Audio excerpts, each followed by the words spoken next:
Hello. Hello. There we go. Right. Give me a second. I think I know what did that. My stream deck updated today. So I think it doesn't realize that I wanted that to unmute. Unmute? No, it does say unmute. Interesting. Interesting. That's fine. That's okay. Totally okay. Right. Stream Raiders. Nope, I tabbed to the wrong place. This one! God. I'm fine. I don't know what you're talking about. I hope you're all doing amazingly well. Turn in some stuff and things. Oh boy. It is Sunday, right? I am supposed to be here. Yes, good. Wonderful. Oh man. It's okay. Oh, we're doing the final battle of the entire event as the first battle of the day. This is going to go well. This is going to go so amazingly well. Archers, healers, that's it. Okay, so I can down my archer. There we go. That didn't mute me. Perfect. What else can I can close you. I can close you. You're fine. You're fine. I need you. I can close you. Close you. Need you. Close you. Oh. There we go. We good. We good. Leveling! Guys, we're getting so close. It's like... I've got 10 57s left. 10. We're getting there. We're getting there. Well done, Dupe, on first Dalaran music is best music. I really like it. I really, really love the Dalaran music. It's just so peaceful, but at the same time, like, you can feel that there's something underneath there. Yeah, no, I love it. It's absolutely beautiful. With other musics that I like. Good afternoon. Good afternoon. Well done on Thread Desir. Good job. It is Fear. Hello, Glitzy. Welcome back. Hope you're doing well. Indeed, can confirm it's Sunday. Fantastic. Fantastic. Fire out my stream readers then. Look, I reckon so. I reckon so. Oh, excuse me. Good afternoon, Dunno. I'm doing quite well, thank you. Hope you can say the same. Come forth and be judged. We are still in Ardenweald, but we are pushing it. We are pushing through it.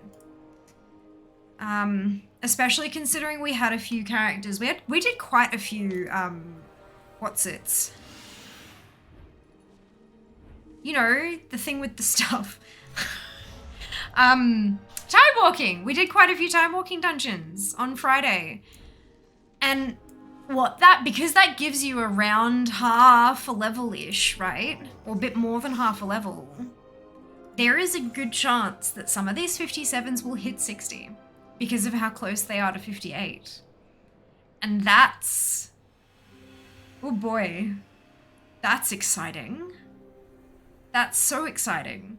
I did do quite a few like 57 to 58s, but there are a small number of 57s that I did a dungeon on that didn't quite ding. So they're still on the list as 57, but they're close enough that they could actually hit 60, which is really exciting. Thank you, wonderful. Been healing them. It's been fun. Oh, good. I'm so glad you're enjoying that. That's wonderful news.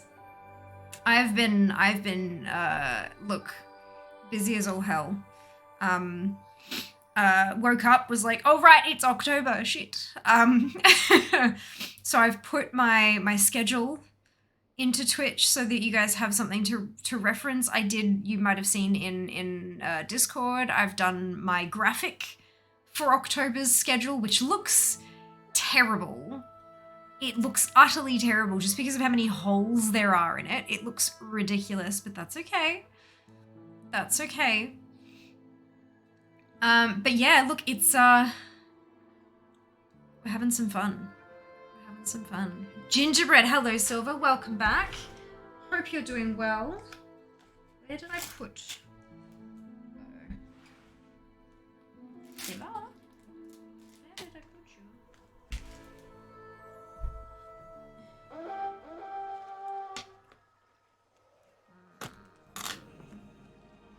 concerns. Wait, was that a... No, that's a different thing.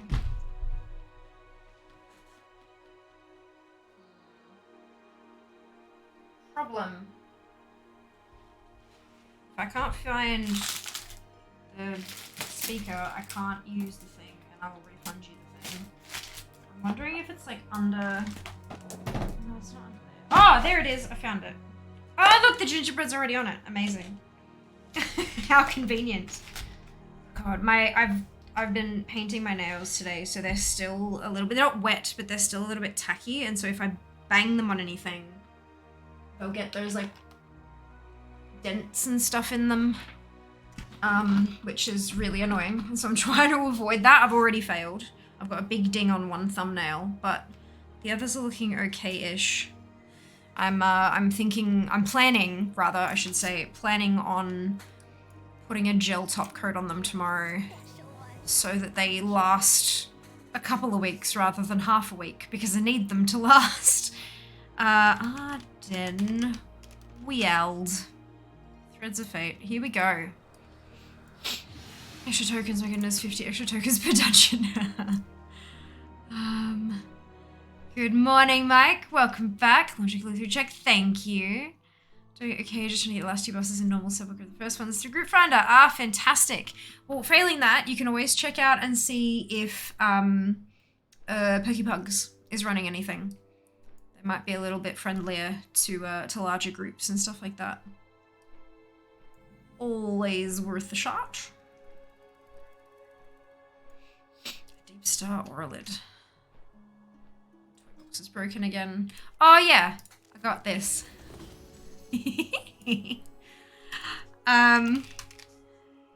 There's a whole story behind that, but I will tell you guys later. There will be information and you can have it, but later. I should have something for you. Okay. Let us accept the Waning Grove. Next time I remount up, it'll be the Deep Star, so it'll be good. It's the pre-purchase. It is the pre-purchase mount. Well, for certain levels of the pre-purchase mount. I don't think it's available if you. I don't think you get it if you buy like the basic, like the low, the cheapest one. I don't know if it's included in the cheapest one, but yes.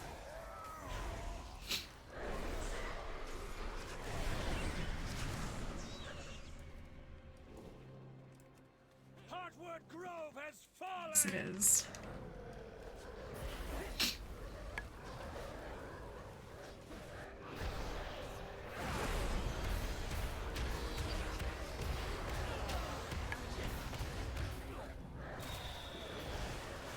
It's a very pretty mount. Oh, speaking of mounts. Dropping frames, was that on your side? That's on your side. I've got 0 dropped frames here. 0 dropped frames. 30 FPS constant. I know I can stream at a higher FPS, but my computer is old, so I don't want to risk it. But no, I'm holding real steady today.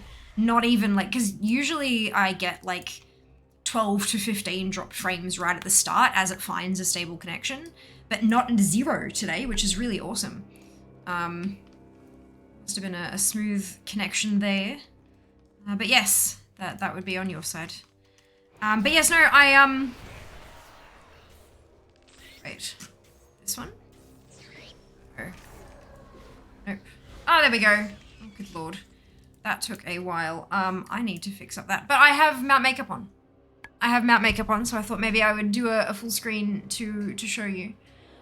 So I have, there's dark purple on the outside that fades into like a super, like a pale lavender kind of shade. And then in my crease, I have grey. I own this mount. And it flies.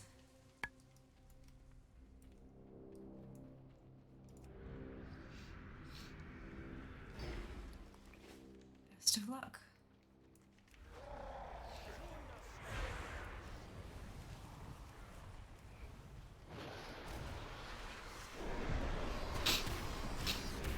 I also remembered while I was putting in my schedule for this month that I'm going to be streaming from PAX, but that's not AES2, that's AEDT, so I had to adjust.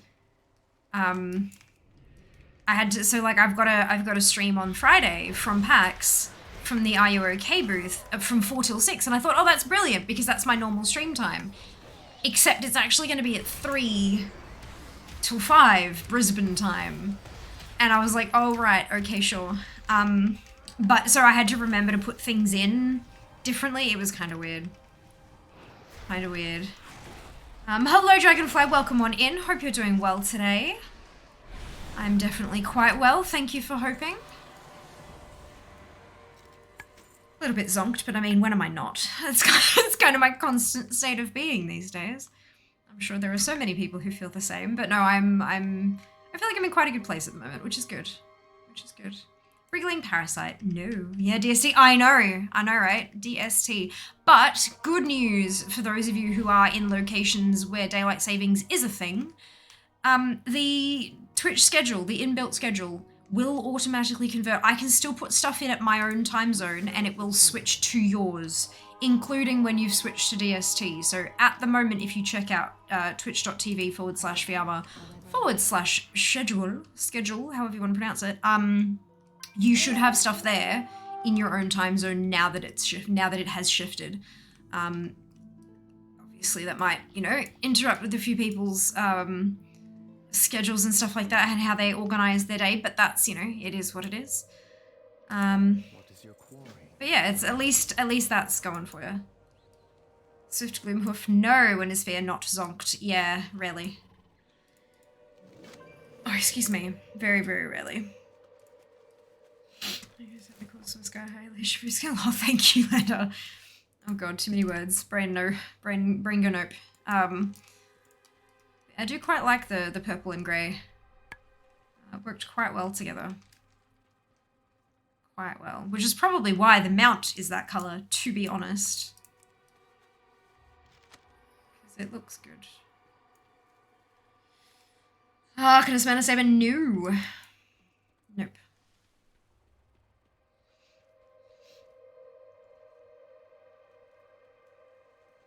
I feel like when I did the Arcanist Mana Saber, I had like a whole lot of maroon and stuff as well, because there was just so much detailing from the armor and the saddle and stuff like that. I couldn't ignore it. But it is a gorgeous mount. Very pretty. But yes, purple, lavender, and grey for today's mount. Well done on last, Yuri. Welcome back. Hope you're doing well. Hello. What is up?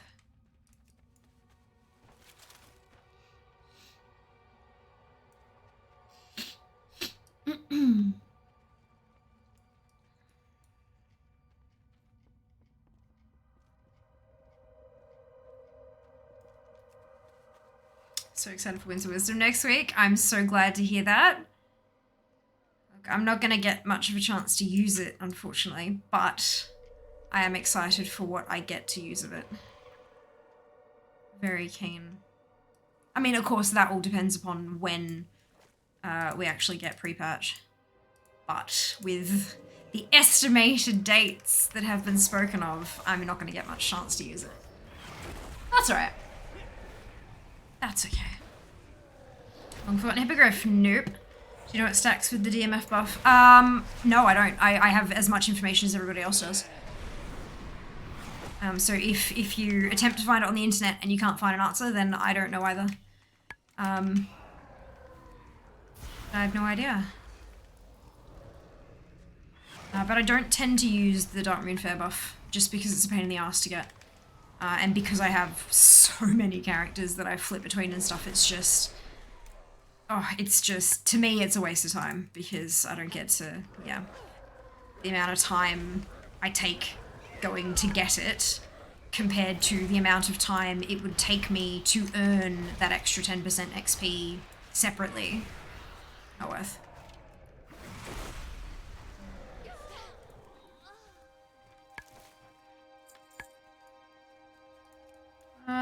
Violet Netherwing Drake, nope. Didn't know if you knew from reviews. No, I don't use it. I never use the Darkmoon Fair buffs. The only time I'll use it is if like it's a reputation or something like that, and because it affects reputation, or at least it used to. If there's a rep and I know if I do the set of dailies I'm going to be like 50 reps short, then I'll go get the buff just to cap it off in the one day rather than having to take 2 days. But beyond that, I don't use it. It's just, yeah, it takes too much time to go get in return for how much extra you get. In my, from my perspective. Of course, for some people it's absolutely worth it, especially those who are like speed levelers and stuff like that, who are far more efficient than I am and can squeeze more use out of the short time that it lasts. But yeah, traveling all the way out there, getting the buff, and traveling all the way back, and then continuing to level is just, yeah, it's a bit. It's a bit. Purple, ready, another right? No.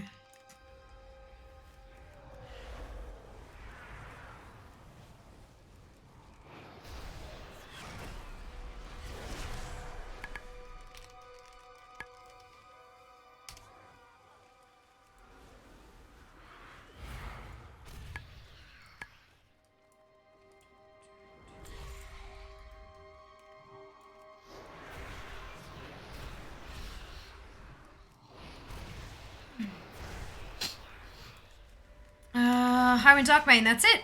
You got it. Enjoy the rest of the stream. Will do. You too, Yuri. Enjoy your lurk. Enjoy your lurk. Give me a second.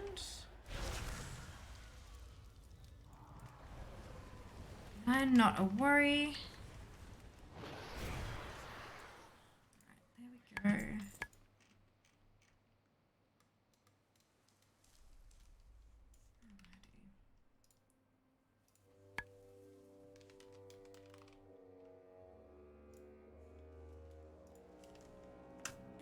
Go, congratulations. Well done. Alright. Yes, good. Well done. GG indeed. Let's get these last masks. I am very curious to see how far I'm gonna get with this tune. She's not even the highest level 57 that I have. I know that sounds really weird, but like, you get what I mean. I've got a few that won't get, they'll get into 59, but they won't hit 60. But look, if I can start getting, if I can get the trickle started now, it's gonna be fun. You're welcome, not a worry. Congratulations.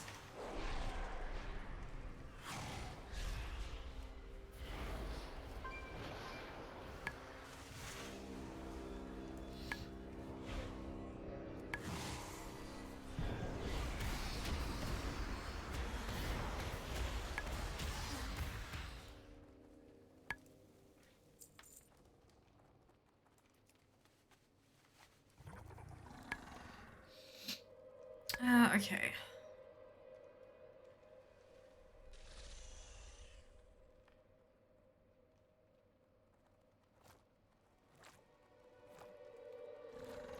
This one. Place your troops, yes! Get those troops on the battlefield if you haven't already. And if you have, is your 5-minute timer up? It is a really big battle for our very first one. It would be awesome if we didn't have to lose it, but I mean, look, we'll see. We'll see.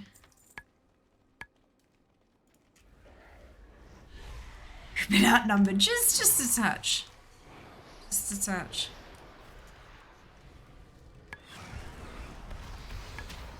Be fine. Totally fine.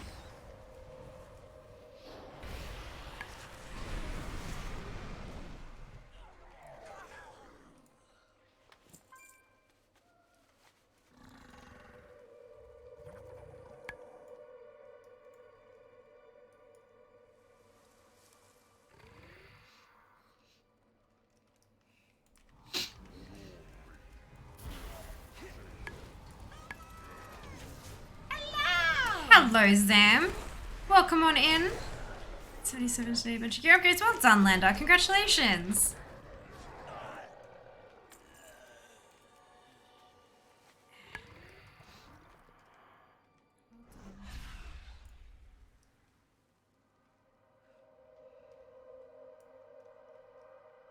Chill Sunday afternoon stream. I wonder how many levels we can Hunt get. must go on. The goal is 6, right? Like a level an hour kind of thing. You are not Ah, super. prepared. Hello! Thank you so much for the raid. Hope you're doing well today. Welcome on in. Thank you for the raid. Welcome, raiders. If you haven't been here before, I'm Fia. It is lovely to meet you. We're doing some leveling today, which is something we never do. Never, ever at all. But we're making progress. Like, I'm actually doing quite well with the, excuse me, pushing the leveling challenge. So, yeah, hoping just for a nice, chill, relaxing afternoon today. But we'll see how we go. Say hello, how was your stream? Wait just a second. Ooh, I typed that wrong, didn't I? I wonder if this works with the tags. It does! Fantastic. There we go. Beautiful. Thank you for the red infernal. Good done! Ah! The Cheyenne from Hearts! Oh, fantastic. Congrats! That's huge! Well done! Well done! Oh my, not too super lucky. Oh, for sure. Absolutely. That's gotta be a good feeling. Well done. God, I do miss mount farming, not gonna lie. I've been like going so gung-ho with this leveling challenge of late.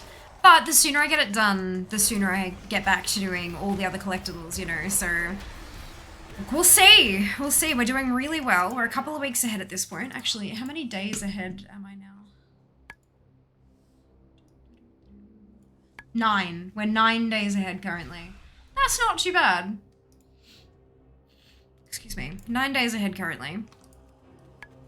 I would like to get to the point where I'm up to returning from PAX, so that when I get back, we're like up to date and I'm just pushing ahead again. That'd be real nice. And we get back the Wednesday night. So like the 14th will be a leveling stream. 14th of October is the first stream back. So if I could get to the 14th, that'd be really tasty. I'd very much like that.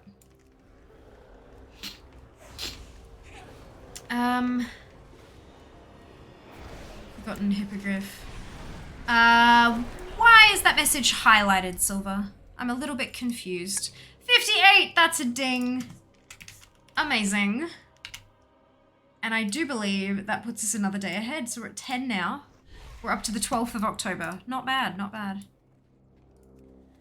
I kind of wish I'd gotten the Green Infernal, wouldn't have to put up with Gul'dan Ellison's roleplay on multiple difficulties. Yeah, look.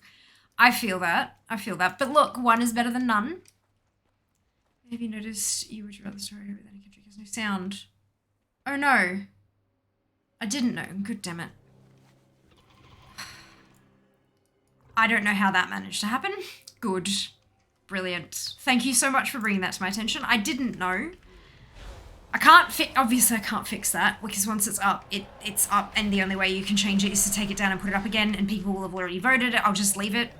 It's okay. I'm human.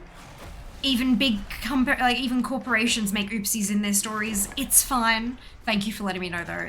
I can like double check that stuff going forward. Thank you. God, that's embarrassing, isn't it? I'm not gonna be Vicky. Absolutely. It's my guest view. Oh, it's already been guessed, Silver. It had already been guessed. It was the Highwind Darkmane. Dreadlords. Oh no! That's okay. That's okay.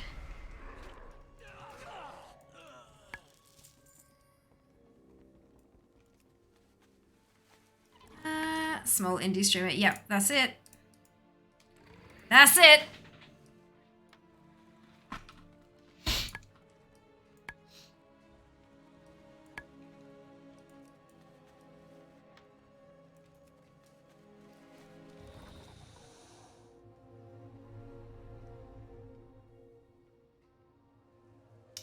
Is small. Physically, yes, but she's growing on social media. Throw her a follow, especially on Instagram, please. Absolutely. Absolutely.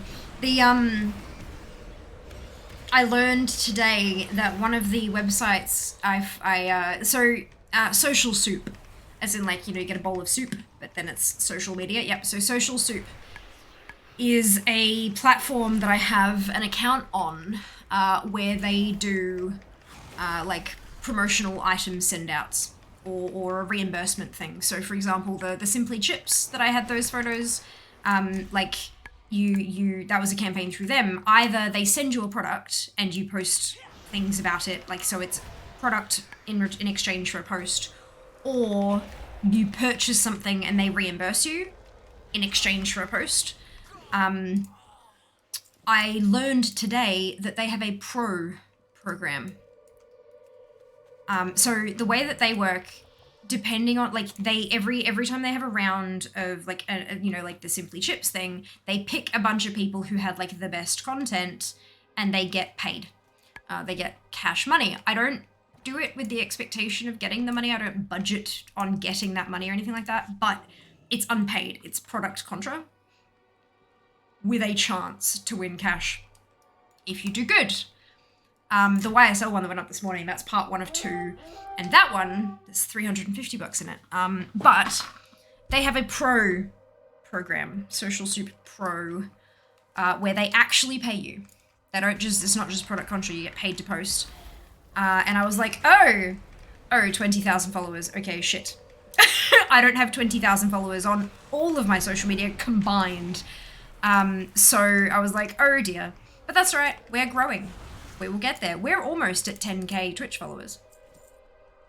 We're almost at 10k on Twitch. My count that I see at the moment is 9,814. And I'm trying to frantically rack my brain on what we can do for 10k. Because looking at how my growth has been going for the last few months, I reckon there's a pretty good chance we hit 10k during those 2 weeks I take off work for Dragonflight. I reckon we might hit it around that point. So it would be really cool to be able to do something for that, but I don't know what. I don't know what. Yes. Okay, just checking in on the color request for the earrings. The darker orange like the top of the Stream Raiders banner, or the orange one in the middle with the countdown? Ooh, for like the glow in the dark? By the Sunwell. Rel! Thank you so, wait, what? Oh, it's this one now. Thank you for the resub. And at tier 2, 16 months, holy cow. Much appreciated, thank you. That was for the glow in the dark stuff, wasn't it? Ooh, I don't know now. Now that I don't know now.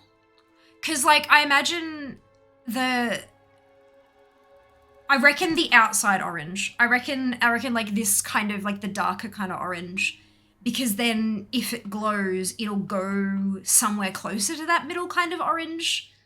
When it like, yeah, you think? You think?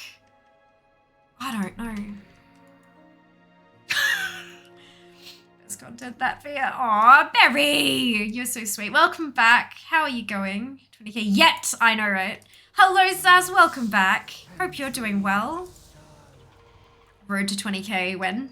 What? Huh?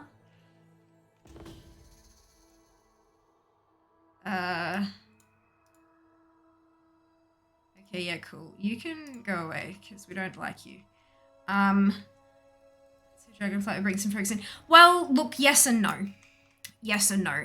We've had this conversation in relation to a couple of previous expansions. There are a lot of variables to consider when you're talking a big game launch like that. Firstly, a lot of people are going to be playing it themselves, and they're not going to want spoilers, so they're not going to watch streams because they'll be playing it instead. Then there are the people who have their favorite WoW streamers who aren't currently playing WoW. So we might have people who are here with us in our community at the moment, but that's only because their favorite streamer isn't streaming at the moment, or because they're playing a different game while they wait for DF to come out.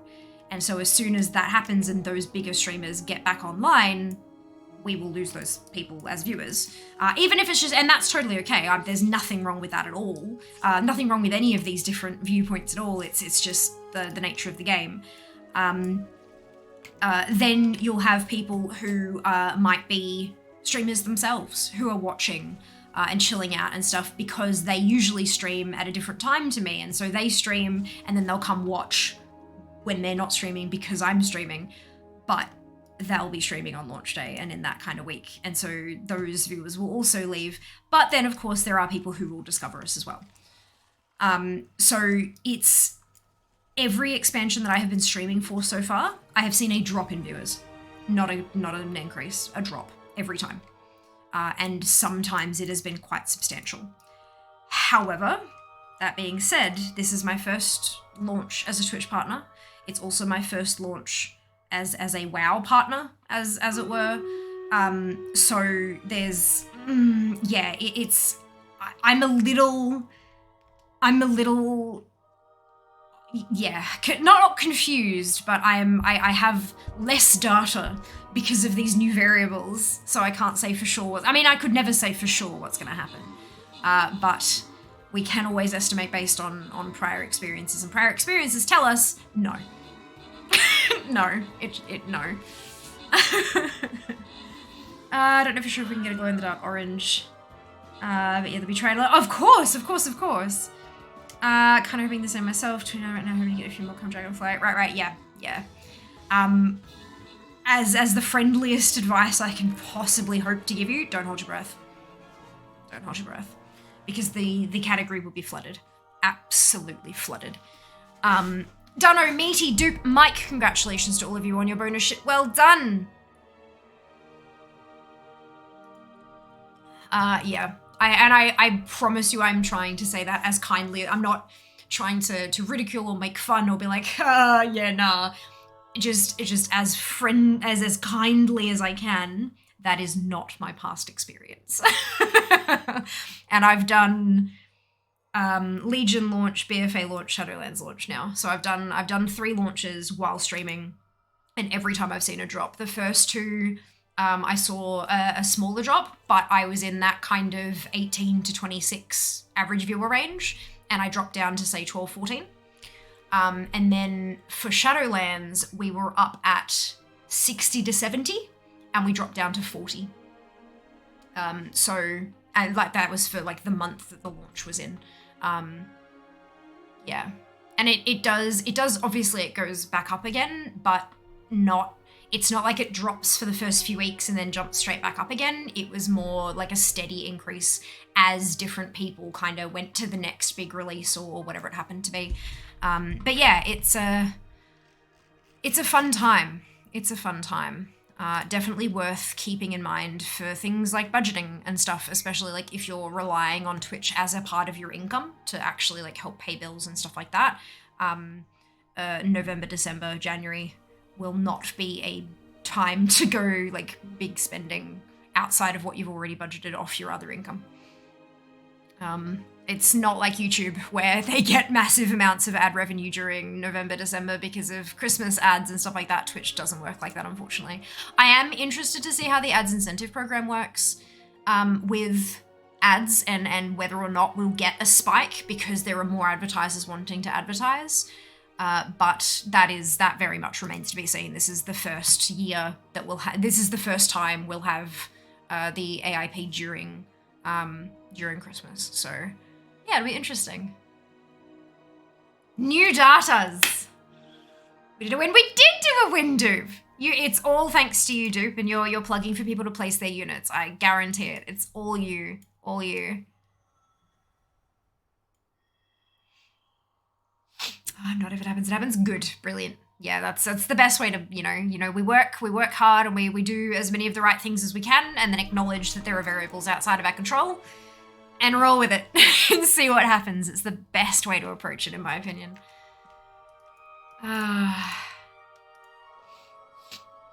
Another note, you'll be on the launch, hopefully that might really boost your numbers during launch. Will I then? Like, this is the thing. There are so many of us that rotate through the launcher. How are they going to pick, like, who, I have a feeling it's going to kind of be a bit of a, like, it'll be interesting. It'll be interesting. But that is a discussion to have when it happens. I will be letting them know what I will be aiming to stream. And the other thing is, like, a lot of people kind of just go until they drop kind of thing. And so it's kind of, well, is that reliable? Can we plan, can we schedule the launcher on people's bodies? Like, it's, yeah, so it'll be interesting. I will, for me personally, I'll be aiming for a start time each day. I'll be aiming to start at the same time each day, and then just kind of, well, day one, I'll be starting probably around 8:30 my time, because it's going live at 10 a.m. AEDT, which means 9 a.m. AEST.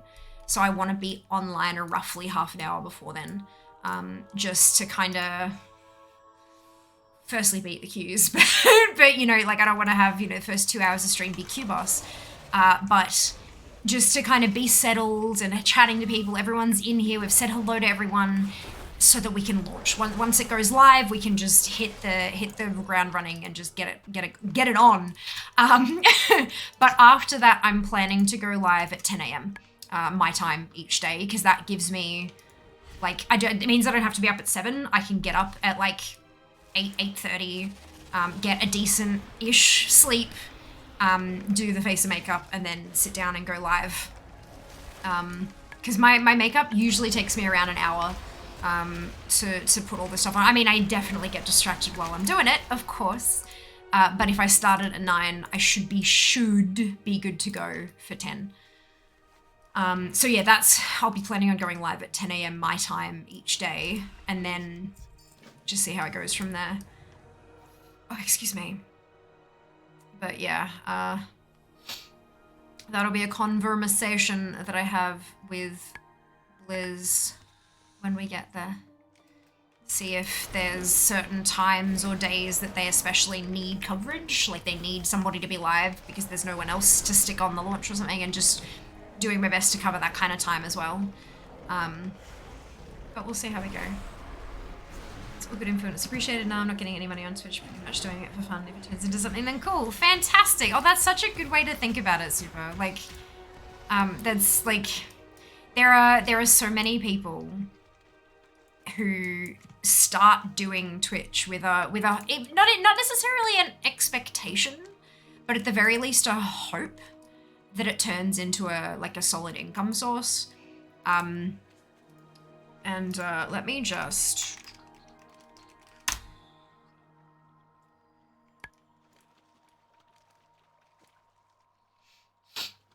right, so I am rank 26,584 on Twitch Tracker.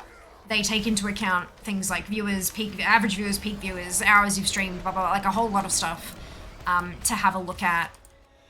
Like, there's a whole lot of metrics to rank you against other streamers. So my rank is 26,584, right? So there are 26,583 people doing better than me, according to Twitch Tracker. And yet, I am in the top 0.37% of Twitch. I am a 1%er. And I don't make enough money to be full-time.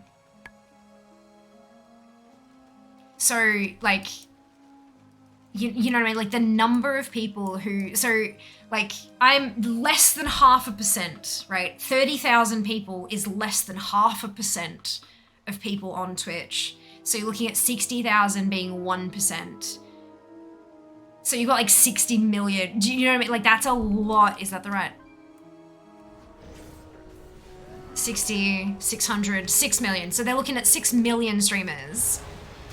And 0.5% of them, even the top 0.5%, aren't necessarily making enough to be full-time. So people don't take that shit into it. They only see the big ones. They only see the ones that shot off like a rocket, went viral, earning the big bucks, got all the sponsorships right off the bat, 3-4 months in. And it just does not work like that unless you are a very, very special human with an incredibly unique talent or a buttload of connections in the industry. So yeah, it's a thing. So like the way I love that it gives you if you're live when you go on the site, it gives you stats. So it's telling me at the time that I loaded the page, I had, actually let's refresh, because it said 42 and I know we're a little higher than that now. Because as we start up, obviously viewership increases for a little while. No, okay, so it still says 42, which is 0% of all English viewers, but 0.14% of the game viewers in WoW. In the World of Warcraft category. Like how I love data. Data is so much fun. Data is so much fun. But yeah, unfortunately I have seen a fair bit of like people getting started and then complaining a couple months in that they've only got X number of viewers and stuff, and it's like, well, yeah, but that's normal growth. Like, or sometimes they complain and it's like, holy cow, are you kidding? That is super quick growth. Like, it took me 1.5 years to get to the point that you've gotten to in 2 months. That's amazing. But yeah, people just, yeah, it's never enough for some folk, and it's unfortunate, you know, because it could be an amazing, amazing journey, growing, even if it's a little slowly, growing on Twitch and forming those bonds and making those connections with other content creators and companies and all that. So, and then once you make it, whatever your definition is, you've got this beautiful journey behind you, rather than feeling like you just lucked into it kind of thing. But people don't seem to see it that way. I know for a fact that I'm exceptionally grateful for what I have because of how hard I worked for it and how long it took me to kind of build that and experiment with this, that, and the other and get there. And yeah, it was a beautiful journey and I wouldn't trade it for anything. I'm sure that if I had gotten to this point that I'm at now, if I'd gotten there 6.5 years ago, I wouldn't know what to do with it. Like, I mean, I'm 32 and a bit and a half-ish. So that was was just after my 26th birthday that I started streaming. And I mean, I've aged, I'm aware, but I've also grown as a person in that time. There is shit that I've said or done when I was like back then that, oh god, no thank you. I'm glad I got all that out of my system and then did the growing. Fantastic. Hello, Zargon. Welcome in. Hello, Sheebs. Welcome back. I'd rather be. Miss being 26. Look, I don't. I miss my body not attempting to hurt itself constantly. I have an autoimmune condition and it was diagnosed, I think it was just before my 27th birthday. So it kicked in a handful of months before that. So yeah, I was 26 when I went through the whole diagnosis process. But so like I'd like to not have that anymore. That'd be good. But beyond that, nah,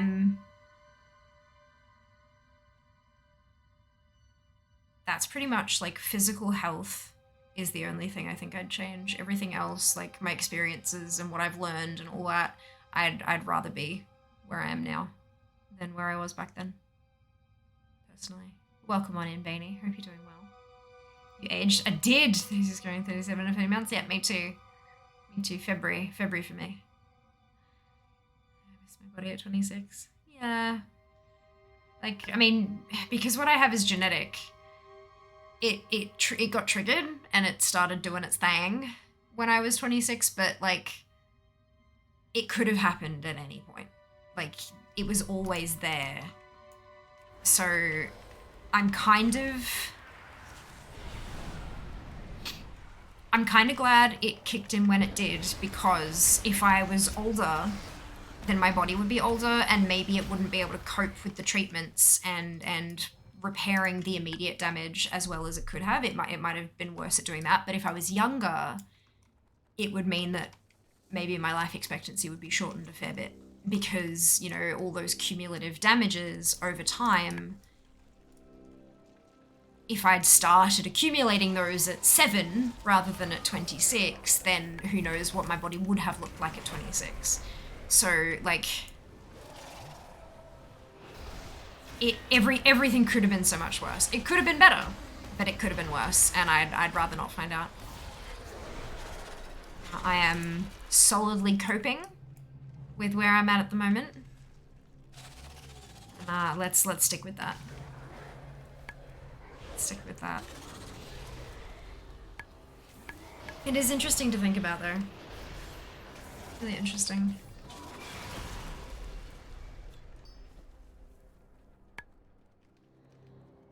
Hi.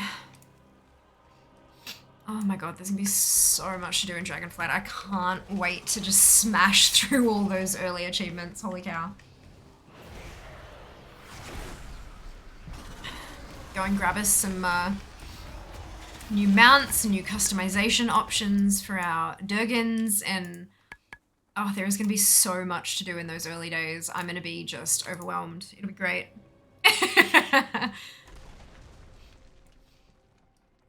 Oh dear. And it'll be an interesting trial run to see, like, you know, how do I go streaming 7 days a week for 2 weeks? Well, look. It may well get to the point, like 10 days in, that I think it was 10 days. I think I did 10 days straight for Shadowlands, and then I started having some days off. And we will see. But, yeah. We'll see. I don't miss 26. I was still having trouble with PTSD from Iraq. It wasn't a great time. Much better now, though. That is so good to hear. So good to hear. I'm glad you're doing better, Super. I don't have any personal experience with PTSD, to be very clear, but I have heard that, oh boy, I'm really glad that you're doing better. If not best, like, better is good. And I hope it just continues to improve. I understand it's really good I was getting any kind of help, such as I was in my younger days. Yeah, for sure. For sure. 2 blankets because I knew it was a bit cold. The dog for me is sleeping in my tent tonight. Still 1 entire blanket from me. Steal it back. You have the power, Sheebs. You have the power. You can take it back. Also, Sheebs, you missed the mount makeup. Oh, it's a stretch. Illegal? No, what's illegal is stealing my fucking blanket. That's what's illegal. Like, animals can cuddle with me if they want to, but it's my blanket. If they want blanket, they're gonna have to stick near me. Simple as that. I was thinking about the 4th grade. Was it 4? I feel like, yeah, it was like 4th, 5th, 6th, somewhere around there. There was a few guesses in it, but there was the click of realization once he found which one it was. Oh, excuse me, there's an old man I don't mind much. I don't want your blanket, they want your body heat. Yeah, that's it. You can,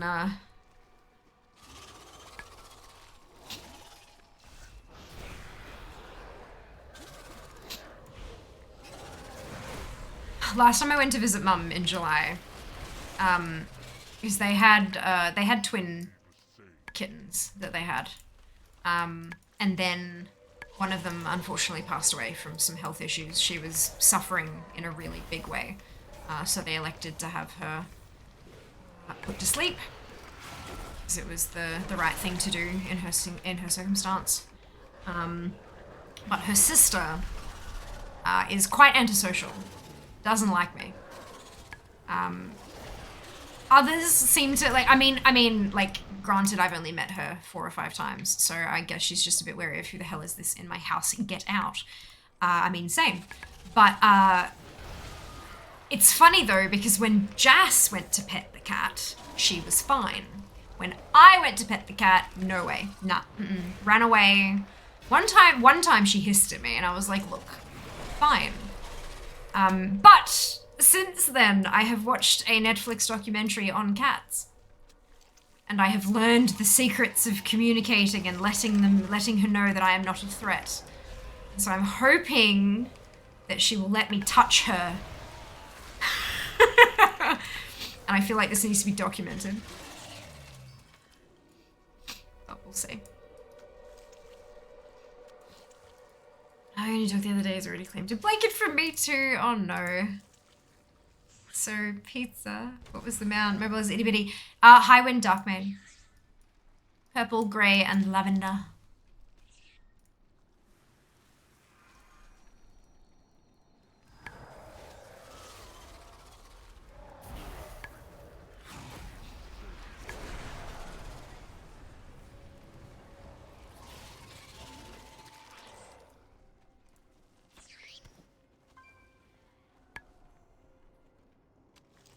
Nice. Yeah, it actually honestly looks really good. I'm quite happy with how the purple worked with the grey, which is probably why they chose that color scheme for the mount. Yeah, no, it's really nice. Like, this is something I would legit just wear. This is not just mount makeup, so yeah, I'm happy with that.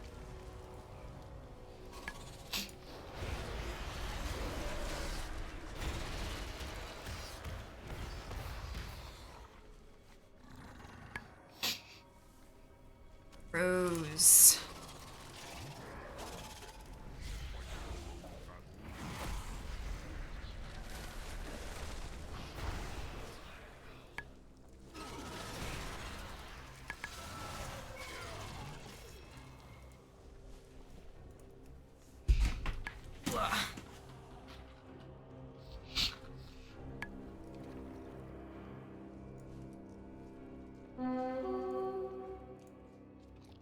Oh, what? Oh. That's upsetting.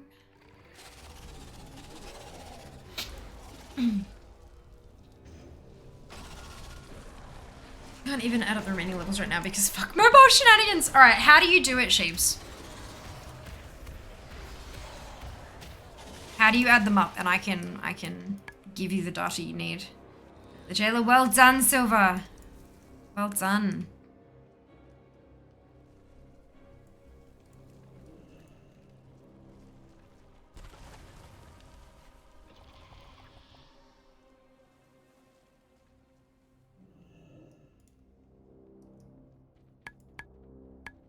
Our prey cannot escape. The Gorm are reproducing at an alarming rate. Destroy their larvae to help curb the growing infestation.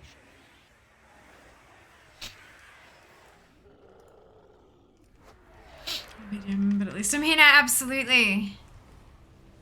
Step one, get there.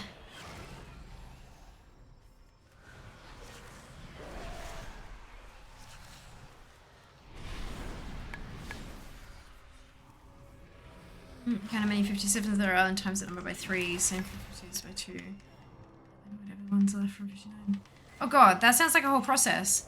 Why not just sum them all up and then minus it from...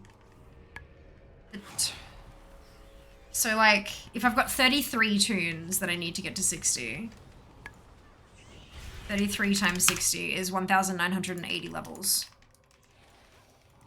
Those 33 tunes... 33, yep. Those 33 tunes currently have 1,912. 12. Oh no. 1980, take 1912. So it's 68 to go. I said I was smart. You are smart. You are smart. 68. I'm almost down to 1 tune to go. How cool's that to think about? Intelligent. Hello, Jess. Welcome to chat. I'm sure you've probably been here for a little while, but, you know, lurky. Ooh.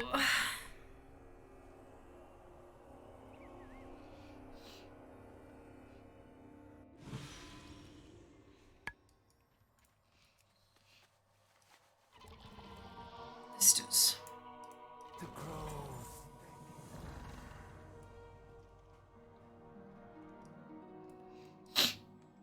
Oh man. I would be glad. When I started counting, I think it was 168. Oh, that's cool. That's really cool. I just like 68 because we've got almost just one tune to go, just spread across a bunch of tunes. That's pretty cool. I'm aiming for a ding an hour, so I'm hoping that I'll get 6 dings today. But we've got one, and it's been almost 1 hour, so we're on track so far. So far, so good. Hello, Lark. Welcome back. Which means we started on 69 today. Tee.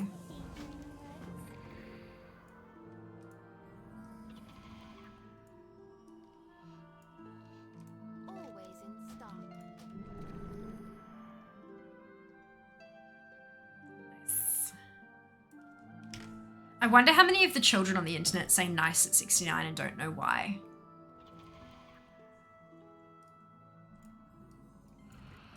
I serve the queen.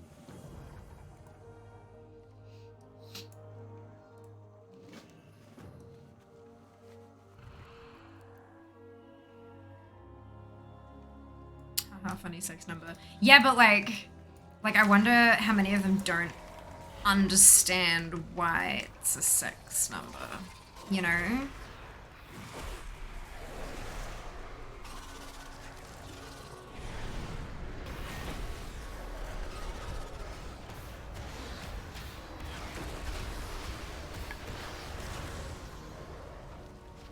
It's just... Remember when I was younger, I was watching Big Brother. Yeah, it was one of the first series of Australian Big Brother. And they had to draw numbers. They were like little balls in a pot and they had numbers written on them. And they had to draw them for I can't even remember why they had to draw them. But one of the guys who was like, you know, your standard, like your typical beach bro, that kind of personality and person, drew a ball with 69 written on it, and all of the cast laughed and of course you picked that, rah, rah, and I laughed. And my mother turned to me and said, you shouldn't know why that's funny. Because I was like 14 or something. And I just kind of was like, okay. Yeah, Mum was very concerned. Dude bro. Not really a dude bro. Not quite, but close in relation to a dude bro. But like, you know, just, you know, like really tan, like bleach blonde, like sunshine bleach blonde hair, buff as hell, but like just a genuine, like nice guy. Big smile, light up the room, all that kind of stuff. Dude bros to me are more like wearing 2 polo shirts with popped collars, spending daddy's money on the credit card, kind of like frat bros to me are kind of like dude bros, but this guy was like just chill, man. You know, anyway, but yeah, it was hilarious because Mum did not think that I was old enough to understand that joke, and yet there I was understanding the joke. Knew what it was before they knew it was funny. Surfer bro, yeah. Yeah, that's time to state the eyeball monster. It's unethical to date pupils. Oh dear. I mean, they could date the whole eyeball. Oh man.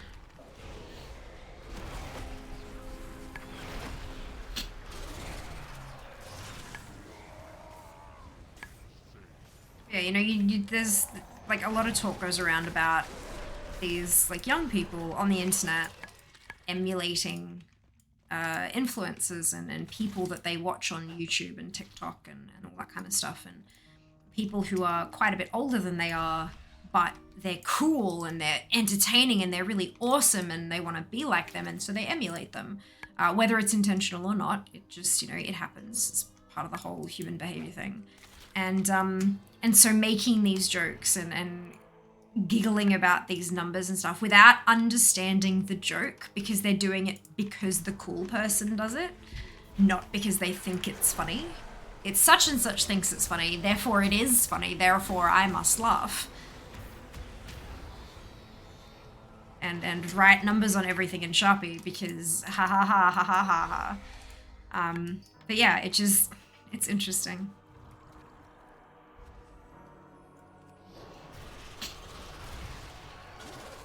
Himbo, yeah, but not like I've been led to believe that one of the defining characteristics of a himbo is that they are stupid, and this guy wasn't stupid. He was wholesome, but he knew how to, like, he played the game and all. But anyway, regardless, there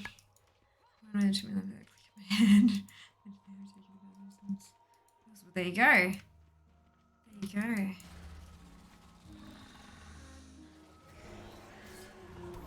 Oh, that's the named one. I want one that's not named. This one.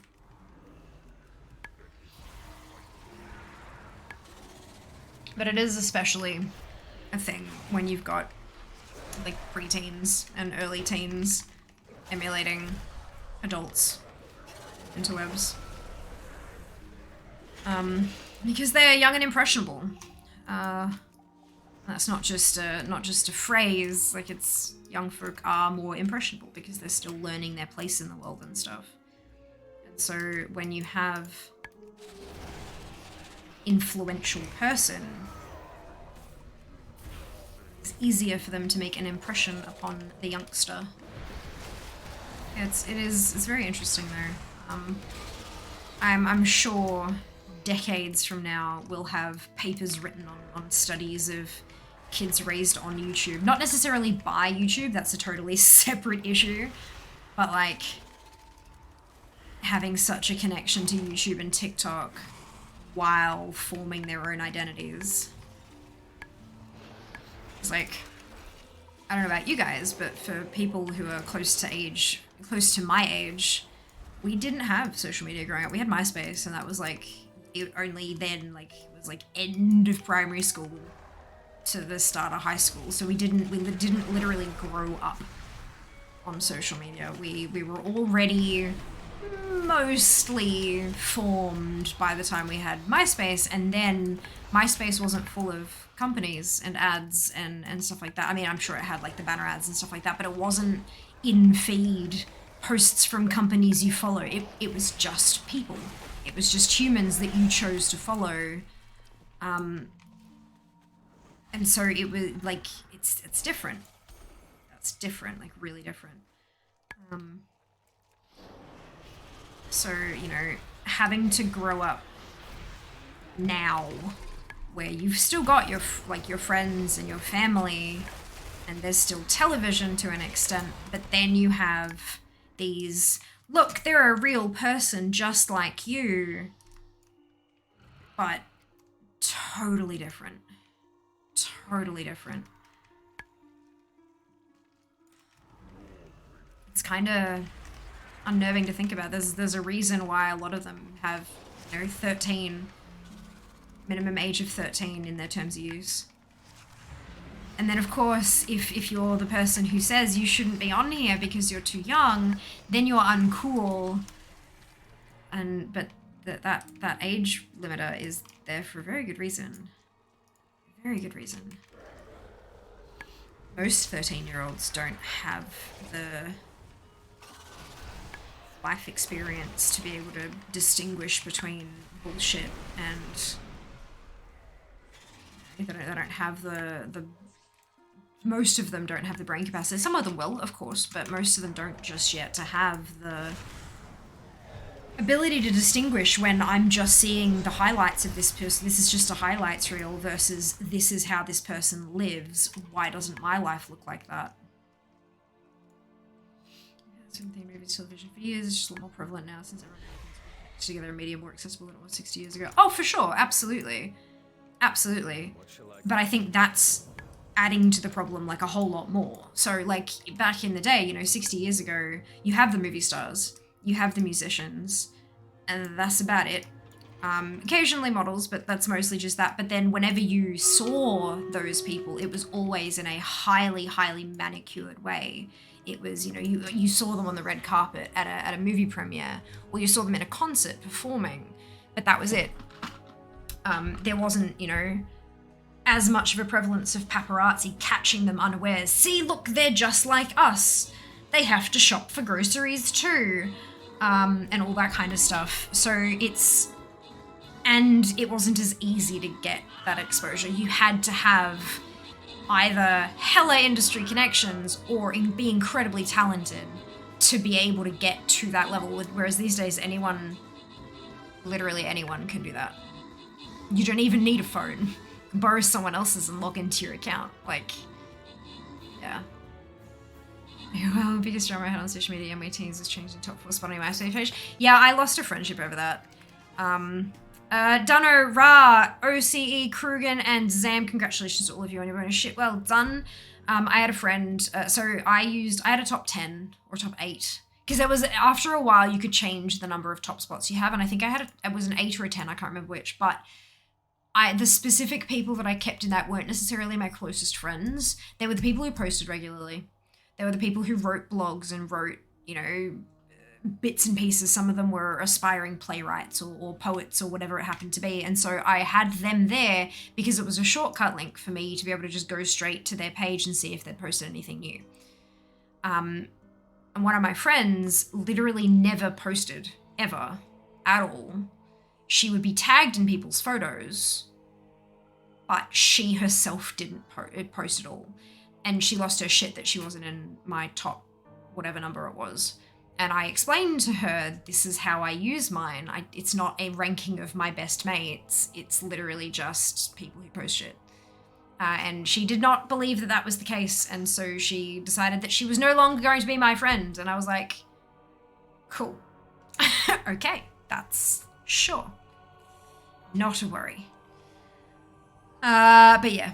I mean, obviously it hurt a hell of a lot more then. But like, yeah. Yeah.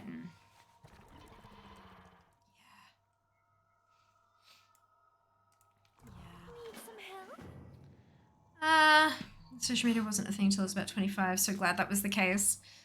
For sure. It's oh buddy. It's a thing. It's a thing. What do you need? Stay. Trying to get good at it because I need to for the job.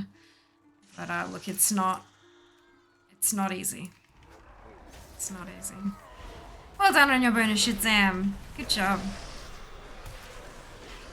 Have you ever gone an entire stream where you've gotten something from the end, like a bonus thing at the end every single time, Zam? I don't tend to pay attention because I'm brain no worky.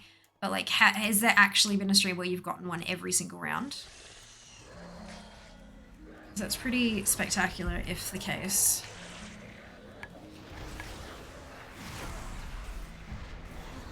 How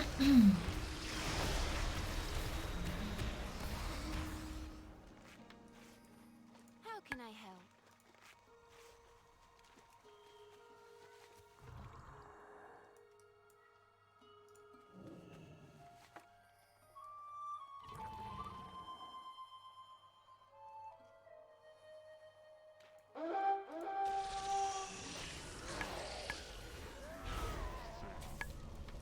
They're closed a few times. Love where.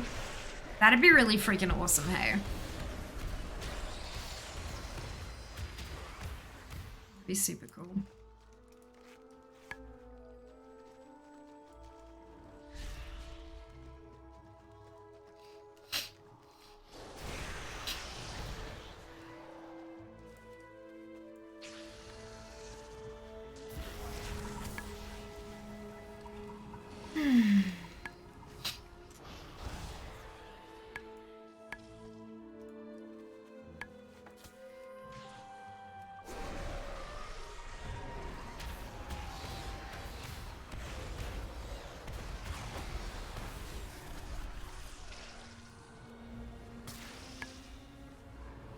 My god, like looking at the bar of progress down the middle of my 50, 60 spreadsheet, I can't believe we're like more than 2/3 of the way. We might even be, hang on, what's the count? 30.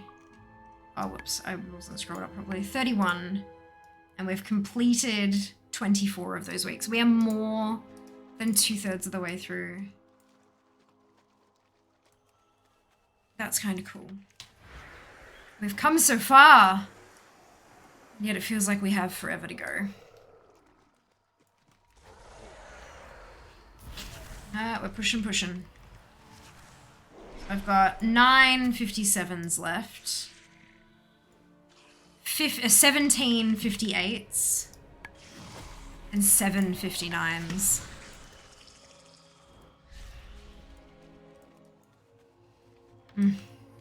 So close. feeling. I got 1 level 60 feeling. Well done, Dragon. Oh, look at you go.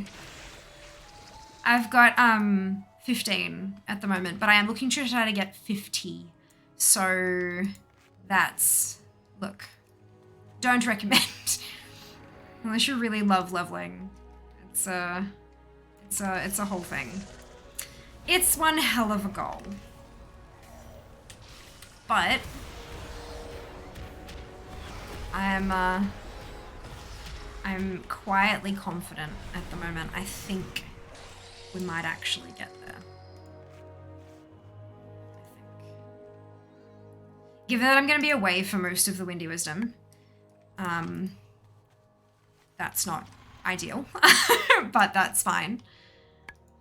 We still don't know exactly when pre-patch is coming, so there is a chance that I'm here for more of it than I realize, and that's okay too. That would be lovely, but we'll see.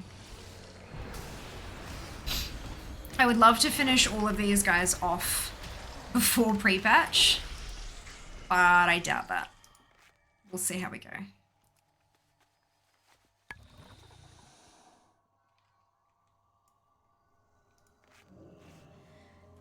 I do have 3. So tomorrow is my last stream before I head to PAX. So I've got today and then tomorrow, then I'm off. I've got a couple of streams from PAX, but those are not WoW. Those will not be WoW, and therefore I won't be able to be leveling.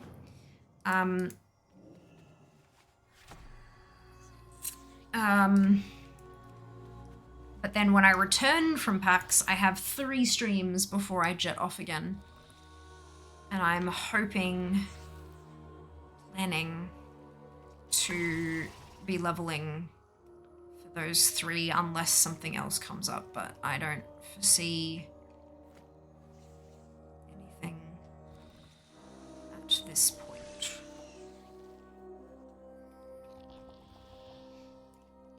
I got 4 at 60. Having that many characters boggles my mind. I couldn't keep track of it all. That's why I have spreadsheets. Literally spreadsheets. And Altaholic helps as well. There's just so much information this goddamn add-on keeps stored. Like, it's amazing. A little overwhelming. I don't use most of the add-on, but it's very handy for the few things I do use it for. Oh, excuse me. Oh. Halloween, not just yet, nurse. I've still got a month to go till Halloween, but welcome in. Hope you're doing well. But yeah, we will be carrying on the tradition of doing some candy buckets towards the end of the month. Which will be lovely. Very, very busy. Brilliant. Hope you're doing well with it all.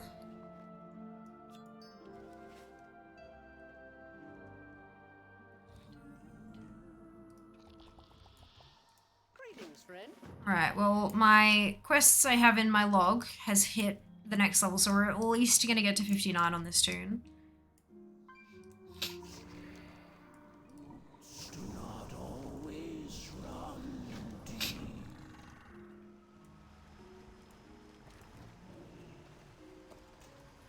Very welcome.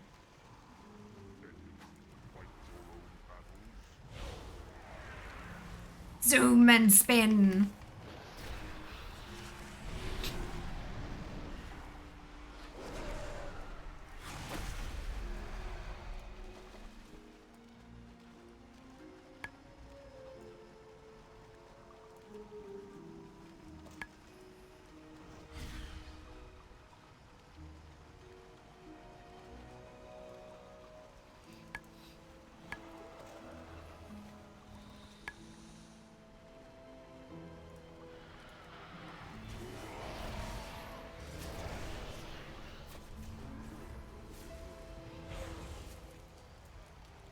Oh, out of the water.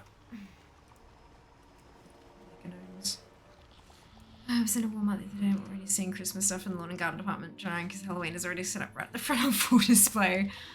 There are puddings, Christmas puddings, in the bakery of our local supermarket. Christmas puds.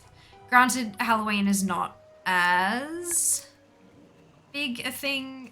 They have carving pumpkins at our local this year though, which Jas was shocked by because he's never seen carving pumpkins before.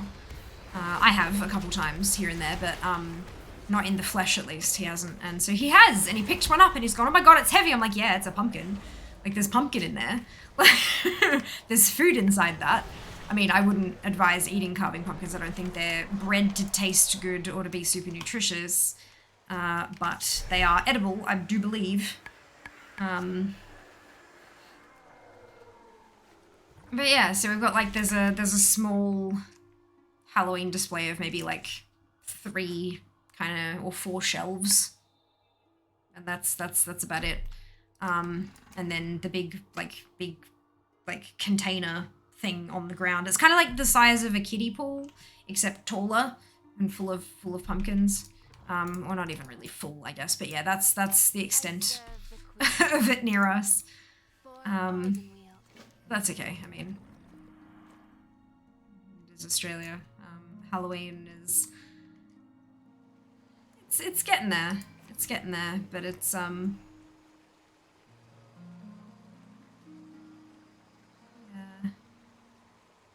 right, it's this thing again. Damn it. How's living going today? So far, so good, Mara. We have had a ding today. I'm aiming for a ding per hour, so 6 dings total this stream. We'll see how we go. /cheer. So my 960. Well done, Mike. Congratulations. Mr. B is currently downstairs setting up the bones of our haunted house. Wonderful. Wonderful. Hope it is successful this year. Welcome back, Media. I hope you're doing well as well.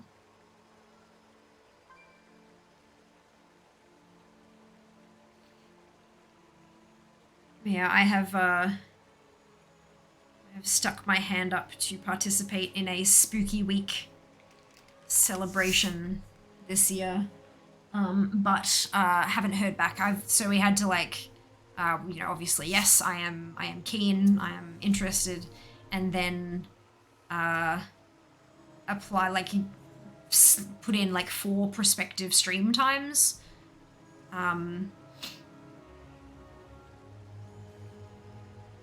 That you would be happy to do, and then if you are successful, they will let you know, and they'll let me know, and you know, tell me which stream I was successful. So the end, I have done my I have put together my thing for October, but if they don't give me my first preference, if they give me my second, third, or fourth preference, I'll have to shuffle a couple streams around so that I'm streaming the right thing on the right day. But that's okay. Like, that's no big deal. It doesn't affect anything else, really.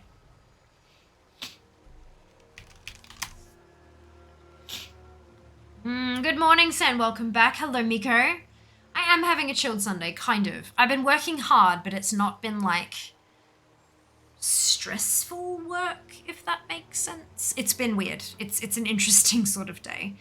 But that's okay. We're getting there. We're getting there.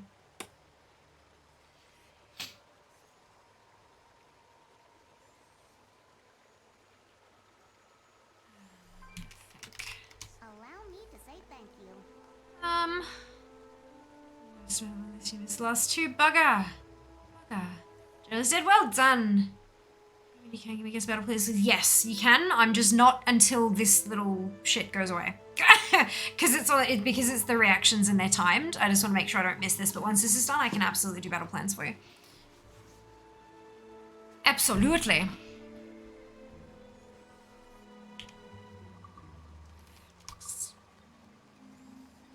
There we go. All right. I thought I was close. There you are. Had a busy bee day, as I call them.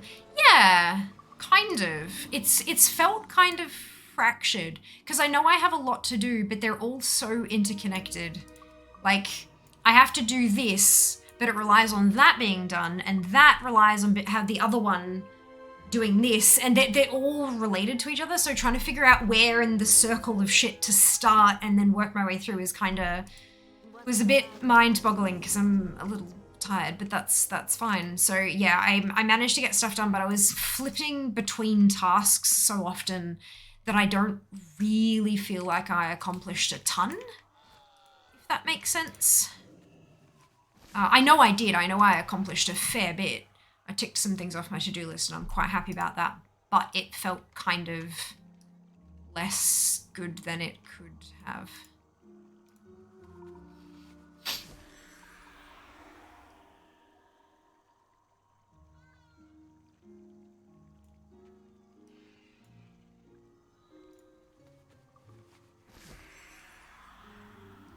This isn't annoying at all.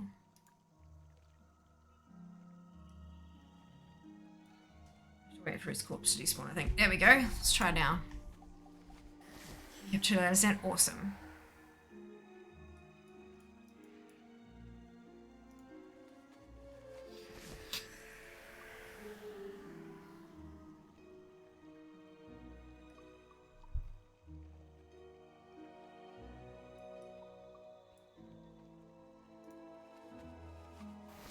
Oh, there we go.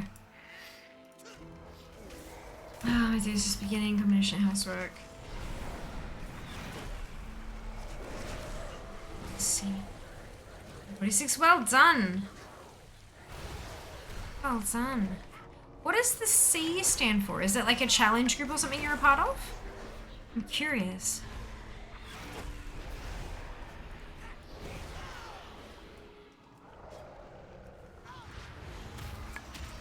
Are people, is there like a no deaths classic? Right, of course. I've just never seen it typed all the way out like that. With the C on the end with the abbreviation there. Because I obviously I know what look is. Like I know that people are talking about classic, but yeah, I've never seen it with the C on the end like that. Interesting. I think I've always just seen it as Whatlick or Wrath Classic. Maybe that's what... Interesting. Normal Fit Nathru. Gigaworth. Yay! Silver! Well done. Well done. That's how I've always typed it. Interesting. Interesting. Yeah, it's funny because I've like literally never seen it typed like that. Huh. Isn't it fascinating how all these different people can write stuff in all these different ways? It's kind of funky. I would be glad to assist you. Farewell.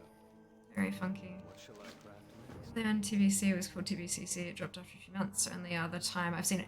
Well, so when I did my TBCC sponsored stream, Blizzard referred to it as TBCC.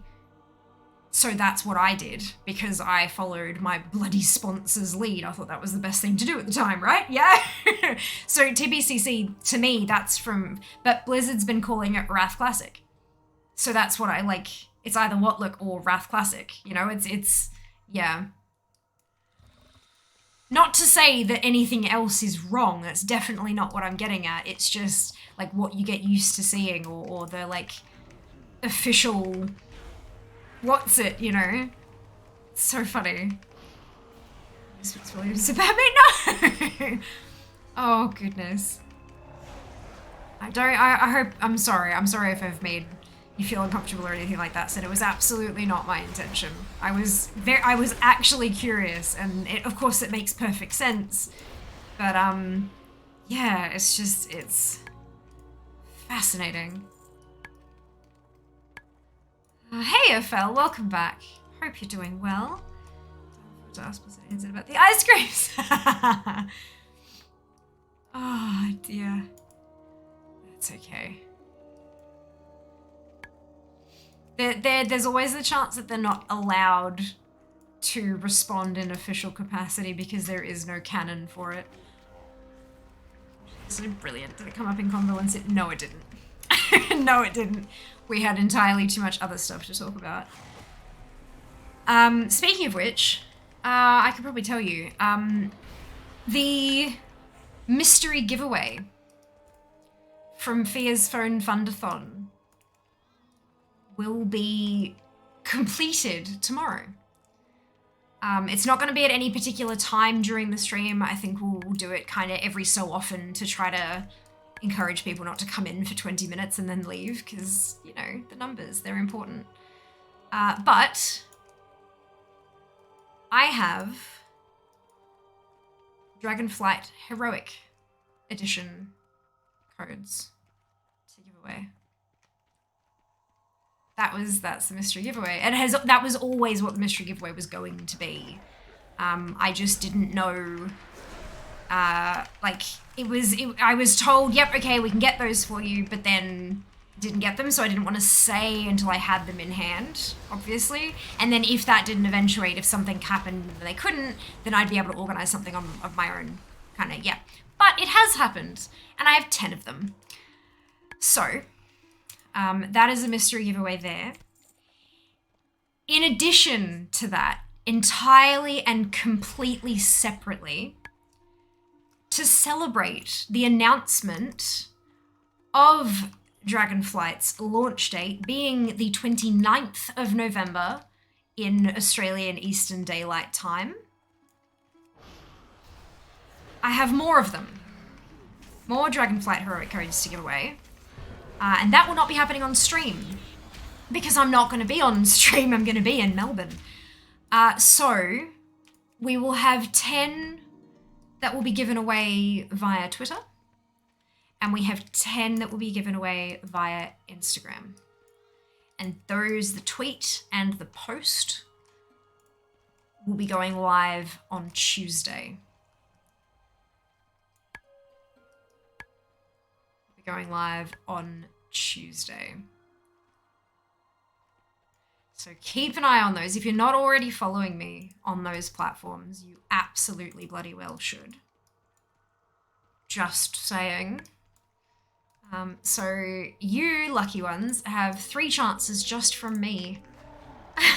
Of course, there are other content creators out there who are going to have a handful of codes to give away as well, which is super, super awesome.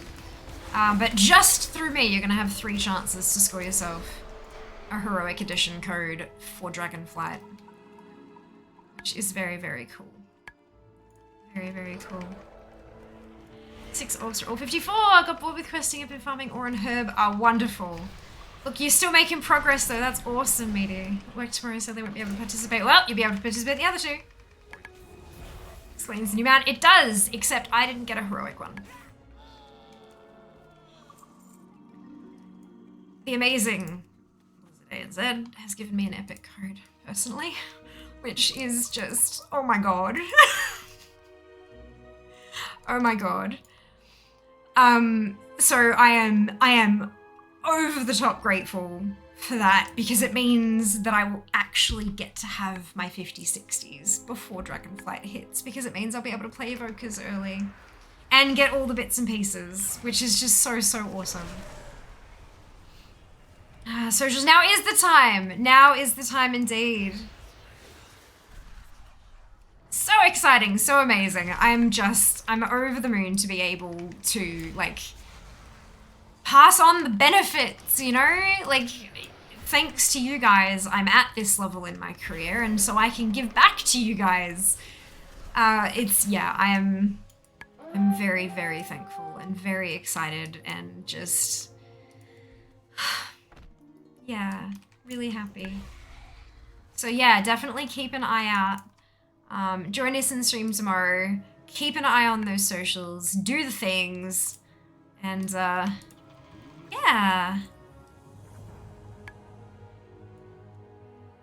No chance on those platforms on Twitter. Had best add Instagram. Agreed. You absolutely had best add Instagram. Oh, we are getting there. So hopefully that'll give us a nice little boost on those platforms too. At least for a little while. It'll drop over time, but that's okay. Yeah, I love that I'm able to give back to you guys. So thank you. And of course, thank you to Blizz ANZ for enabling me to do this shit. So I'm ready. Fantastic! Wonderful news.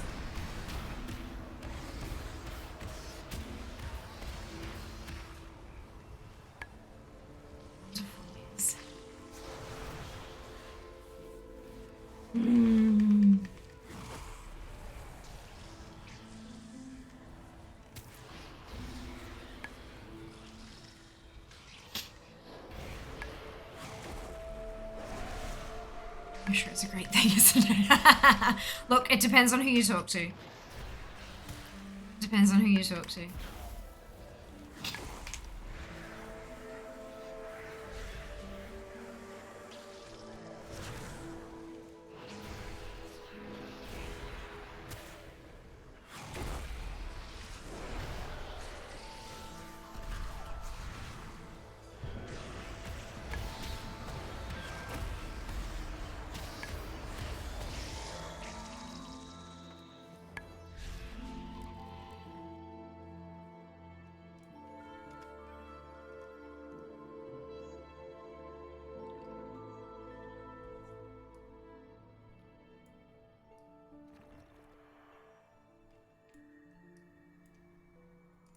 Keep your guard up. Never let them Oh, ding! 59. 59 at an hour and a half. We're doing well. 82:36. I do not have another day's worth of progress yet. That's okay. Does not look like we're going to get anywhere close to 60, but that's okay. Dark Moon Rabbit. Hey, Sam! Congratulations! Well done. Well done. God, there's still so much I need from Dark Moon Fair. Holy cow. All those like achievements with the band in the cave and all that kind of, oh God, that's gonna suck to try to get. 59 on this one, Elrath. Welcome in. Hope you're doing well. It's another 59 to add to the pile. So it'll be, I have 8 now.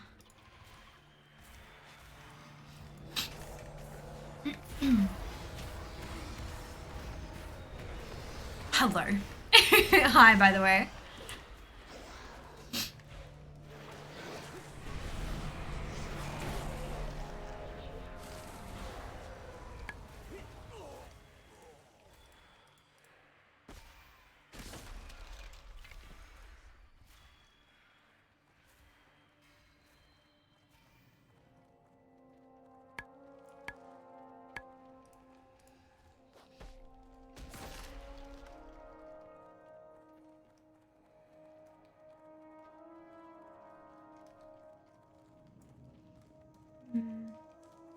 This is worth 500k. I wonder if I could really sell for that price. You'd be surprised. Because it's only up ever so often, and the respawn on the rabbit is like... I'm pretty sure the respawn on the rabbit's a bit ridiculous. You only get 1 chance per month to kill it, like to get loot from it or something, and the pet is a rare drop. Like, you may actually get 500,000 for it. I remember thinking that's ridiculous, because I got mine like first kill. But I think that might have been because it was like, maybe they nerfed the drop rate or something. But yeah, I remember thinking, what? Dark Moon Fair, I'm going to take this Zeppelin mount or whatever it's called. The dirigible? Yeah, it's a tricky word, that one. I don't like it. It makes my mouth feel weird. But yes. Yeah.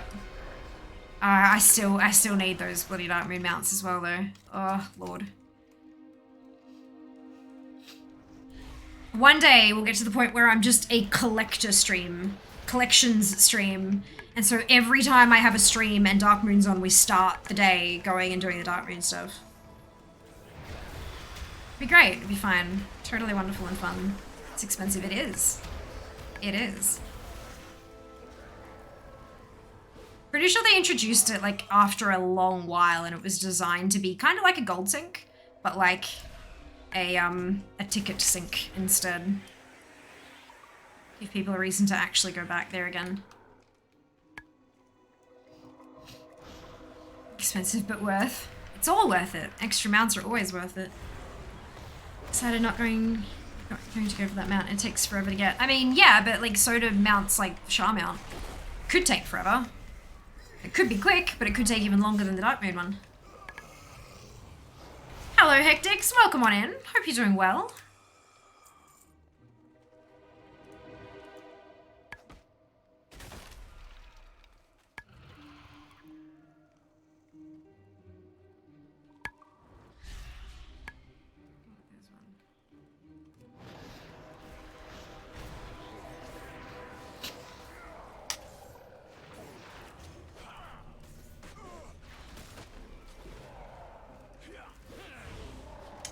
That looks awesome. Dim F1 not so much. Well, it depends on who you are. To some people it looks amazing. To some people it looks even better than the Char mount. It just depends on what your personal aesthetics are, or what your character, you know, what you feel like your character will be more likely seen riding. I'm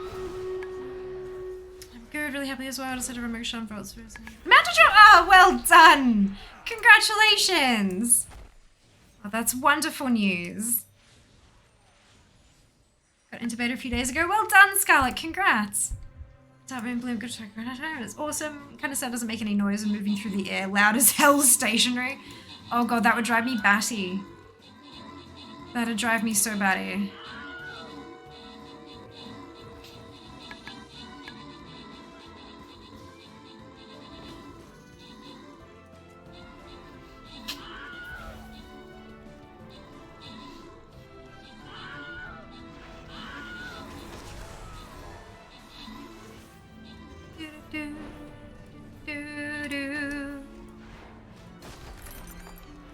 Sorry, how pretty the login screen for Dragonflight is. Beautiful.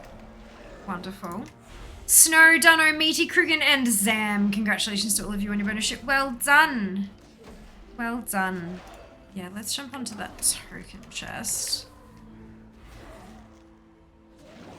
3 serpents I wanted the astral one, which I've now got. Now I'm trying to get Shire of Anger and the Lark Serpent from Isle of Thunder. Best of luck. Absolute best wishes. There are... Look, you haven't picked the easiest mounts to go for, but I applaud you for that. You'll get there. It just takes effort, that's all. Work hard at it, and I'm sure they will drop. I'm sure they will drop. I thought the Hurricane mount was the batty one. Oh. Well, that mount might be batty, but it's the noises that tend to drive me batty. The mechanical ones especially just, oh lord. It's like the sound. I understand why, but also like why, you know? This is the most fun mount gets to get. Look, they're the most fun when it actually drops. For me, the ones that are most fun to get are the ones that involve a little bit of an involved sort of how to get, like, you know, going through a raid, but you don't have to clear the whole raid. Like Onyxia, for example, like running through and like, bloody hell, that frightened me more than it should have. Like the Onyxia mount, going through that and then trying to kill her before she takes off, so you don't have to wait for her to land back down again, and then because I got mine quite a few expansions ago. Nowadays, I think it's probably pretty easy. So those ones I find quite fun to get.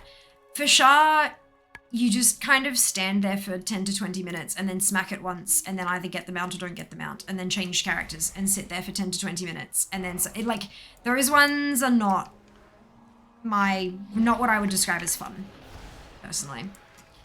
A lot more fun when you're streaming because you've got people to talk to. You can chit chat. You can, you know, do ridiculous things and play Minesweeper while you wait for the bloody thing to spawn and stuff. But yeah, the ones that have a little more involvement are the ones that I find a little more fun personally.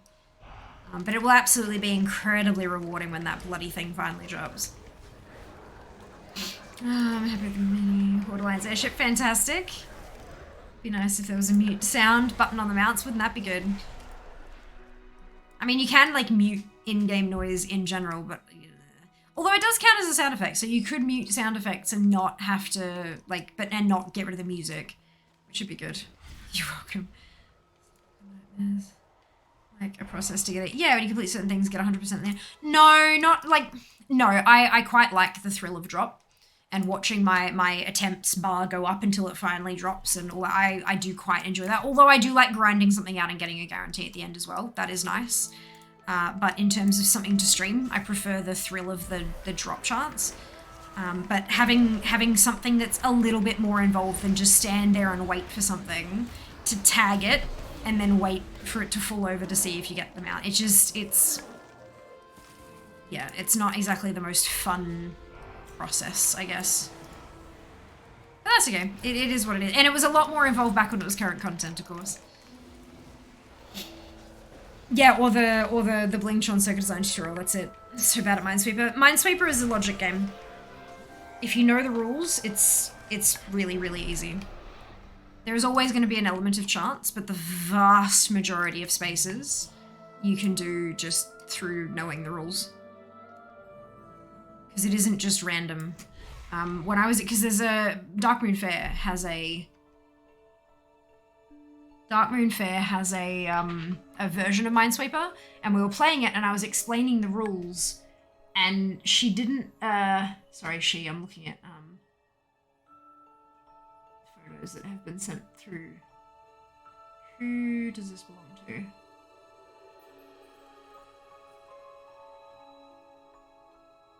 I have no idea, but it looks like a family member has purchased a house. Brilliant. I said she, because she family member, yep. There was a couple of people in stream when I was explaining my thought process while I was playing Minesweeper. They go, oh my god, that's how you play Minesweeper? I'm like, yes. The numbers mean something, they're not just there for funsies. Like, they actually have associated meanings. But yeah, it's like once you understand the thought process behind it, Minesweeper is real easy. The circuit game is addictive. It is. I love the circuit game. And every time I boot it up while I'm waiting for Shah and explain what I'm doing as I go, there's always someone who goes, oh my god, that makes so much more sense. And I'm like, yeah. I'm really good at logic puzzles. Really good at logic puzzles. It's kind of my thing. A couple people, that was literally me. Yeah, okay, there you go, perfect. I couldn't remember who it was, but I was sure that there was more than one, so I just went with a couple of people. But yeah. Yeah, Minesweeper has a whole thing. Like, there's a set of rules, and there is a how to play. This is what happens when none of you read the instructions. Last part of Minesweeper is the first click. Correct, yep. That's exactly it.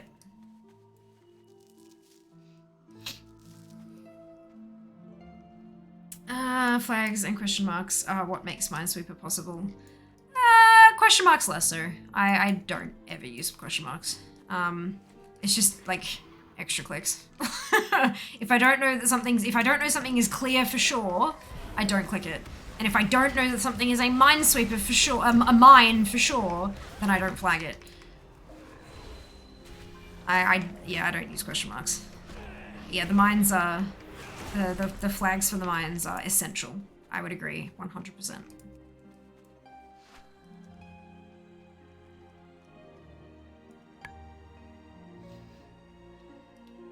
Do.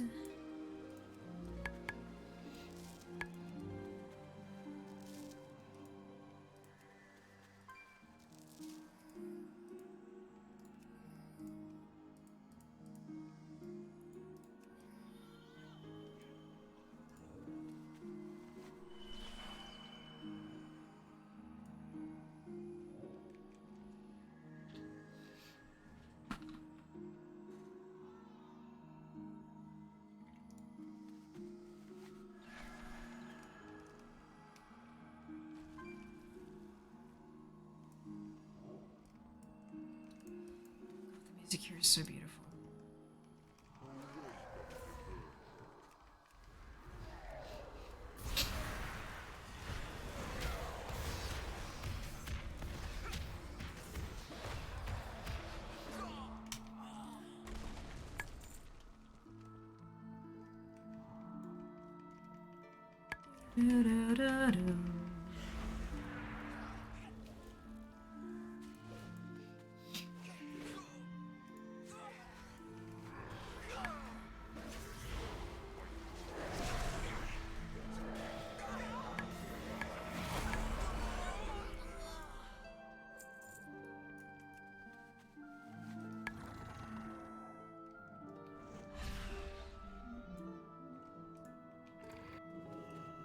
Oops. Stand still, Fia.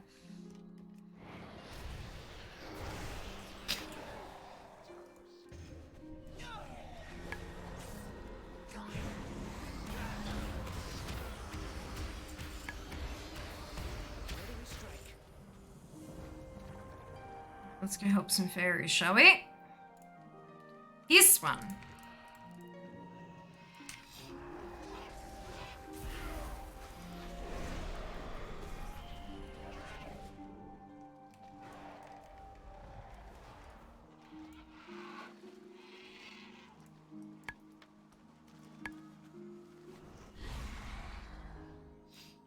This one.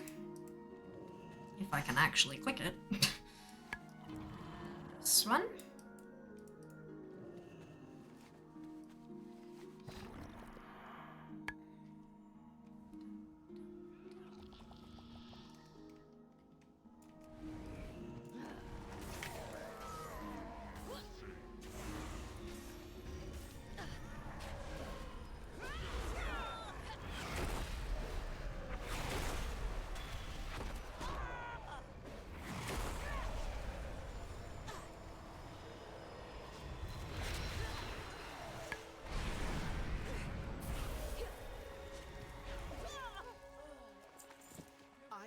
Best. Let me go up here.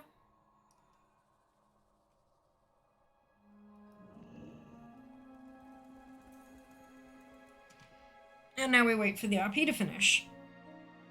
Whoa. Hey, excuse me. Goodness gracious.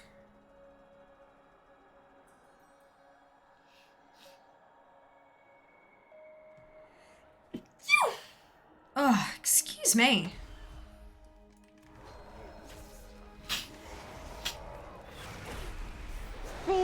God. Thank you. Oh dear.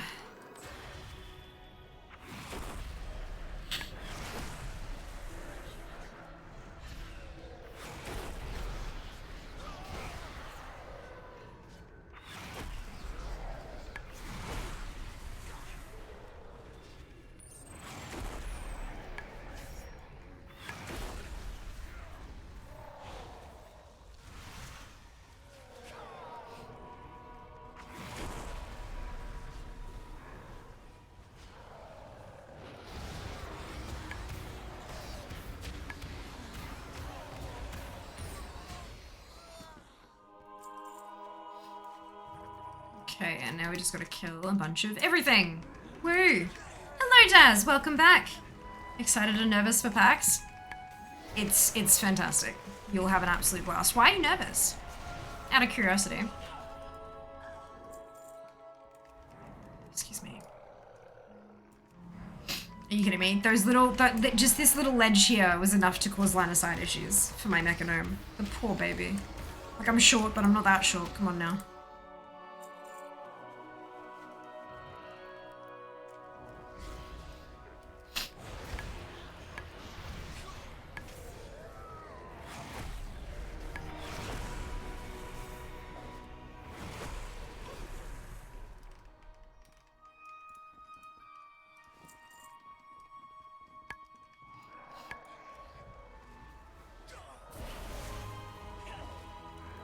Head out for AM, need to get some rest. Oh, rest well, super. Thank you again for the raid. I hope you have a brilliant rest. And we'll see you next time. I'm not going to be live for a while. But I actually will be live on Friday. Just not at my usual time and not for my usual length of time. And not playing WoW. So it'll be good fun. But anyway, we'll see you next time. Rest well. My dog keeps forgetting to say last, which means dinner time and I was started. Oh no! That's okay. Have you got something like quick and easy you can make? Hello, Neri. Welcome back.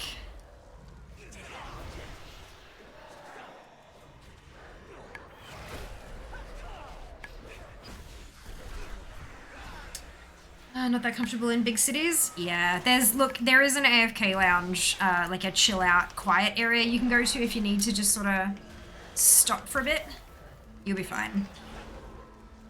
You'll be perfectly fine. If you do struggle, you can always go back to wherever you're staying for a bit. Give yourself the space you need. Take care of yourself. As for always. Alrighty, let's go turn these in. Enjoy travels. Good luck with the challenge. Thank you. Thank you so much, Dragon. Thank you for being here.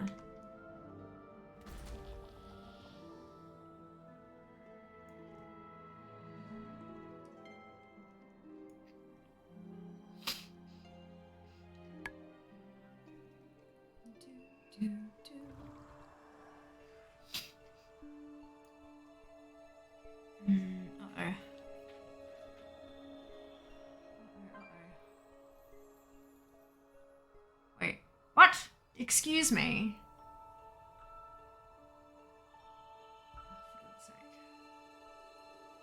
I had... Erg! I had panels bookmarked in the app, and now those have updated. Oh, it's all in AES. Okay, that makes more sense.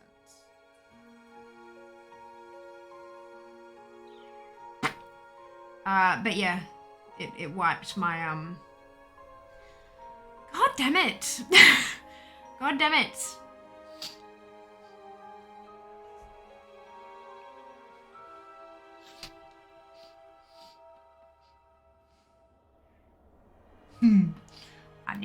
I'm gonna need to add to that to my schedule. Let's tap that one. That's good.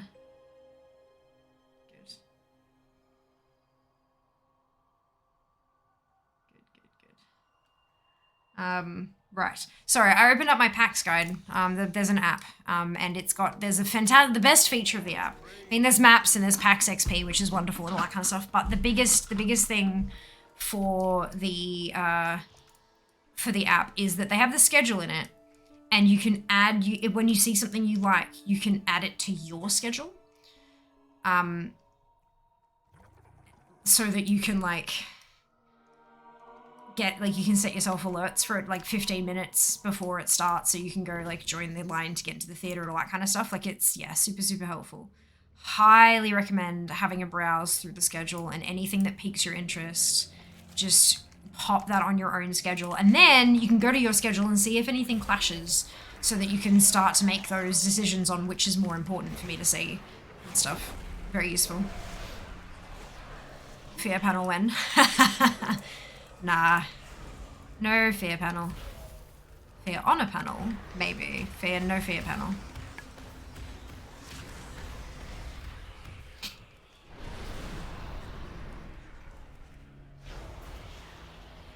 I'm wondering if I've got...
Right, so if you got the app,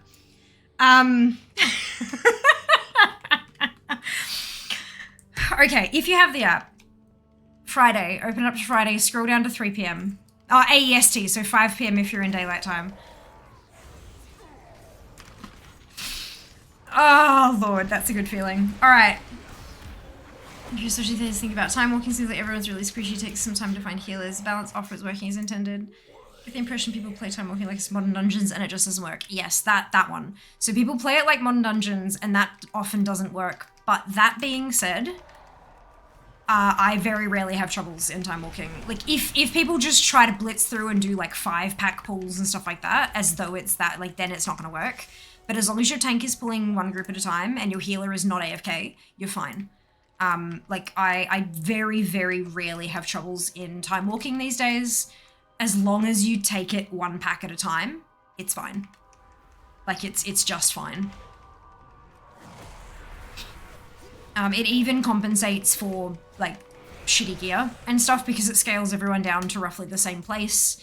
It compensates for all of that, so it puts people on, roughly a fairly even playing field. Yeah, no, it is working as intended, and it does work. It just sounds like you've had some shitty groups. the whole finding healers thing will depend heavily upon when you're trying to play. Keeping in mind that weekends are when vast majority of people are actually on and playing, and the vast majority of people try to play DPS. If they're not playing DPS, they're playing a tank, because tanks have, you know, as long as you set the pace of the dungeon. And a lot of tanks have self-healing and stuff these days, whereas healers, if something goes wrong, vast majority of the time the healers take the blame, fairly or unfairly. So people are put off from playing them, understandably. So there are fewer of them in the ecosystem. But yeah, no, if you're, like, when we were playing on Friday, I had reasonably decent queues as DPS, which was kind of surprising, but it was mostly fine. Like, maybe 10 to 20 minute queues for most of the night as a DPS, and yeah, I don't think we had any groups that wiped. Like, totally. Games networking hour. No, it says Fiamma livestream. It's got my actual name on the schedule. Like it's... I'm gonna add that to my schedule because I will forget.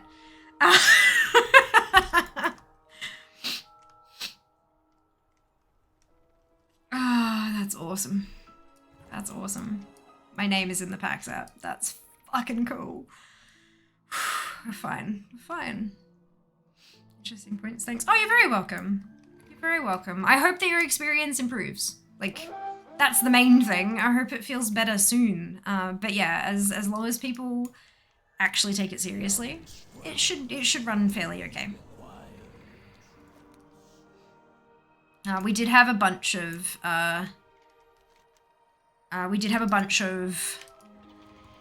family members who were running time walking and stuff as well. So if you are looking to do more, there's no harm in posting in the Discord and seeing if there's anybody who's keen, or even just asking in chat here to see if there's anyone keen to group up. 4 p.m. Yeah, I did say 3 p.m. for, like, 3 p.m. or 4 for daylight saving folks. Because it's, yeah, it'll be 4 in Melbourne, but it's 3 for me. Remind me of my stream, please. Yeah, today. I know for a fact I'm gonna get caught up with a whole lot of shit. Like, I'm just gonna be... everything's gonna be everywhere.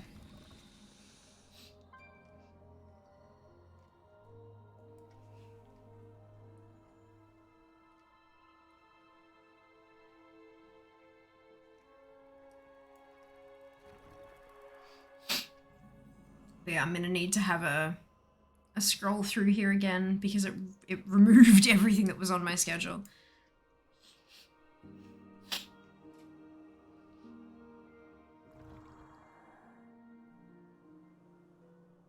So that would be...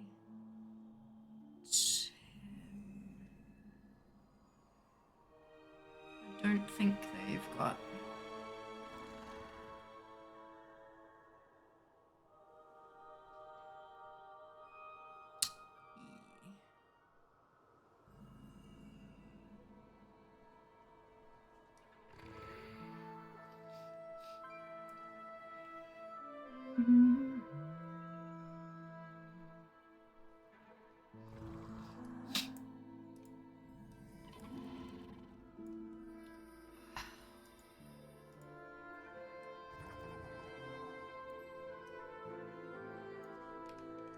So that session on the Friday, that's for Are You Okay?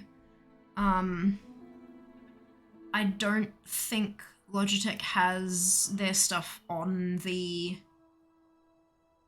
schedule per se. But yeah, so it's not there. But there's one of them too. Oopsie. On the Sunday. Gosh, there weren't very many panels I was interested in this year last time I looked. Although they have definitely expanded the schedule since then, so fingers crossed I'll find some stuff. But, I mean, that's not necessarily a bad thing, though. Less time caught up in theatres and more time, like, wandering around and stuff might be for the best. Oh, excuse me. The great bag's on the wrong side. That's okay, Neri, you can join me. I'm gonna be... there's 2 streams. I'm doing 2 streams from the show floor, which will be amazing. So fingers crossed you'll be able to tune in for those, and you can join us in spirit and in chat. Yeah, it's pretty cool. I'm really excited. It's my first time streaming from PAX, so it's that's a pretty big deal. Pretty big deal.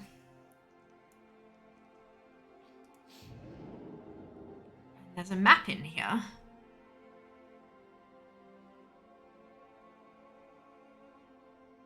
But I don't think it's an interactive map yet. Oh no, it is. Amazing. I'll probably be spending a fair bit of time at the Logitech booth. PAX Rising is huge this year, which is really cool. Ah, there's Enchanted. Beautiful.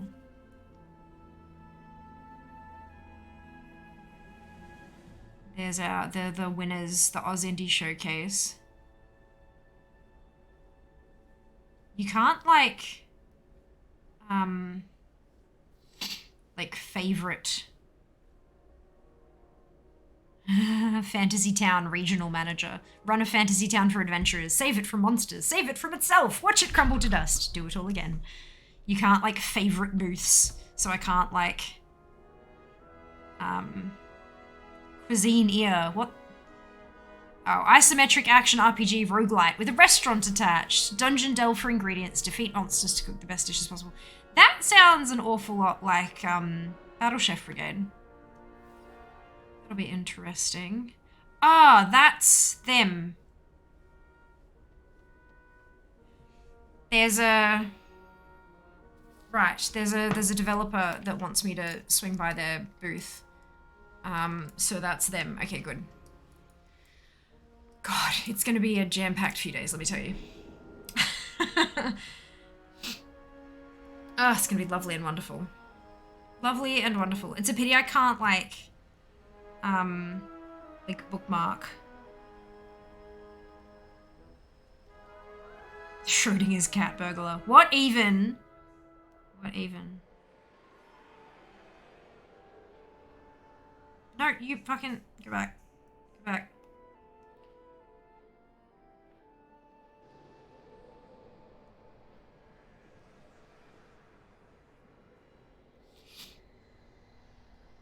Fax Rising is enormous.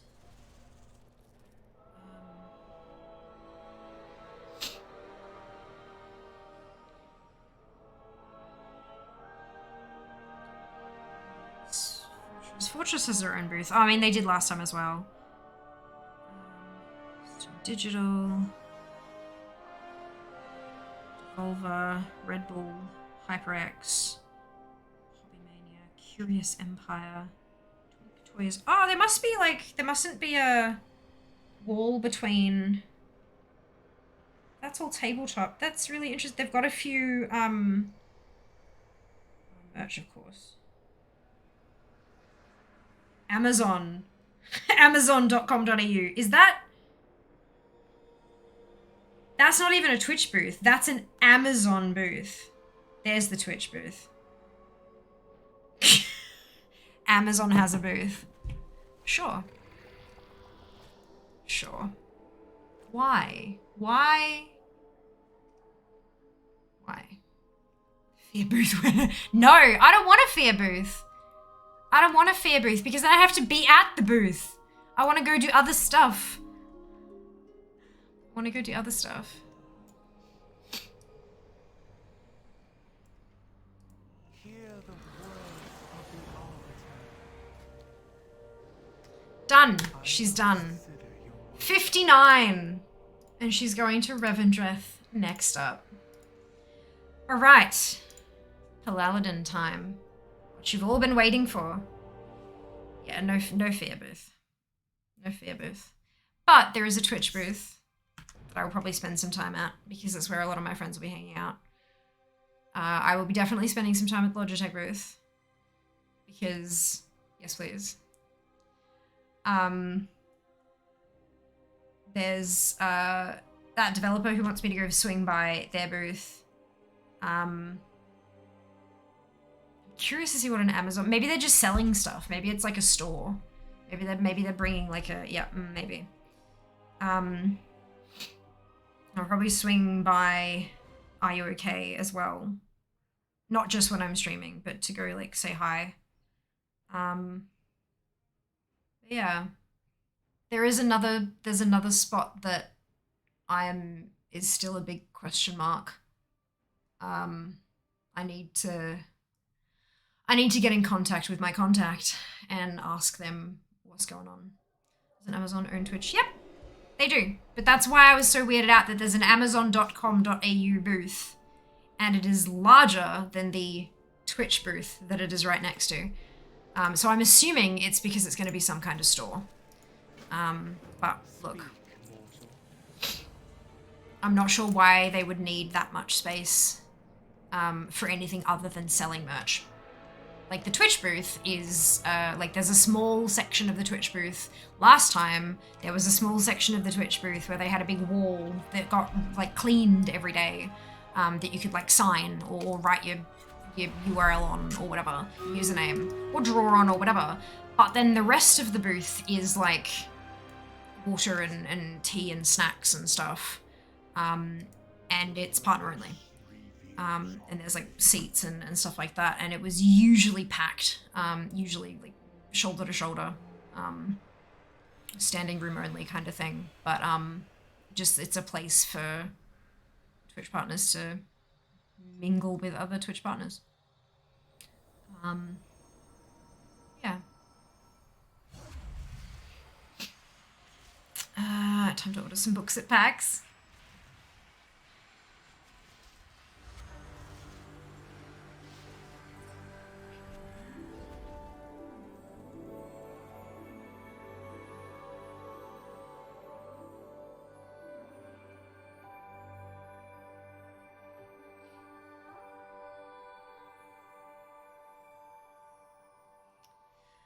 So still won't drop the right pair of leggings after 40 kills. Now to wait an hour to try again. I'm guessing Crushto is a dungeon boss. It's Prime Gaming they're gonna be pushing. Actually, that's not a bad idea. That's not a bad thought at all. Do they have any games that are Prime Gaming exclusive nowadays? Or is it just bonuses to other games? I don't know. I should know. I should, but I don't. I go back to Twitch and I click my little party hat. Prime loot. Let me click the Prime loot. Visit the Prime Gaming loot page. I know they give free games occasionally as well, but it's for other platforms, right? They don't actually make the games themselves, right? Sorry, did you need something?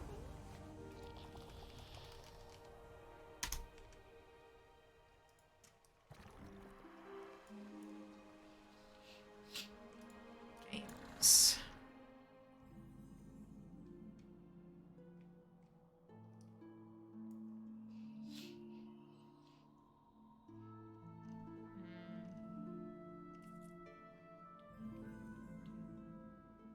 Prime Gaming Guide.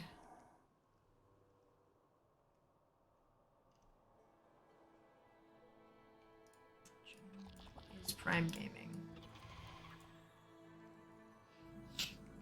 Twitch channel subscription member, access to game content, access to select games, and in-game loot at no additional cost. Exclusive emotes. Expanded chat color options, member-only Prime chat badge, extended broadcast storage. Because my thought is like, if they need that much space, what do they do with the space? Because if it's just a table where there's a couple of people talking about why you should sign up for gaming, Prime Gaming, right? You don't need a whole ass booth for that. And the bigger the booth, the more you have to pay packs. So most people would go for the smallest booth that they need to get what they need to get done. So unless they're giving away a ton of free shit, like, you know, maybe they're giving away like pins and fucking water bottles and lanyards and all that kind of, like, maybe they're giving stuff away, and they're trying to push Prime Gaming. I thought maybe they'd have like little gaming booths where you can like try out demos of games and stuff, because that's a lot of the time, a lot of the places do that kind of thing. They'll have a handful of PCs set up so you can test their wares. But It'll be interesting. It'll be interesting. One Amazon, please. Yeah, look, it's a bit that way, hey. What does it actually say? 3820. Amazon.com.au. Amazon is guided by 4 principles: customer obsession rather than competitive focus, passion for invention, commitment to operational excellence, and long-term thinking. Amazon strives to be Earth's most customer-centric company, Earth's best employer, and Earth's safest place to work. That sounds like, to me, like they're an employment booth. That sounds a whole lot like the employment spiel. Like, that's the spiel you get when you go to apply for a job. That's the first paragraph. And then it says, what we look for in you. Like, that sounds like a recruitment drive. That's not... I am really hoping that that's just like a filler. We are like not a month out. We're like a week out. But like, for some reason I was thinking end of October. Good Lord. Like, that might just be filler. But that concerns me. I really hope that they're not trying to recruit at PAX. Because, that's not going to work very well. Let me tell you. Pushing Prime Gaming makes the most sense. And maybe they've got a few deals with, like, the companies that they work with to give the free stuff. Maybe they've got a few of those games set up on PCs or something. Along with, you know, giving people, like, balloons and pins and lanyards. Badges, someone grab the vision instead of the PAX text. Yep. Yeah, that's it. That's it. I'm surprised they managed to edit out the internal document only in all caps at the start of the sentences. But yeah, that just... Ooh, I don't know. That's weird. That's weird. But they're right next to the merch booth. They're literally right next to the merch booth. So it makes sense to me that they're selling shit. Who are you? You don't have anything. You're blank. Okay. I don't know what you are. I know what you are, but I don't care. VR. Ah, Crunchyroll. Yeah, that makes sense. That one's another blank one. Oh, Wacom's got a whole... Interesting. Mwave. And Aftershock. And Sonic Frontiers. Cool. But yeah, the oh my god! I just realized. Sorry. There's a whole ass Prime Video booth too.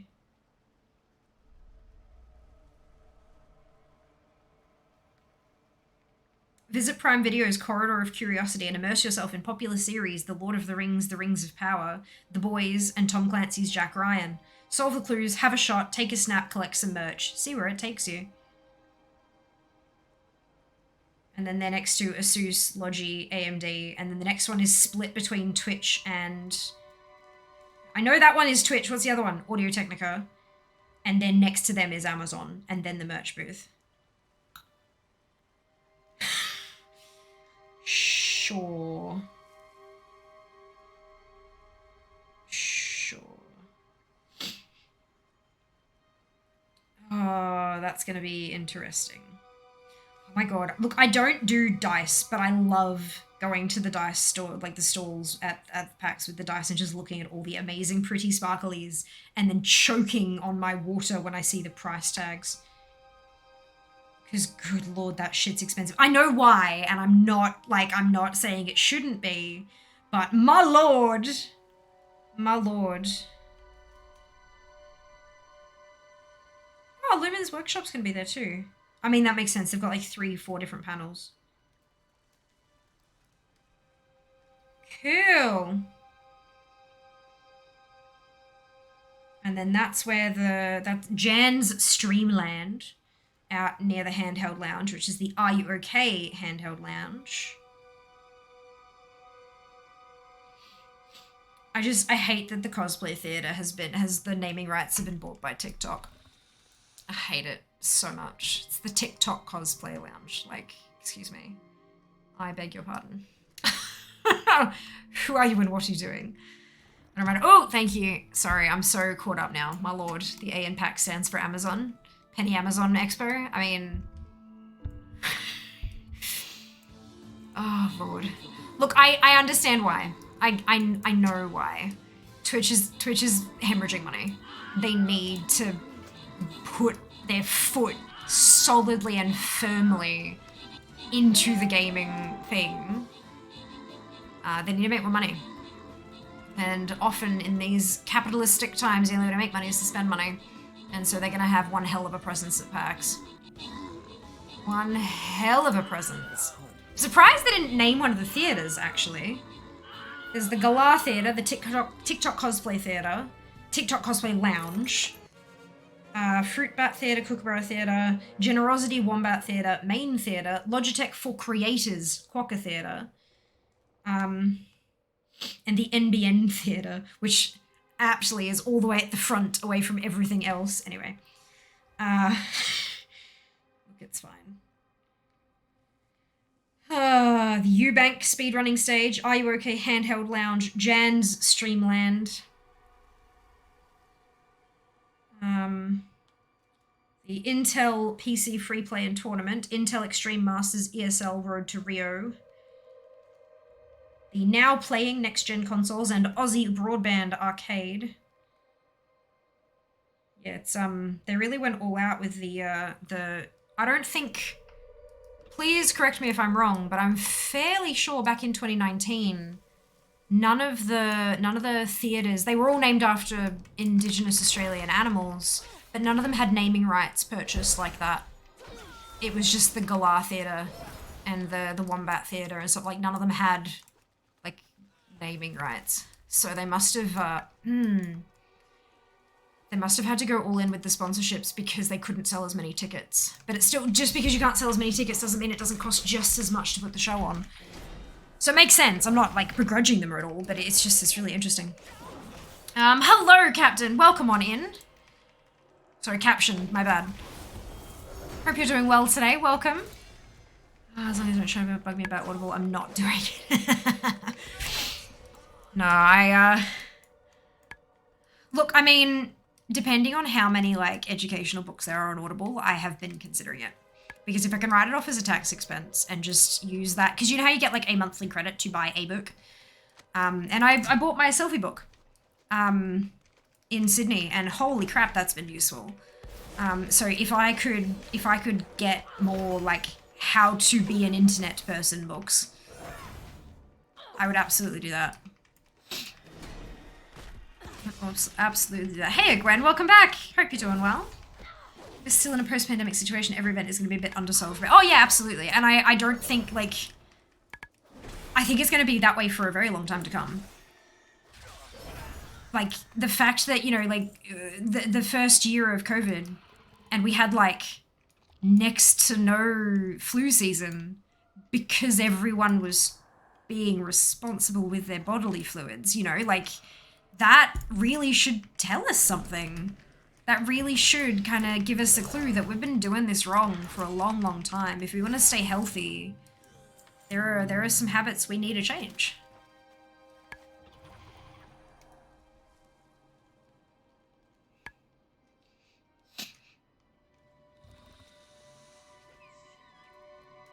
Enter the cave. Is it in here? Good enough. Actually, I think I can just get. But yeah, it'll be interesting. I am looking forward to not having to shoulder my way through crowds to get to the next place I need to go to. Like I'll never forget, you know, having two very, very large booths with like elevated stages as part of their booths, and they're throwing merch into the crowd, some of which is heavy merch in square cornered boxes. People are literally having to go to the first aid booths with bloody, like literally bloody heads because stuff is, you know, people have tried to grab something at the same time, it's deflected and hit somebody in the face because they're just throwing shit into the crowd willy-nilly. And then having two of those types of things facing each other with a crowd in front of each with no space to go. Like, it's just, guys. Oh my lord. I very much hope that there are rules against throwing merchandise into a crowd. But we'll see. We'll see. I'd imagine that any behavior that encourages a gathering of people to push to a front should be, like... yeah, but we'll see. We'll see. I'd imagine that any behavior that encourages a gathering of people to push to a front should be, like... yeah, but we'll see. We'll see. We'll see. I'd imagine that any behavior that encourages a gathering of people to push to a front should be, like... yeah, but we'll see. We'll see. We'll see. I did see photos from PAX East, I think it was earlier in the year, and it looked very empty. It looked kind of eerie, honestly. And yet the person who was posting said, no, it was perfectly fine. The atmosphere was pumping. It's just that we all had space to breathe, which sounds lovely to me. You don't have to be squished in like sardines for it to feel like an event, in my opinion. Some people, you know, get the adrenaline high off that kind of thing, like in mosh pits and stuff, but I'm good. Thanks anyway. Switching barrels. Whoops. Thank you. Fel, Mara, Silver, Dunno, San, Mike, No Mana, and Fade. Congratulations to all of you on your bonus. Well done. This is what happens when I'm mid-rant when there's a battle going on. Every time. Every time. I'm so busy at work. I better watch a lot of Twitch. Yeah, totally fine, Gren. Not a worry at all. You gotta do what you gotta do. Hey, I hope work's been treating you kindly. Evening, all you lovely folks. And back to you, Seeker. Right back at ya. Hope you're doing wonderfully well. Hello, Morn. Welcome in. Countdown is on to enter Family Baker Challenge. The Sierra and Rel have entered with tasty looking entries. Aren't they just? They both look delicious. Delicious. Hope you're having a great day. Me too. Me too, Sika. Hope you're having a great day. It's fine. It's okay. It's fine.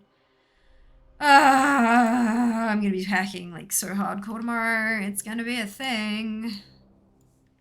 But luckily all the washing's done today. So tomorrow it's just taking things off shelves and putting it into suitcase.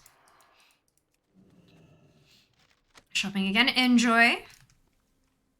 I just snorted. I need to pack. I've left it much later than usual. I was gonna start packing today and went to go start packing and then went, oh, everything's wet. Because it's doing the washing today. I usually do the washing on a Thursday, but I've just been wrecked. So that's not happened, but that's fine. It just means that, yeah, tomorrow I'll put all the laundry away and then pull half of it back out again. Packing can wait until Wednesday. Not when I'm leaving on Tuesday, it can't. My plane leaves at 8:15 Tuesday morning. My time to pack is tomorrow. End of sentence. Seeker, yes, has far more time to pack, but I imagine it's probably even more difficult when there are squids about. Put one thing in, somehow two things come out of the suitcase. I meant mine right, gotcha. Understood. Yeah, no, I cannot wait. I need to sort out 8 days worth of clothes and toiletries and bits and pieces. Like I know that Mum will have shampoo and conditioner. I know we're staying at a hotel this time around, so there will be shampoo and conditioner there as well. However, I don't believe that there will be at Dad's place because he doesn't usually have people stay because he doesn't really have anywhere for people to stay. It's like couch, inflatable mattress kind of situation. And so I can use Mum's stuff at Mum's place and I can use the hotel stuff at the hotel, but I don't know if I'll have enough stuff from the hotel to last me 2 nights at Dad's so it's those kind of logistical situations I have to think of. And then in terms of skincare and stuff, I know that Mum would let me use her stuff, but we have very different types of skin now. So it probably won't work for me. So I need to it's a whole sitch. Stop watching me. They literally did this with the ghost trooper. Oh no. Can't Mr. Seeker take them to like the park or something while you pack? Is that a thing? And then you can zip it up and padlock it so they can't get in? Sounds like a tent in the backyard kind of trip. Yeah. Oh dear. Dad doesn't have a backyard. But yeah, it's he also has terrible lighting in the bathroom for doing makeup. Oh my god, the hotel I stayed at in Sydney, I got in and I was like, wait a second. And I flipped on the lights in the bathroom and the mirror, this big, beautiful mirror like this, had a band of LED around, and I was like, ah! And then they had a mirror on the wall that like extended out as like a magnifying mirror as well. I was in heaven. Oh my god, I was in heaven. I could actually see what the fuck I was doing with my makeup. It was so good. So good. When I one day win the lottery and am able to like renovate a bathroom, like, I am purchasing a mirror like that. Good lord. And then getting one of those like suction cup phone holders so that I can like use that to do the like content while I'm in my bathroom. Yep. Perfection.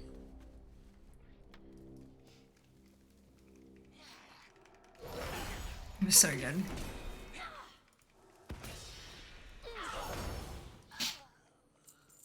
So I've had 2 dings, right? 2 dings? Yeah, and we're 2.5 hours in. So I need to get another ding before we hit the 3-hour mark to stay on target.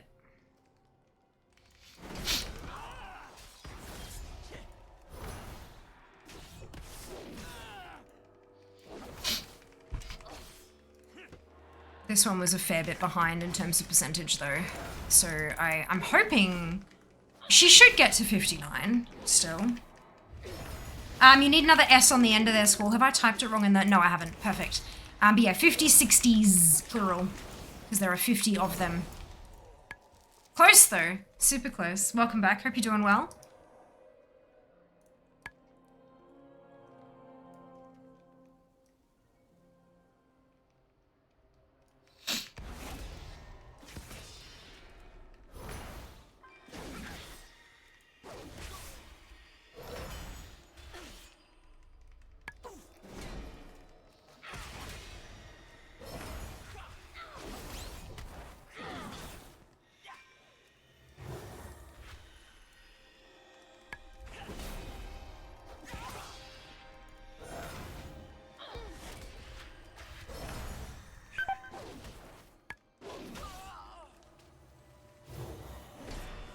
Indeed, just a chilly night here in Melbourne. Ooh, I hope you rug up. I hope you've got the ability to rug up.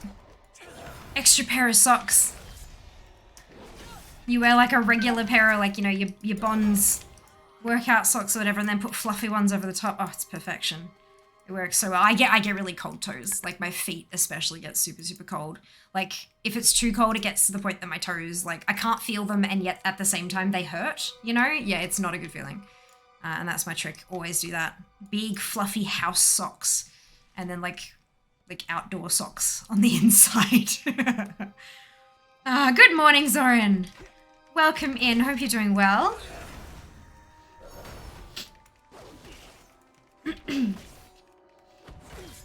Zappy socks. Go into the other room for house socks. Perfect. I've got no socks on at the moment. I feel a little bit naked, honestly. Maybe I should put on socks because my tootsies are just a little bit chilly. Not cold, but like not warm either. USB port on them or something. Oh, like USB like warming socks? Yeah, but see, my problem is if they like having my feet essentially tied together, I would absolutely go to get up and like yank and then like, yeah, look, that's not gonna be, no one's gonna be happy with that. I would hurt myself. Screw myself over in DF beta. Oh, I'm sure it's fine. It's only beta. Everything will be wiped anyway. Just as a quick reminder before anyone starts talking about the beta, we are a spoiler-free channel. No spoilers. Spoilers will get you banned. If you want to talk about spoilers with this community in particular, there is a channel in Discord. It is called Story Spoilers. And you are free to discuss any kind of story spoilers that you would like in there. But in here, the chat, we are spoiler free. Thank you for cooperating with the static powered ones. Static powered ones. Yeah, okay, so I'm pretty sure was it on stream? So I had fluffy socks that I bought just recently, like new, and they're so pretty and so soft and I really like them. And I put them through the dryer after I washed them and the static electricity from the dryer gave me foot cramps. Like deep, deep, deep inside my foot, all those little tiny muscles were cramping and I was in agony and I couldn't figure out what was going wrong. And I took the socks off. I took because it was only 1 foot. I took the sock off and was like trying to massage it out. And finally it went away and I put the sock back on because my feet were cold. And then it started up again. I'm like, what the hell is going on? And I took it off and did it again. And then the other foot started cramping. So I took both of the socks off for like half an hour and no more cramps. So I went and got a, there's a ton of different things for removing static electricity on the internet, but I grabbed a metal clothes hanger, and like stroked it over the socks basically, and apparently that pulls the static out of it. I didn't get more cramps after I did that, so maybe it works, or maybe it was just placebo effect, but or maybe it had run out already. But yeah, no, static, no, bad. Bad. Yes, okay, good, brilliant. Fairly confident Zappy socks do not appear in Dragonflight. I mean, look, maybe. How do you know Zappy Boy doesn't wear socks? Everybody should check my sweet house socks and RL shenanigans. Let me reboot my Discord then. One moment, please.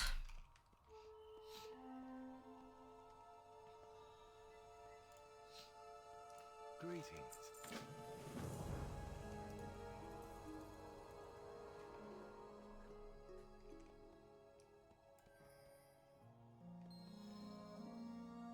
Almost misread that. Oh no. Oh no.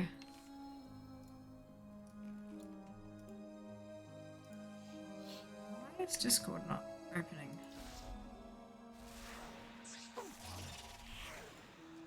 There we go.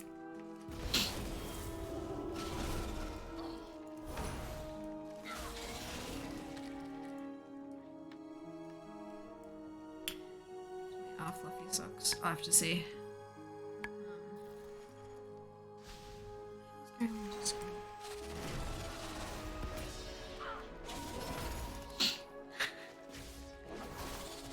RL shenanigans.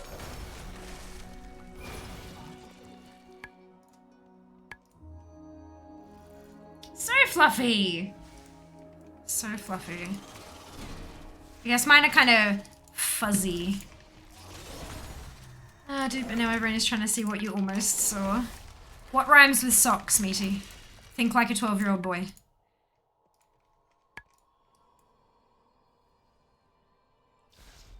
Doing the quest Torrentani and High Mountain, not sure if PvP quest or Leatherworking. Oh no! Oh, Neri, you are not wrong. Oh no. Oh no.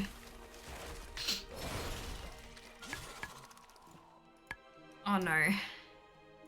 Then while you're at it, checking out my sweet house sock content, why not check out a real social media wizard, Fiamma. You probs won't see sock content. Actually, before or just after Christmas, because I got a Twitch present, a Twitch partner present, and it had pairs of socks in it, and those socks were awesome. So I did actually post a photo of my feet wearing socks. So yeah, there is actually the very occasional sock content. Definitely something more interesting, maybe the recent YS Open. What did you think? What did you think? I was trying to be artsy. Sometimes it works, sometimes it does not. Top secret, I like that announce. Yes! But yes, definitely jump on that Insta. And you're definitely going to want to do that sooner rather than later, because in case you missed it earlier, I've got a few giveaways running this week while I'm not here. I know, it's weird. So, the mystery phone fund giveaway is happening tomorrow. I finally have confirmation. I have the things that I'm giving away. We have 10 Dragonflight heroic codes to give away. So we're doing that tomorrow on stream. Don't miss it. Then, on Tuesday morning, I think, maybe early afternoon, there will be a post going up on both. There's one on Twitter and one on Instagram. Each platform has 10. This is separate. This is not the mystery phone giveaway. This is to celebrate the launch of Dragonflight on the 29th of November, AEDT, Australian Eastern Daylight Time. I think that's what the D stands for anyway. I've got 10 heroic Dragonflight codes on Twitter and 10 on Instagram to give away. So, you don't want to miss that. Make sure you go follow. One of the requirements to enter that competition will be to follow me, so you might as well get that one out the way. Turn on your notifications so that you don't miss that post go live. And then obviously do the other little bits and pieces to make sure your entry counts. The house rhymes with the socks. Look, I don't know. I'm assuming that's where that went, but like, I don't know. Rock lobster. While you're at it, check out my sweet house. Yes, good copy paste. We will be poking Mobile Land. I realized the socials link didn't post. It didn't. All the profiles at allmylinks.com/Fiamma. That's it. That's it. So can we enter both Insta and Twitter? You absolutely can. You absolutely can.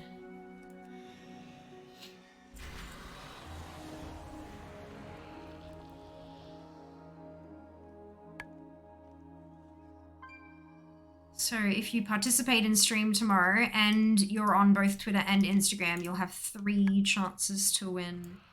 Evil has no place in Yes. Producing at an alarming rate. Destroy their larvae. Community love for your following pleasure. Can Illidan win and give me the code, or is it for humans only?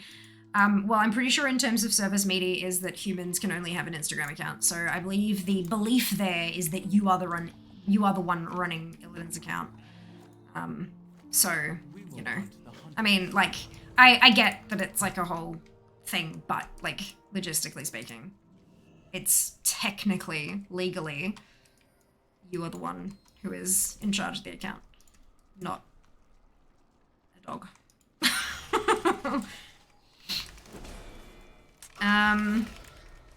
Oh, free for all. I can do that.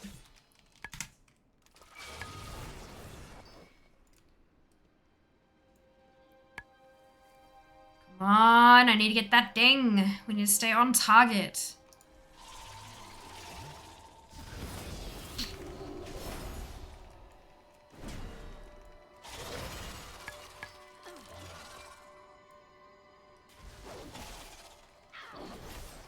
Hello, Not. I'm a fucking casual. You do non-casual stuff in And I'm Plus. fucking loving it.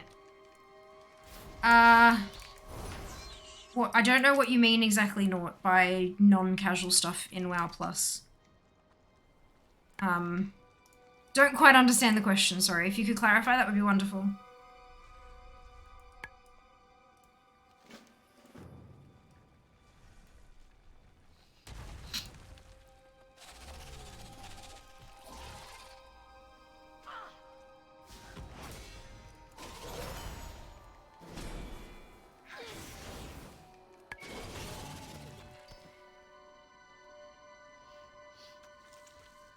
Like non-casual gameplay. I'm not sure what you define as casual gameplay versus non-casual gameplay, because everyone defines that differently. Like, some people may define leveling as a casual thing, but when I'm doing it 24 hours a week, is that really casual? Like, yeah, that's what I'm not understanding.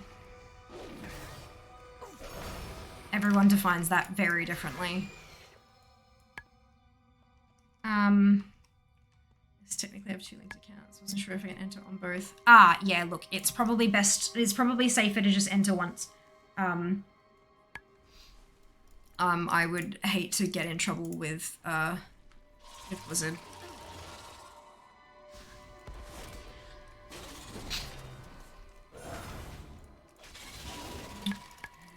Well done, Zam. What are you doing with those extra 299 coins?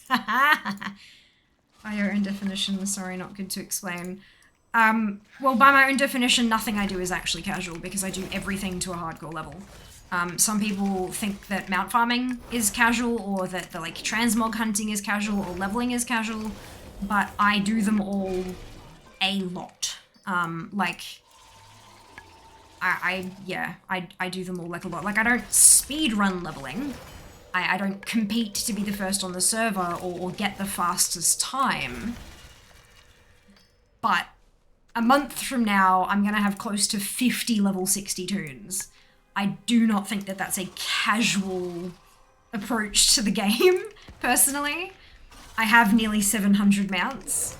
That's fairly up there in terms of, like, how many I have. Like, yeah, so I don't think, like,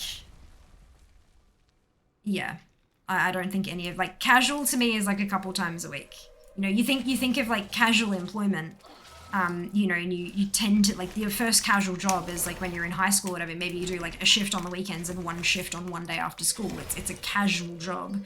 You pick it up here and there when you can, and that's not how I play. I play very consistently and I push to get big goals done. Like this, you know, it's not just like level a toon to max. This is level 50 toons to max. It's a fairly challenging task.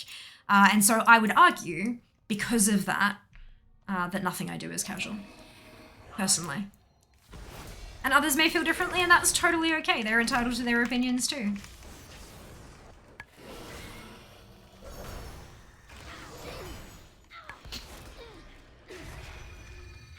Wait, I tell the squids is not kind to boo opponents. Celebrate your team, don't boo the other team. Yes, absolutely. And learn from the other team. Even if you don't like learn from their strategies and do what they're doing, see what they do and learn how to counter that. Like mythic rating, no. Higher mythic plus, no.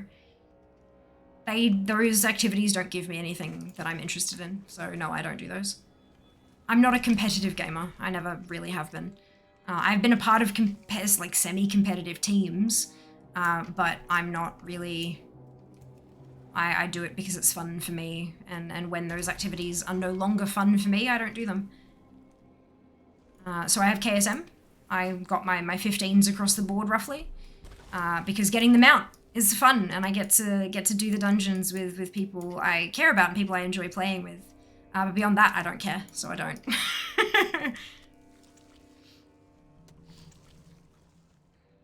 I'm going on stream first anyway. So what about it exactly, matey? That's exactly it. Absolutely. Casual plus 28 mythics. Yeah, exactly. Yep.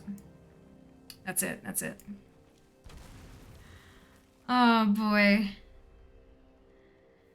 Oh, hydrate. They don't spark joy. They do not spark joy. No, they do not. No, they do not.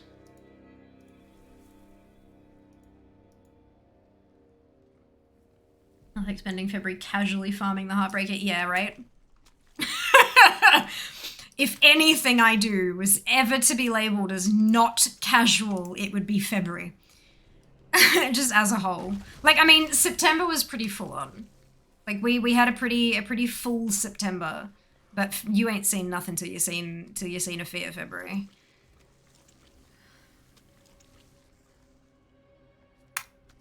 Love is in the air. Birthday. Streamiversary. It is a fun-filled February. And we use fun here sarcastically. Oh, it'll be great. It'll be great. But it's alright because it's not even going to be the full 2 weeks. I'm going to do it for like 3 or 4 days. And the Heartbreak is going to drop on my birthday.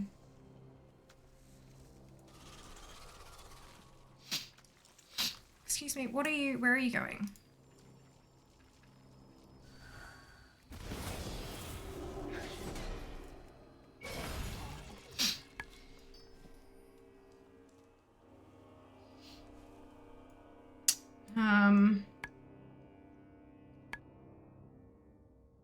Yeah, you do have KSM there. I do.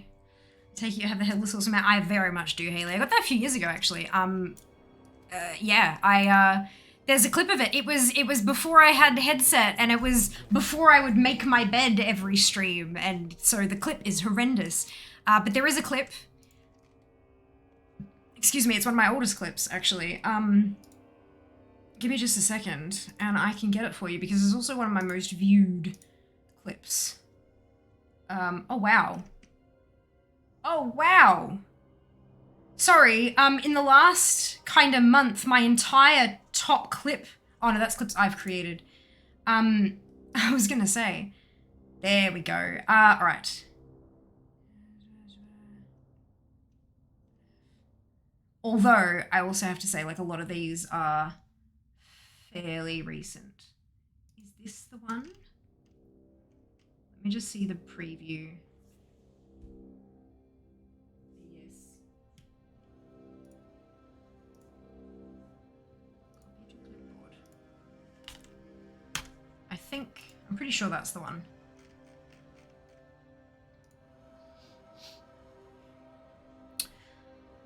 February, the month of delusions. Yeah, that's it. First packs next week. I know, right? this time, in a week, like exactly 1 week from now, PAX will be over.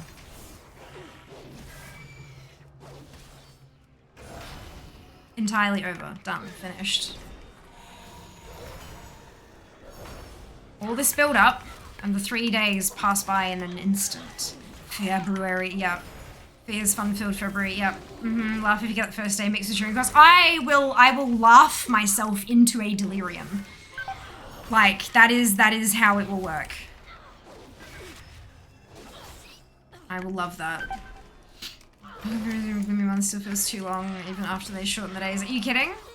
February is like my busiest month of the year, even outside of streaming. I've got like 7 immediate family members, like mum, dad, stepdad, siblings, etc. And out of the 7 of us, 4 of us have February birthdays. So like it's packed anyway, and then you just kind of stack Love is in the Air on top of it, and it's too much. It's too much. PAX next week. Used fun to replace a different word. Yep.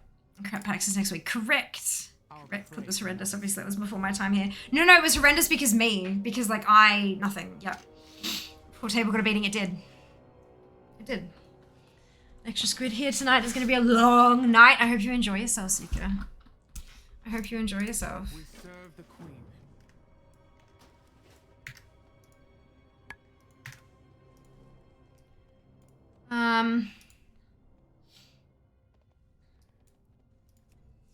Experienced it before, but can you explain the post-con sads? Just so people are going, yeah, right. So post-con blues is, it's not just from conventions. I've also experienced it big time with like shows. Like I did theater and stuff in school, performances, that kind of thing. Anytime you have this big event, even if it's like a big event, like a wedding that you're going to or having, or like a birthday party you're celebrating, or some big kind of event, and all of this planning goes into it, and you're looking forward to it for months, weeks, days, hours, you're counting down, and then it's happening and it's amazing. And then when it's over, it creates a void. Because there was all this time and all of this energy that you dedicated to this one thing, and now that thing is finished. And so you have this energy and this excitement and this happiness and all that kind of stuff that no longer has a target because it's done. And it's kind of like, now what? What else on my horizon do I have to look forward to? And it kind of sucks. And so it's the post-con blues, because it often leaves you feeling quite down because you've had this extreme high that even average feels low. So like there are of course ways that you can help handle that. Having something else booked coming up, that's a ding by the way, so we're within target, only just, but we're in target. Having something else planned to look forward to is a really good way to, because now it's over, but that's okay. What's, this next thing's on the horizon. So that's something good. And it's quite good if the next thing isn't quite as large or energy involved. Like if you've got a spa day booked or like a lunch with someone you care about or any of those kind of things, it can be quite good because it's something to look forward to, but it's not something that's going to push your adrenaline up to where the convention did. But also just your standard self-care stuff, recognizing that how you feel is reasonable and it's normal, and, understanding why you feel that way. You had this massive high and now you're not actually feeling down. You're not sad. You're not in a pit. You're feeling average, but average feels lower. So those can be really important things to kind of pay attention to, and just generally taking care of yourself. I am almost certain that Are You OK will have some supplies on their site around like post-event blues and things like that, because it is such a common thing. And for some people it takes a few days to set in. For some people it's like you're riding on a high for a few days because of all the amazing things you had, and then it's like, oh, I can't just go see those people again. So it settles in later. And for some people it's immediate. For me it's immediate. I often have, I'll go and have a sit-down dinner somewhere after the expo hall closes up on Sunday. just to kind of decompress and all. I'm not sure I'm going to be able to do that this year. We'll see. But just having like a quiet time, but it hits pretty much immediately for me. But that's always been the case when I was in high school and doing shows. The curtain would fall in our last performance and everyone would be, you know, having the big hug huddle because, yeah, we got through it. And then immediately my brain says, yeah, and you can't do it again tomorrow. Suck it. And so I'm like, oh, right, here we go. So yeah, it's definitely a thing to be aware of and to just remember that that's okay and that that does happen to a lot of people.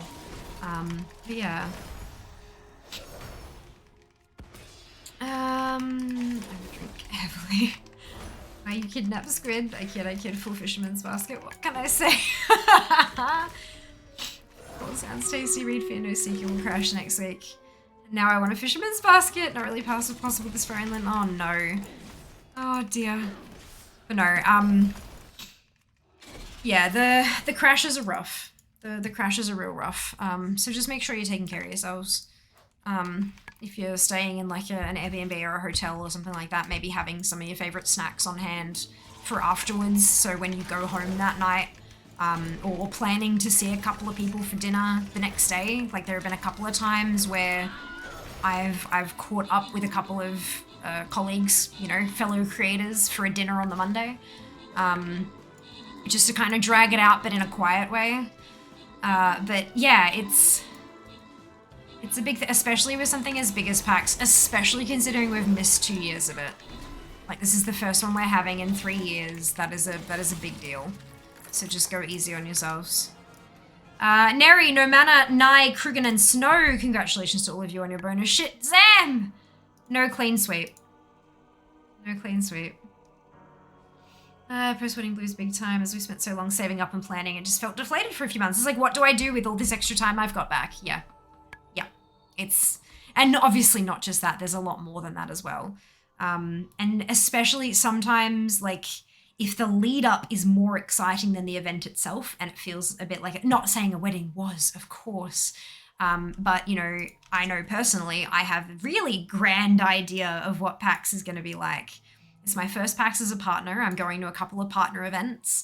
I'm streaming for the first time from PAX, not just once, but twice. There are other opportunities that are there that I may possibly be doing. They're still hammering out the details. So like, this is like, for me, this is like, oh my God, this is going to be enormous. This is going to be huge. It might not be. My stream is maybe riddled with technical issues. It may be not near, like I might just be stressed the whole time. I don't know. I'm going to try not to be, but I don't know. So yeah, it's a thing. It's a thing. But yeah, no, I can imagine that with a wedding it'd be a huge thing. Remember, post-event blues might be heavy tiredness as well, and some forget that. Yeah, absolutely, let yourself rest. If you're really tired, don't feel like you need to attend all the things, or if you actually do need to attend all the things because you've committed to them and stuff like that, once that's all done, once you get home, allow yourself to rest. Like, just let yourself go to bed early and get some sleep and eat some microwave meals instead of cooking dinner and just rest. Let yourself rest and regain that energy, because it's a big thing. I've heard don't be sad it's over, be glad it happened. Of course, absolutely, and that is a fantastic mindset you can have, but that doesn't always, like, it does get a little bit awkwardly close to, you don't be depressed, just smile, you know. It's so yeah, it is a fantastic mindset. Like, if you find yourself really like dipping into those blues, it can be a good idea to focus on the amazing experiences that you had and look at next year. Start putting aside the money for next year to make it even bigger and better.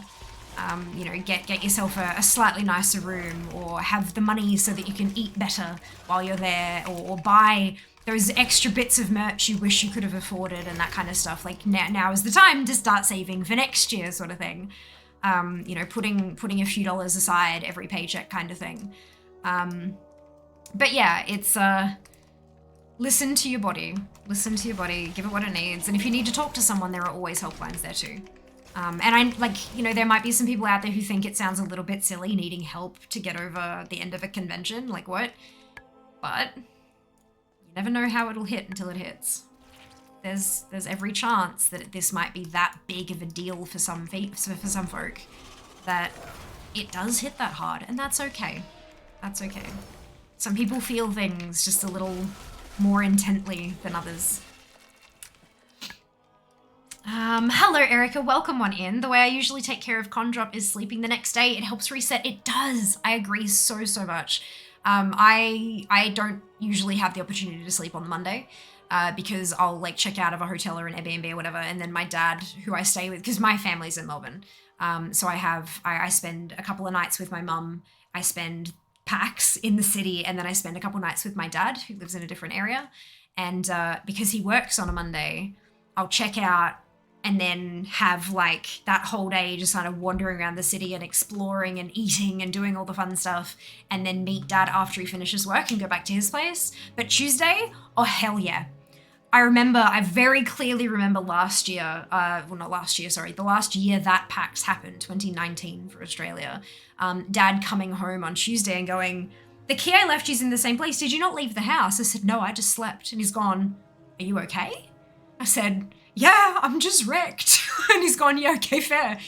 Because, I mean, he didn't quite understand. He's never been to PAX. Dad's coming to PAX this year. He bought tickets. He's coming. He and his girlfriend are attending on the Sunday, and I'm so excited. Oh my God. What makes it even more special is that the first time my dad is coming to PAX, he's going to be able to see me streaming from Logitech's booth. So that's like just... He's the reason I love Logitech so much. So like it really... Yeah, it feels good. It feels good. But yeah, anyway, so yeah, no, sleeping... Absolutely. If you have somewhere that you can stay for that day, or if you're flying back on the Monday, just let yourself pass out on the plane if you have to. Like if you feel the pull, just do it. Let your body go. Let's happen. Let it happen. It's fine. After VidCon, I was a mess. Traveled to LA to meet so many amazing people. I thought I'd never get to meet in person again. Yeah, that's a really big thing, especially with overseas travel. It's a big deal. And you're right. Like, you know, there are some people that you meet at those kind of things that you may never get to see face to face ever again. And there is something special about a face-to-face connection versus like an online, even with video chat, you know, there is a level there that's somewhat different. Not for some people, but for others, there is that thing. But, yeah, like it can be real difficult. Just remember there is always help available. Always, always, always. Great idea. Agreed, Seeker, right? Hello, Neeks. Welcome back. Hope you're doing all right. Event will be meeting a bunch of important people. I'm excited. I'm so like. So when we meet up, Seeker, when we meet up on that Saturday morning, I'm kind of expecting, like, there's part of my brain that's like, are we just gonna sit there awkwardly and not really know what to talk about? And then the other part of my brain is like, oh honey, you know, as soon as you close your mouth, Seeker's gonna be like, okay, so what's the plan for today? Where are we going? Who are we seeing? When are we where? What is going on? Give me the deets. And like, I'm kind of living for that mental image, not gonna lie.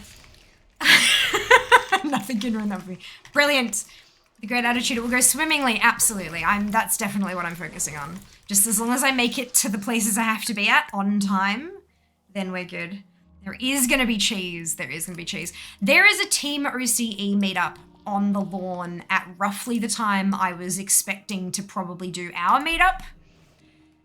So I'm thinking we'll either do it just before or just after. Because I don't think that the Team OCE meetup involves food. And they've got 2 meetups this year. They're doing the one out on the lawn, and they're also doing one in there's like a community room that people could book, and they managed to get a time slot for it to do like a business card exchange. And I was planning to go to that, but now I can't because it's the same time that my Logitech stream is, so I can't do both, unfortunately. So I feel like I should go as part of the as a former member of the leadership team. I feel like I should absolutely go to one of those meetups. But look, we'll see. We'll see. Have more of a friend, meant through elements in outline, call out just sharing fun memories. I'm trying to Discord. Oh, lovely, Neeks. I'm glad to hear that. Some nice KFC. Wonderful. Oh, that sounds like a beautiful memorial. Yay, Dad, I'm so excited. Amazing for you both. Yeah. He knows I said, did you guys see the poster? I didn't even, I have been so slack with my bloody socials. I didn't even see it go up. And like Hannah messaged because we're organizing our stuff for the Friday. She's like, oh, by the way, I saw your name with the Logitech stuff. Congratulations. I'm like, you saw my what now? And I pull it up and there's my name on a bloody poster. And I'm like, okay, here we go. So I sent that to Dad. And he said, it's clearly not in alphabetical order, so have they put it in order of awesomeness? And I'm like, you do realize I'm not first on the list, right? But no, he's, yeah. I'm really, like, there are a couple of things that I can't talk about because okay, it's not that I can't, it's that I don't want to, because they're not set in stone yet. There's no, like, there are talks, but nothing is confirmed. I have been asked if I'm interested and I have said yes, but they haven't confirmed that means I'm doing, do you know what I mean? Like, it's I'm not sure. Yeah, so I don't want to talk about stuff in case they kind of turn around and go, turns out we don't need you, we've got someone else, sort of thing. So yeah, but yeah, I'm keen. I'm excited.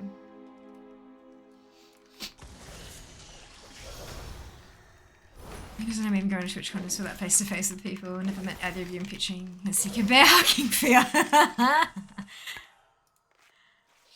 Hello, Aspect. Hope you're doing well. Galaxy was having the same thing yesterday. Yeah. Yeah. It's like you can't really, like, you want to because you're so excited and all the opportunities and stuff, but you don't want to, it's not jinxing it. It's, you don't want to say something and then later when someone asks, oh, what about that thing? And then you have to kind of retract and say, well, actually, it's not nice. It's not fun. And so, yeah, it's sort of a thing. Yeah. But yeah, it's a tricky path to tread. Trying to figure out like when it's safe to talk about stuff. And usually confirmation is when it's safe.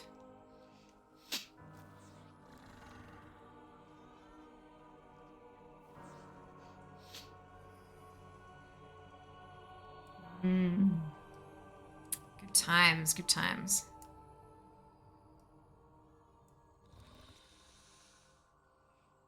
It is really exciting though.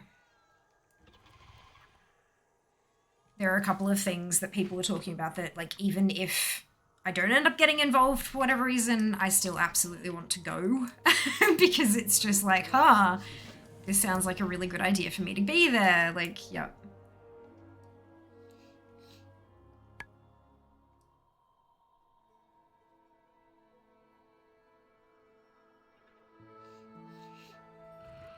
Would you be included? Would be good. Yes, it would be good, right? The more I can be included in, the better. The Queen watches over us. Because at this point, it's all growth, growth, growth. That's what we're trying to get. It's full-time fair. That's what we want. We want full-time fair. But to get there. This is make it to Australia. Absolutely, absolutely. Well, there's so many of us actually like streaming from the convention as well, though. So at least there'll be kind of that way to join us all in spirit, you know. Jump on in the streams with chat and do the thing.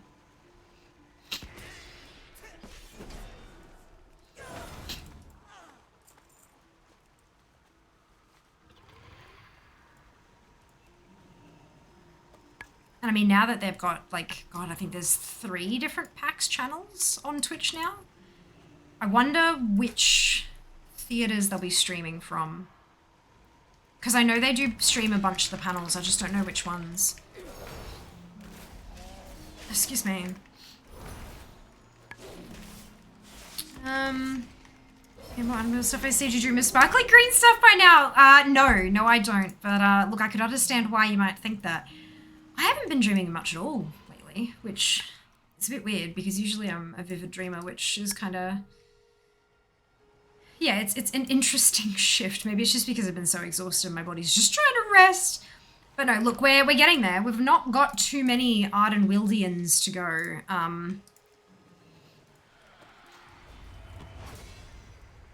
Although it doesn't feel like the desperate push to the end like it did with Maldraxxus, I have to say.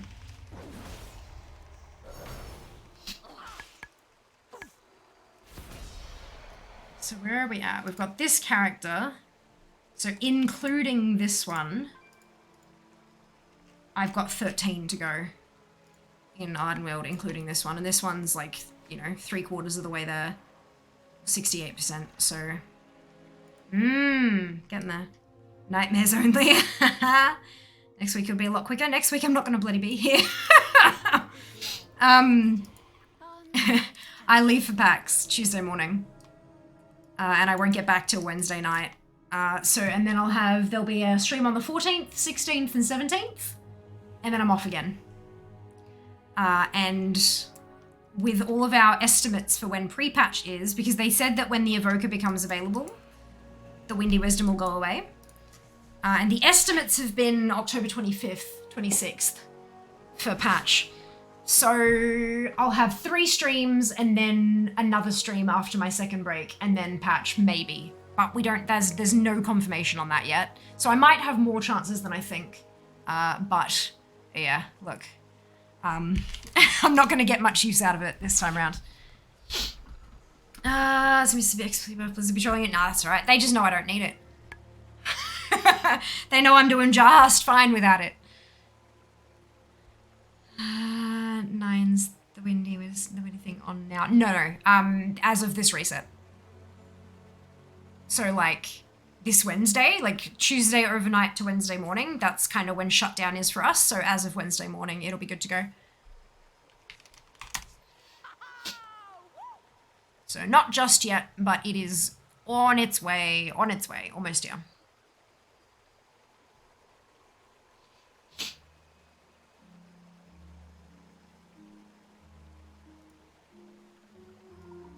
So I forgot to add another day of highlighting when I did that last ding, because I got another day worth of progress. So I'm now 11 days ahead. I'm up to the 13th. So if I can get another day of progress, I'll be up to when I come back from PAX, which will be, like, that's perfect. I'd love that. One more list than their last people, I assume. Sorry, Aspect, I don't quite understand your comment there. Apologies. I ordered the Epic Edition. Do you know if the promo pets you get from it are worth leveling for pet battles? No idea. I haven't done pet battles in quite some time.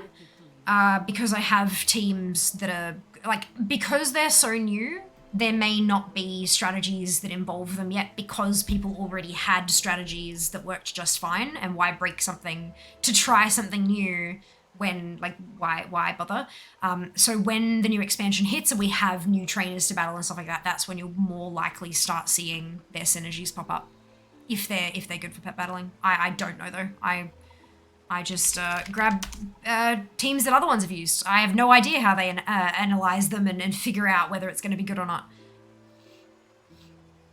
I thought you were on about people on giveaway for beta. My bad. Oh, no, I have no idea about that. No idea, sorry. Doing the Journal Stables quests on a Druid. Turns out you can activate travel form while mounted on the vehicle version. Right now I'm an Ardenweald Moth sat on the back of a Talbot. Perfect. That's exactly the way it should be, Mara. Working as intended. Right? Surely.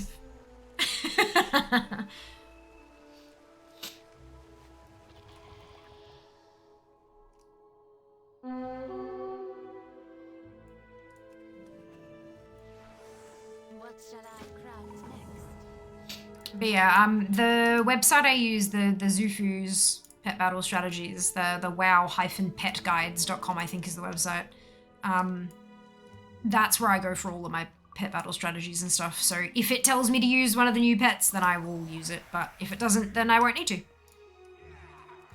Could fly because of the wings, I would say. Definitely say so, but sadly not the case. That would be hilarious though. Can you imagine a moth just trying to hold on to a tail because you fly through the air? That'd be hilarious. Hilarious.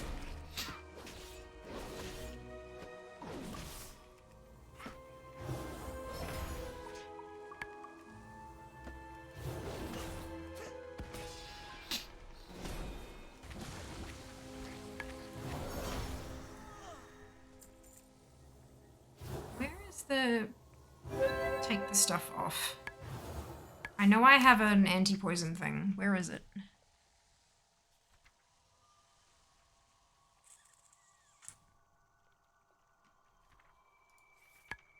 Cleanse toxins. That's the one. Perfect. I remember being a turkey on top of the chicken mount. Also ran into someone else at the chicken mount last night. Not something you see every day. Well done. Definitely not. Oh my god, click the thing. There we go. How can I help? Now, where did I put that? Pet battles you really need like 20 to beat practically every fight.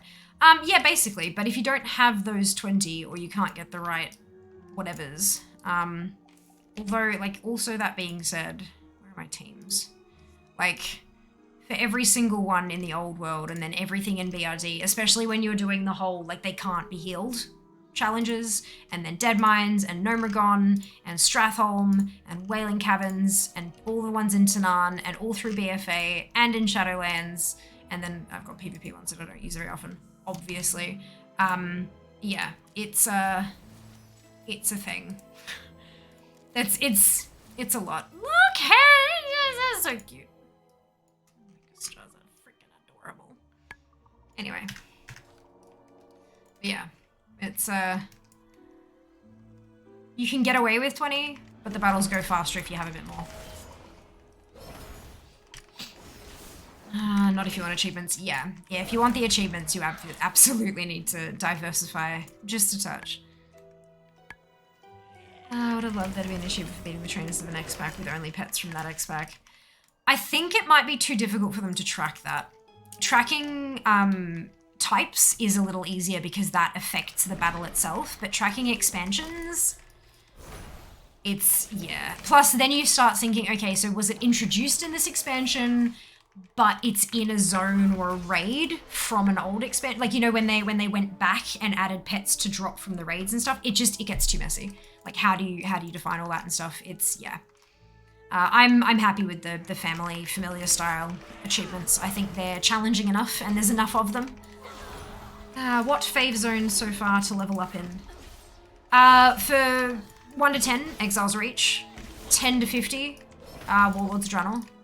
And for 50 to 60, I'm honestly not too sure. I know Maldraxxus is probably my least favorite. I quite liked the way that Bastion flows in Threads of Fate. Ardenweald flows quite well as well, but I do feel like there's a bit more travel involved than there was in Bastion. But yeah, at this point, probably a toss-up between the two. I don't think I'm going to get enough time in Revendreth to really get a good feel for how it goes for Threads of Fate, because so many of my tunes are sitting at like 59.5, so they're literally going to have half a level in Revendreth and they'll be done. So it's not quite... yeah. Yeah. The no healing challenge is really hard. Honestly, I find it really easy, especially using the pet strategies that other people have come up with on that Jufu's pet guide thing. It is quite easy, but building up the teams is quite hard. Like, actually putting them together and making sure you have enough of each pet and all that kind of stuff can be tricky. But actually doing it is, and getting the, like, what teams do I need? That bit is easy. It's the leveling that's hard. But I also have like 1,300 pets, so that bit wasn't too difficult either. One of those 20 years Val, and oh boy, that is not an easy pet to get. Look, I used the Zygo guide for doing it, and it was just so easy. It was just so easy. It flowed beautifully, and we got it done quite quickly, even though I was stopping to chat consistent, like so often. It was a fun little thing to do. There are a lot of steps to it, no doubt, and actually doing it as a secret finder, like right from the beginning, trying to crack the code. Oh hell yeah! But once the guides were written and stuff, nah, it's once the guides were written, it's a good one. Until it be tagged on the battle pet screen of what X packet is. Yeah, but it's less about it being tagged there. It's being tagged in the code to check when you go into the battle, have you got all the right types of pets? And then how do they decide where it came from? It's not just about like showing the player, it's about the back end stuff. True, do you run one of Brewfest Dungeon every day on each alt for XP? No. Nah. Too much time. Yeah, easier to just level.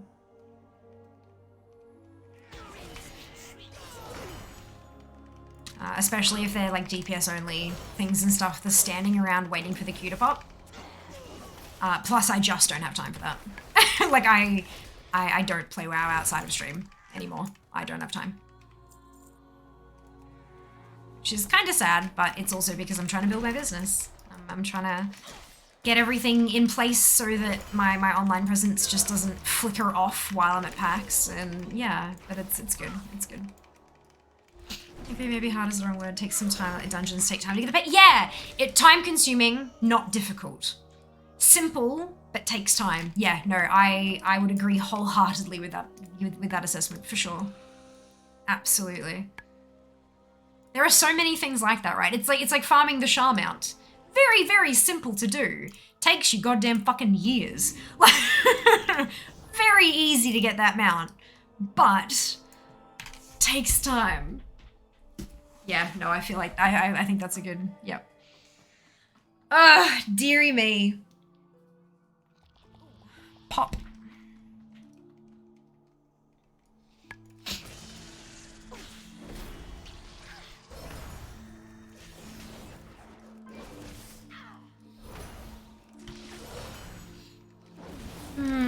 All the boss needs to do is drop it. Easy. I know, right? And you can tap it one step away and it'll fall over in a matter of seconds. So easy. Yeah, that's it. The thing about secrets is typically hard. It's just time consuming. Yep, that's exactly it. And even less so once the secrets have actually been found and once the guides have been written out on how to get there. Yeah. I'm one of those, like, I think my mind would be entirely consumed by these secrets if I actually tried to help solve them. Like, absolutely consumed by them. And that's a problem. I don't have the time. So I'm in that Discord, but I have those channels muted because I just can't. I would get sucked in so easily and I can't afford to do that. But I'm very grateful to those who can and do. And then we have a secret finding stream and we just go and knock a couple out and it's great. Works well for us.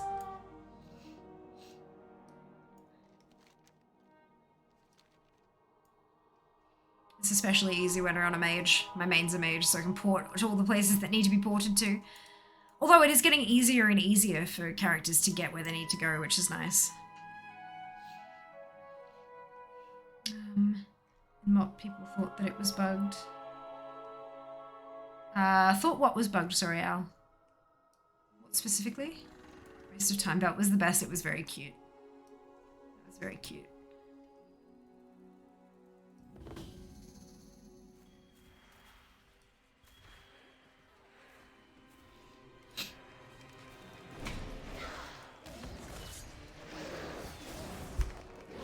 The Onyx Cloud Serpent. Ah, gotcha. The Cloud Serpent. Interesting. I never heard that. I mean, I always knew it was a really, really, really low drop rate. But the fact that people were getting it. Just to show that it wasn't bugged, it was just, a thing.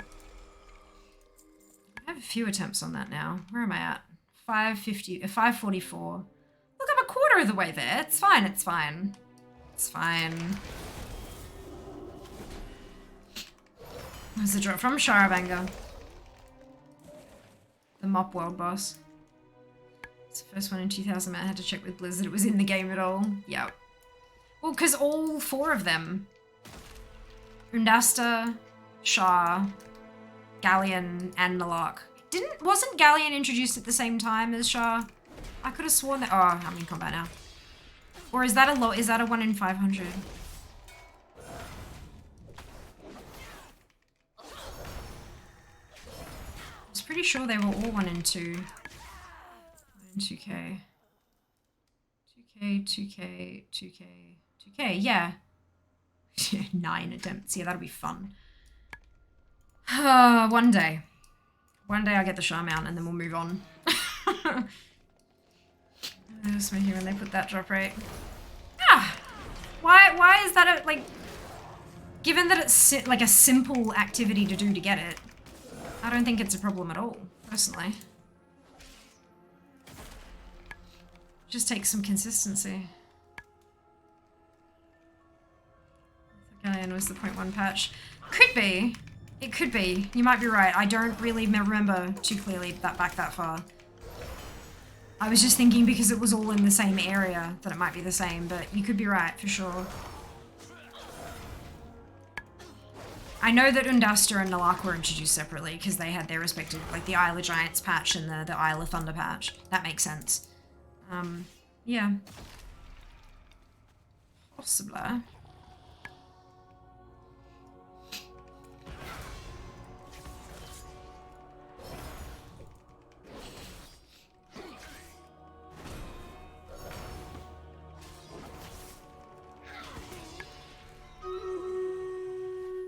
Full-time fear goal.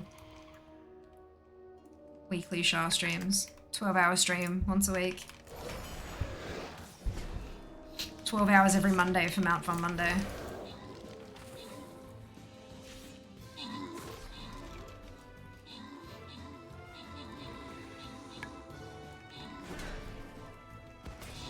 Battle time!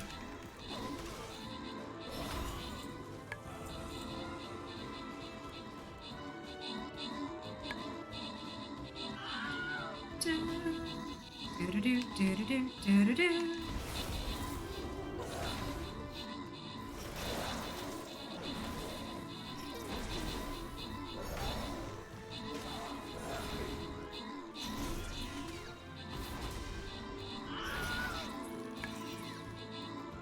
Was it the lowest drop rate mount in the game though? Wasn't the Heartbreaker mount added before? Yeah, the Heartbreaker mount has been in the game for a fair bit longer. I think the bigger problem with the Heartbreaker though is that it's only available 2 weeks of the year. Whereas Shah and Galleon and etc. you can get like at any time. You can just go do it kind of thing. So the fact that the Heartbreaker is rarer plus the restricted time limit thing, it just kind of makes it even worse. No matter Paul, Mara, Sand, Silver Shadow, Fell, and Zam. Congratulations to all of you on your bonus ship. Well done! Well done. I forgot about that year. Join me in February where I lose my mind. Again! This February we did 15 days straight.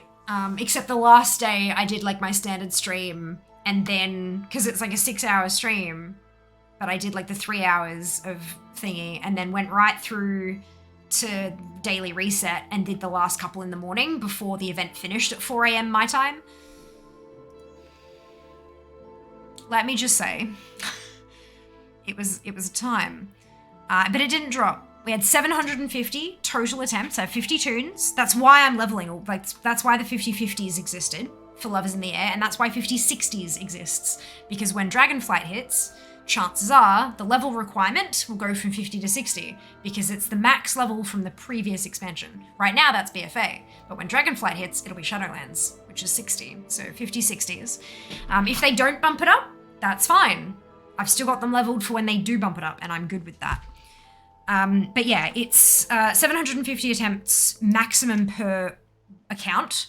If you have like a BattleNet account with 8 accounts and all of them full, then you've got 400 toons, which is 400 attempts a day, if you got time for that.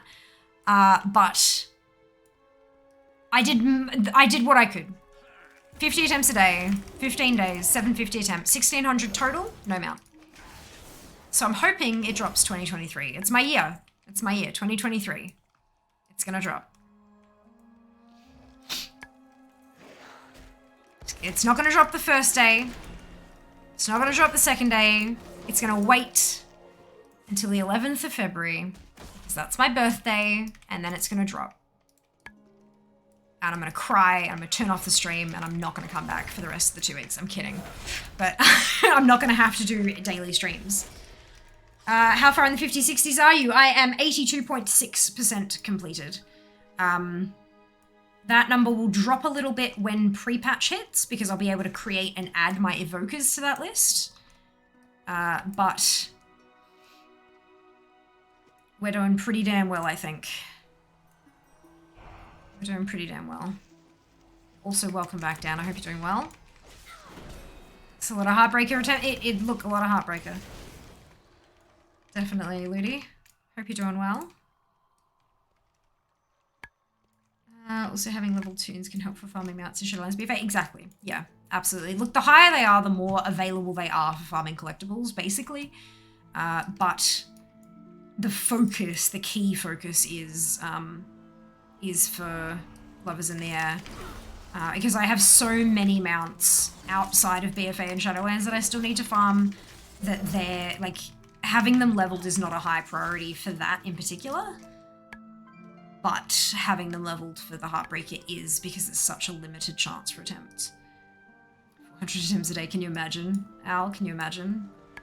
Given that 50 attempts took me anywhere between like 2.5 to 3 hours, multiply that by 8, and you're looking at, like, you'd basically have to be doing it 24 hours a day to be able to get all of them actually done.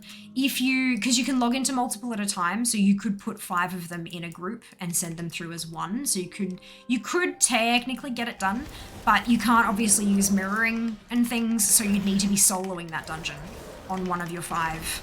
Unless you're really good at actually inputting into 2 windows at the same time manually. Like, you know, set them all up for auto attack and then just use your healer to keep them all alive. It's possible. You could do it, but it'd be a lot of effort. A lot of effort. See anything you need?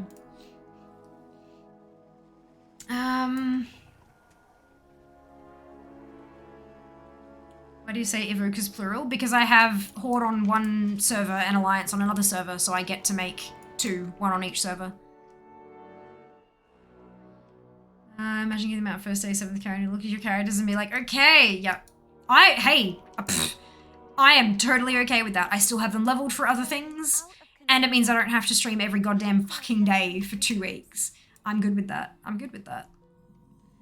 Tired, close WoW, close TSM, close browser. Don't forget to say goodbye. Oh, no, meaty. Rest well. We'll see you next time. See you tomorrow, hopefully, for the giveaway. Do not forget. Not forget. Oh, that's okay, Sen. It's like months away, literally. Totally fine. Character per server you play on. Correct. Correct. 3 weeks since hospital release. Fantastic. Farming them out from the thickness of the require more than just level 2, no matter how strong you are, you get MC if you don't click. Yeah, although that kind of requirement tends to be removed eventually, and I could have sworn they talked about removing that already. But I could be wrong. But yeah, once an expansion is literally legacy content, once it's 2 expansions old, they tend to start altering things like that. But it's not like the cloak is difficult to get these days. We're all massively over-leveled for it. It's a massive, you don't expect Q takes around 2 minutes, boss fight takes another minute, so 3 times 400 is 1200 minutes. It's 20 hours accounting for no downtime. Yep, and now take into account that you have a 10 account per limit, 10 dungeon per limit, Try that again. 10 dungeons per hour lockout. That is per server, but it still exists and needs to be accounted for. So just because you can get 30 done in an hour or 20 done an hour doesn't mean you can actually do that. Keeping in mind that not everyone can queue as a tank or a healer as well. There are some classes that are literally pure DPS. Yeah, it's unfortunately, it's one of those things that's not just straight up easy maths. There's a lot of, at minimum, for me personally, it's gonna take 2 hours and something. Because this is why I have 30 Horde and 20 Alliance, and not an even split of the two. So I do 10 on Horde, because I have them on 2 separate servers. So I've got my Horde on Zaofeng, my Alliance on Amanthul. I planned this. The whole fucking account is set up specifically for this farm, yeah? So I do 10 Horde on Zaofeng, switch and do 10 Alliance on Amanthul.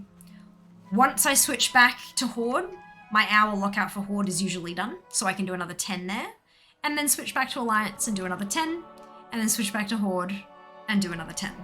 So it usually takes somewhere between, depending on queue times and how shit they are, usually takes me between 2.5 to 3 hours. My first day this year, my first day last time, took close to 4 hours, but there were some oopsies. There were a couple of things that I screwed up, and there were also some bugged queues that were taking an extraordinarily long amount of time to do, which dragged it out. But they seemed to kind of patch that up somewhere around halfway through the event, so it got a little quicker.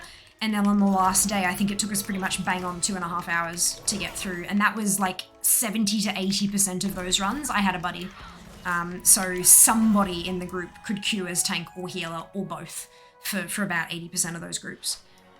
So yeah, definitely the fastest way to do it, but depending on what characters you have, it's not always possible.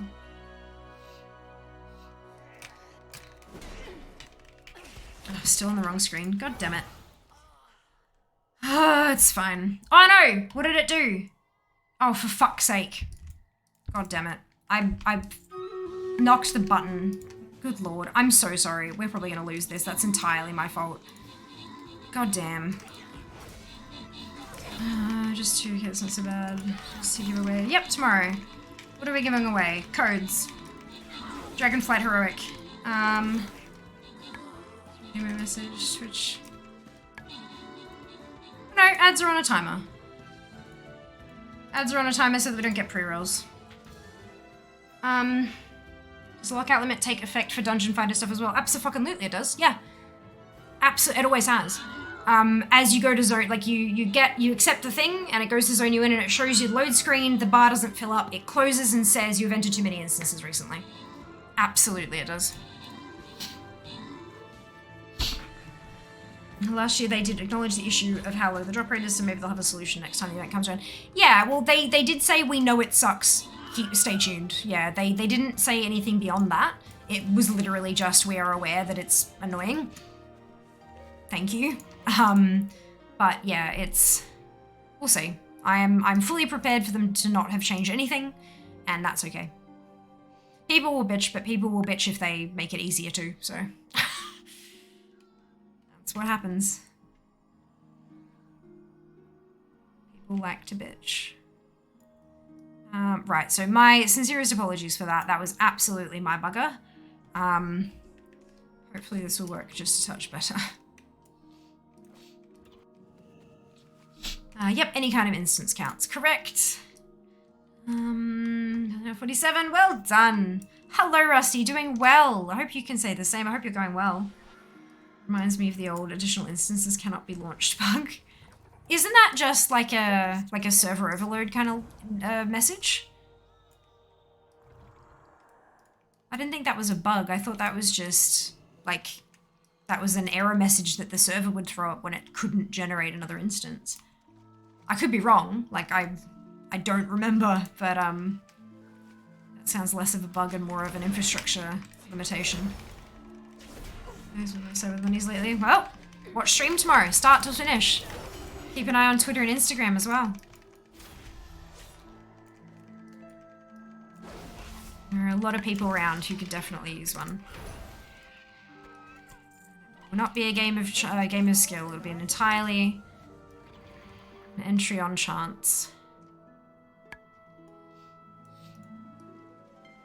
I would still put money on the fact that when the Twitter and Instagram ones go live, I will abso-fucking-lutely be getting DMs on both of those platforms asking if they can just have one.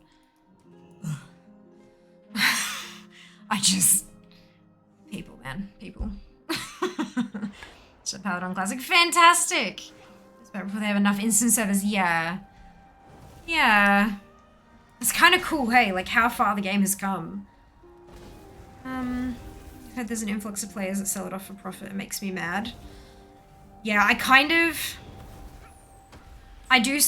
know it's easier for Blizzard to just kind of give us keys to give away kind of thing. But I do wish that, firstly, we could collect battle tags instead. And then get Blizzard to apply it directly to their account. And, you know, that's that kind of thing. Or, on the other side of it, that people were smart enough to not buy random keys off the fucking internet.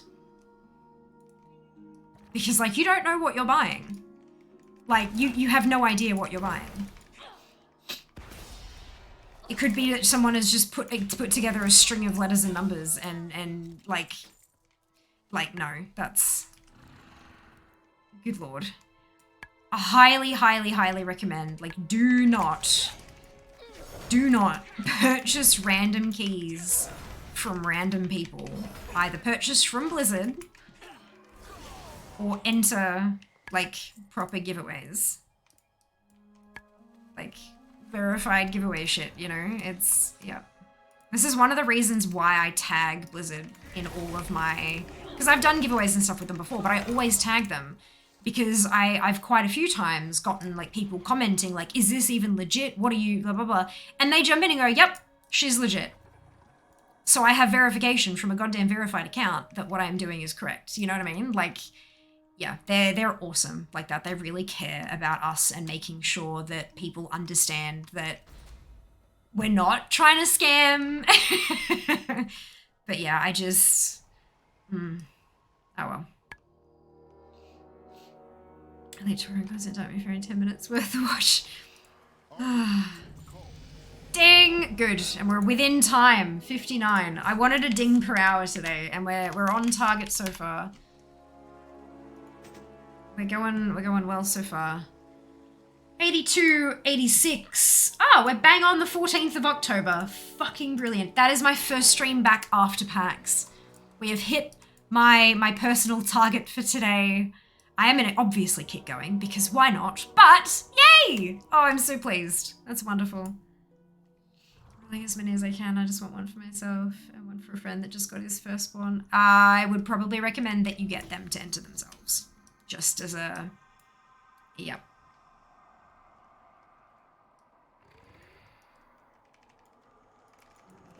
Like, I understand having a firstborn obviously means you're tied up like a whole heap for time and stuff like that, but a lot of the giveaways don't require watching streams, and a lot of them are being done via Twitter and Instagram just because PAX Australia. So a lot of us can't be streaming at the time and stuff. I would highly recommend not doubling up, especially considering that people who win will get tagged in public posts, and then if other people see that people are entering multiple,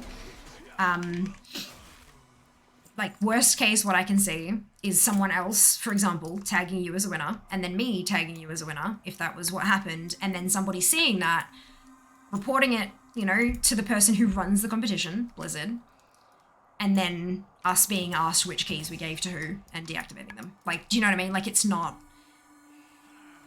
I would be very fucking careful about that. Really careful about that. Because I am sure that, just like you, they don't want people selling them off for profit, and anyone can say, oh yeah, but it's for my friend. It doesn't look good. Not just for you, but for us as well. It makes us look scummy as shit. If Fia were to be in this game industry, she would be so successful. No, I don't think I would be. It would kill me from the inside. I can't, like, I wouldn't be able to live with myself doing shit like that to people. I just couldn't. Like, even just the thought of it is making me feel nauseous, so yeah, no. Absolutely not.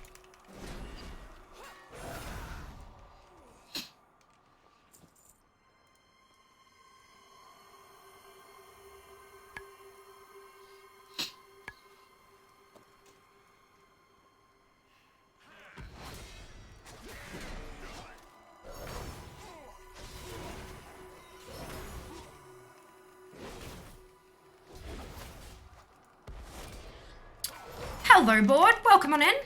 Hope you're doing wonderfully well today. Why are you always on my Battle.net client? It might have something to do with the time that you're logging into the game, because I stream really consistent hours. When I'm live, a lot of the time, I'm also on the launcher. Not always, but a lot of the time. So if you're logging in at a consistent time each day, then you'll likely see me. If you're logging in at different times of the day or on different days, for example, I know Wednesdays Nick Beckwith is on the launcher. There have been times that Hoodie Chicken is up there, or Dark Mech, and depending on which game, of course, you're looking at, there are different folk as well. There's quite a few of us who cycle through the launcher, but we all kind of have our time slots because that's when we stream. So if you're logging in at the same time on the same days each week, you'll likely see the same person over and over again. But I'm glad you found us. I'm glad you found your way here, and I hope you are having an awesome day, and I hope you enjoy your time in Azeroth today as well. Whatever your goals are for this evening.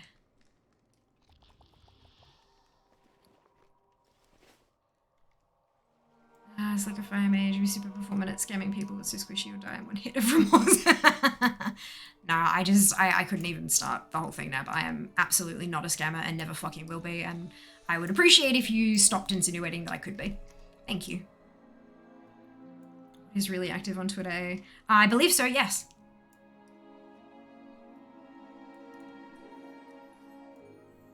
Nothing wrong with that. It's pretty awesome. I wish I could be as active. Oh, Lord. I feel like I'm always so busy. And I get so lost in experiencing my day that I forget to share it with the masses.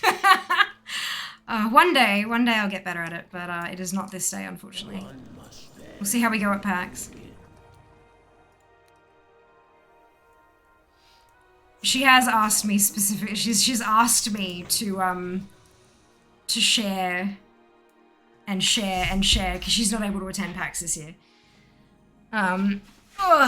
She has asked me to make sure I post as much as I possibly can on Twitter so that she can live vicariously through me, and I told her I'd do my best. Can you help collect them from Hello, Elenia! I just meant for the skill you have with communication. I said you should be a scammer. No, I know, but you said that if I did, I would be a really good one. And there will always be some people out there who will interpret that as, oh, maybe she is scamming us and is doing a really good job with it. So I thought I'd ask you directly to stop. Thank you for your understanding. It's almost over. I hope you had a good one. I've had quite a busy one, honestly. We're flying out Tuesday morning to PAX. So this weekend has been a lot of like cleaning the house to make sure it's nice for when we come home from Melbourne. There's no mess to have to worry about, and getting all the laundry done. So I've got all the clothes to choose from to put in my suitcase and all that kind of fun stuff. Yeah, it's been busy, but it's been good. Busy but good. Hope you've had a good one. Promise I didn't mean that. Oh no, I know you didn't. But just because you didn't mean it doesn't mean that others won't interpret it as that. It's never, like, quite often, it's not about intent. It's about interpretation. And over the last handful of years, I've gotten really, really good at trying to figure out quickly in my brain all the different ways that people could possibly interpret what I or other people are saying about myself. And so that's, again, like, I'm not trying to insult you or offend you with this. I was just asking you to stop because I can see how others could interpret it and I don't want it being interpreted that way. So the easiest way to avoid that interpretation is to not say it. Flying out for work tomorrow, enjoy PAX. Yes, Petita also wanted to drop in and say hello. No worries, Nab, enjoy your food. Has your new iPhone arrived yet? Oh, it has. It's been here for like over a week now. It's beautiful and lovely and I love it very much. It's fantastic. Specialist in causing misunderstandings. Not what it's about. It's, anyway. All good. Let's head back to Oribos and change tunes. My god, another one down. Another one finished with Ardenweald. So exciting. How many Ardenwealds do we have left to do? 12. Oh, Lord. Cool. It is very cool. I've been taking photos and videos and stuff, and it's just... The difference is amazing. The difference in the camera is phenomenal. And that's just with the front-facing camera. When I switch... So I was taking some photos of products for Instagram, right? Because I get, you know, product contra. I get product for free. I post on Instagram. And so I was taking photos of stuff and I had to adjust a few things. So I put my phone down, like I put the phone down just like that on the bed. Because I often use my Duna as like a backdrop because it's that nice neutral gray. It reflects colors really nicely, but it also provides a really neat, just not boring, but not too interesting background. Either it's there's a reason I chose this particular Duna cover, right? And so yeah, I put it down while I was adjusting, and I went to pick it up, and I was like, wait, what? And I knew one of the 3 lenses on the back is a macro lens. I knew that. I understood that. But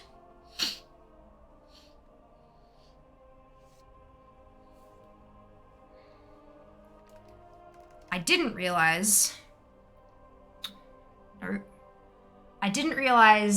that that's how much detail of my fucking bed sheet it could get. Look at that. How freaking cool is that? There is definitely the like lens edge distortion, but it's because it's not a DSLR. It's a phone camera, but it is amazing. And I took a photo of, there's a little perfume bottle because I got a little YSL Yves Saint Laurent kit of beauty stuff. There was a perfume, a face cream, mascara, and 2 lipsticks. And so it went up on one of them. One of the posts went up this morning on Instagram. There's another one coming in like a week and a half or so. But I took like a macro shot of the perfume bottle, and I'm just really, really happy with how these things are now turning. I like, there was no way in hell I'd be able to take photos like this with my old phone. No way in hell. So I'm so happy. I'm so impressed. I'm just blown away. So good. Wait, you do it zone by zone? Yes. Yes, I do. I leapfrog my tunes. So I take the lowest level character. And what I was doing when I was doing the 50/50s, like going from nothing to level 50, I'd level them till they ran out of rested and then log off and then jump on the next lowest character and level it till it ran out of rested and then drop it. And the next level till it ran out of rested, etc., etc. But now that rested can basically take you from 50 to 60, I'm doing it by zone instead. And it means I'm leveling them all up at the same time. And because of the way that I calculate percentage progress, like 50 to 51 is 7.21%, but 59 to 60 is 13.4%. Like it's almost double the amount, right? What it means is that at the start, the percentage goes up slower, but then as I get to the end of it, it speeds up towards the end. And I like the way that feels in terms of watching the numbers. So yeah, it works for me. Won't work for everyone, but it works for me. It's neutral. It is neutral, yeah. But it's also like, it's not too light. It's not like white and it's not black. It's it's neutral gray, but it's also like a middle gray as well. Yeah. Because you can absolutely have like a middle gray that's a bit warm or cool or something like that, but it's bang in this. It's like true neutral. It's the true neutral of bedspreads. It's weird but efficient, I guess. Numbers go brr. Look, it works for me. There are some people who must finish one character at a time. And then there are other people who do like all of the same class at the same time or all of the same race at the same time. It's just whatever feels good for you is going to be the most efficient for you. Because if you're enjoying it, you'll want to keep doing it and therefore it will keep happening. But yeah, it's It works for me. And it's easy to, like, you can see, like, on the spreadsheet, it's really easy to interpret that way as well. So, yeah, it's good. Ooh, a hydrate. I can do that.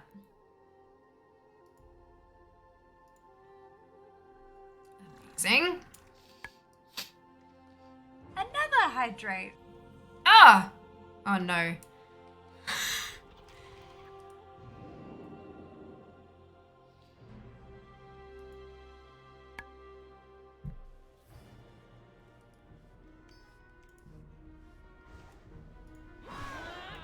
Oh, she's gonna ding super fast. Awesome.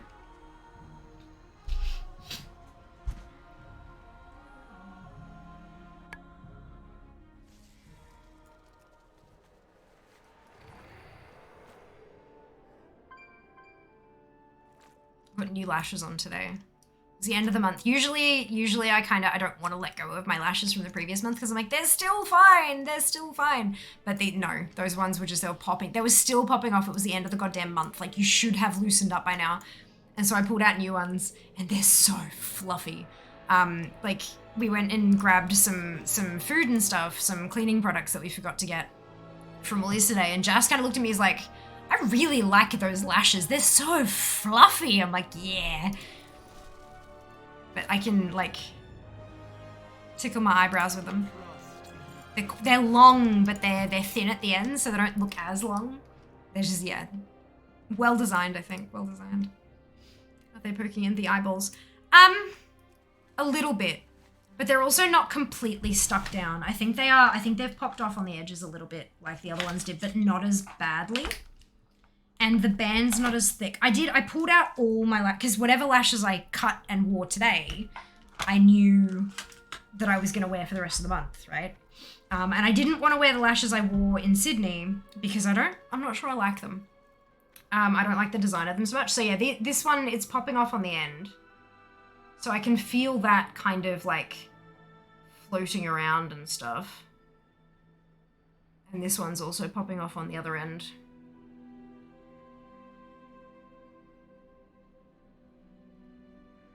But they're kind of delicate, but not. They're delicate but full at the same time, if that makes sense. Yeah, I really, really like the effect. These are ColourPop ones. Not the ones I got from the most recent mystery box, because that mystery box is still boxed up because I haven't had time. I haven't found a chance to unbox and swatch everything yet. But, like on an IG live or something, which I'm not going to have time to do now, am I? Absolutely not. But these are from an old ColourPop mystery box, but I got another pair of these in this one as well, which is hilarious. Have you tried the magnetic liner ones? No. I have to say they look promising, but I'm paranoid about making a mess. So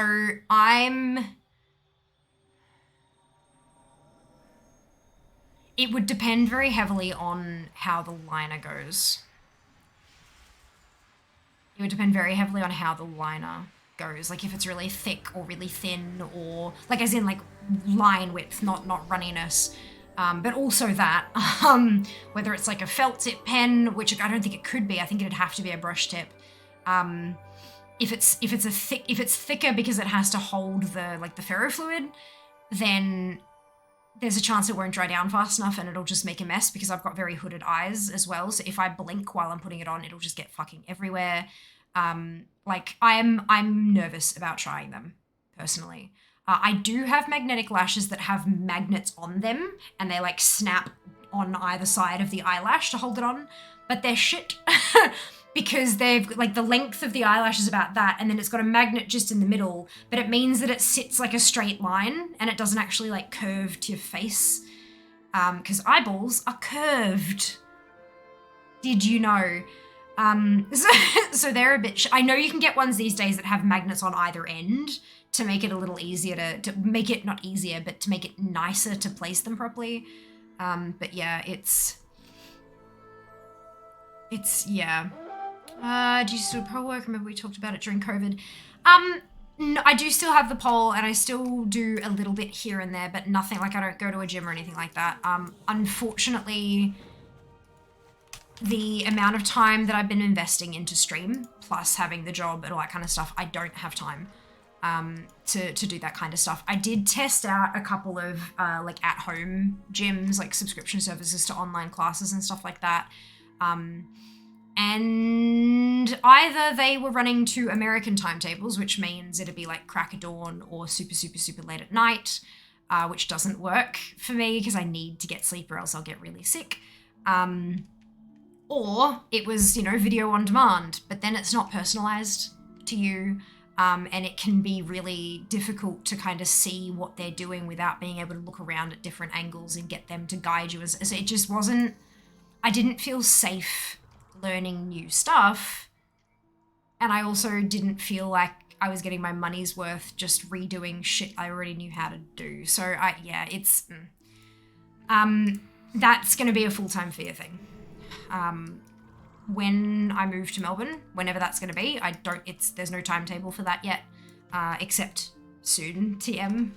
But whenever that happens, I'm hoping against hope that I won't have to find a job in Melbourne. That's the plan at the moment, is when I move, I am full-time. I don't find another job. I live on stream. That's it. Like, I live off my stream income. And when that happens, I'm hoping that I'll be able to find a gym nearby, even if it's just one class a week, because then it's cheaper because I'm only having to pay for one a week, and then I can practice at home on my own time. And just reinforce what I learned in class that day, kind of thing.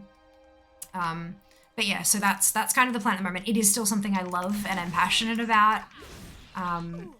It's just not something I have time for in my current lifestyle, unfortunately.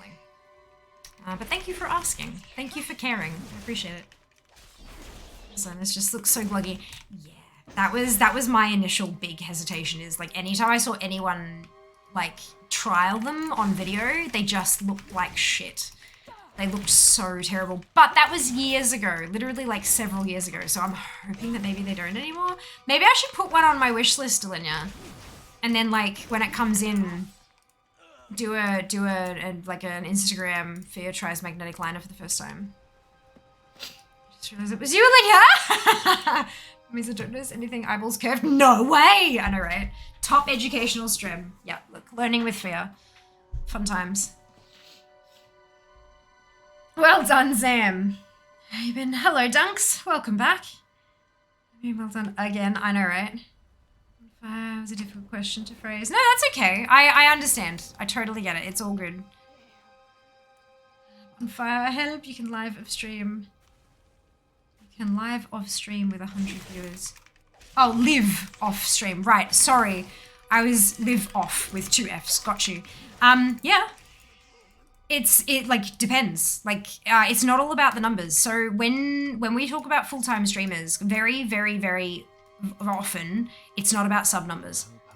Yes, okay, subscribers and ads and all that kind of stuff gives you an income. Sure, of course it does. But that's not where you get the most of your income from. We're talking sponsorships, we're talking affiliates, you're talking all that kind of stuff. It's a diverse income stream. So for me, as an example, I have subs, obviously. We've got things like cheers, donations, the other thing. Stay a while and listen. Ads. I'm trying, like, that's Twitch dependent. Like, that actually comes from well, donations don't. But they do, usually a donation happens while you're live on stream. So it's Twitch related, right?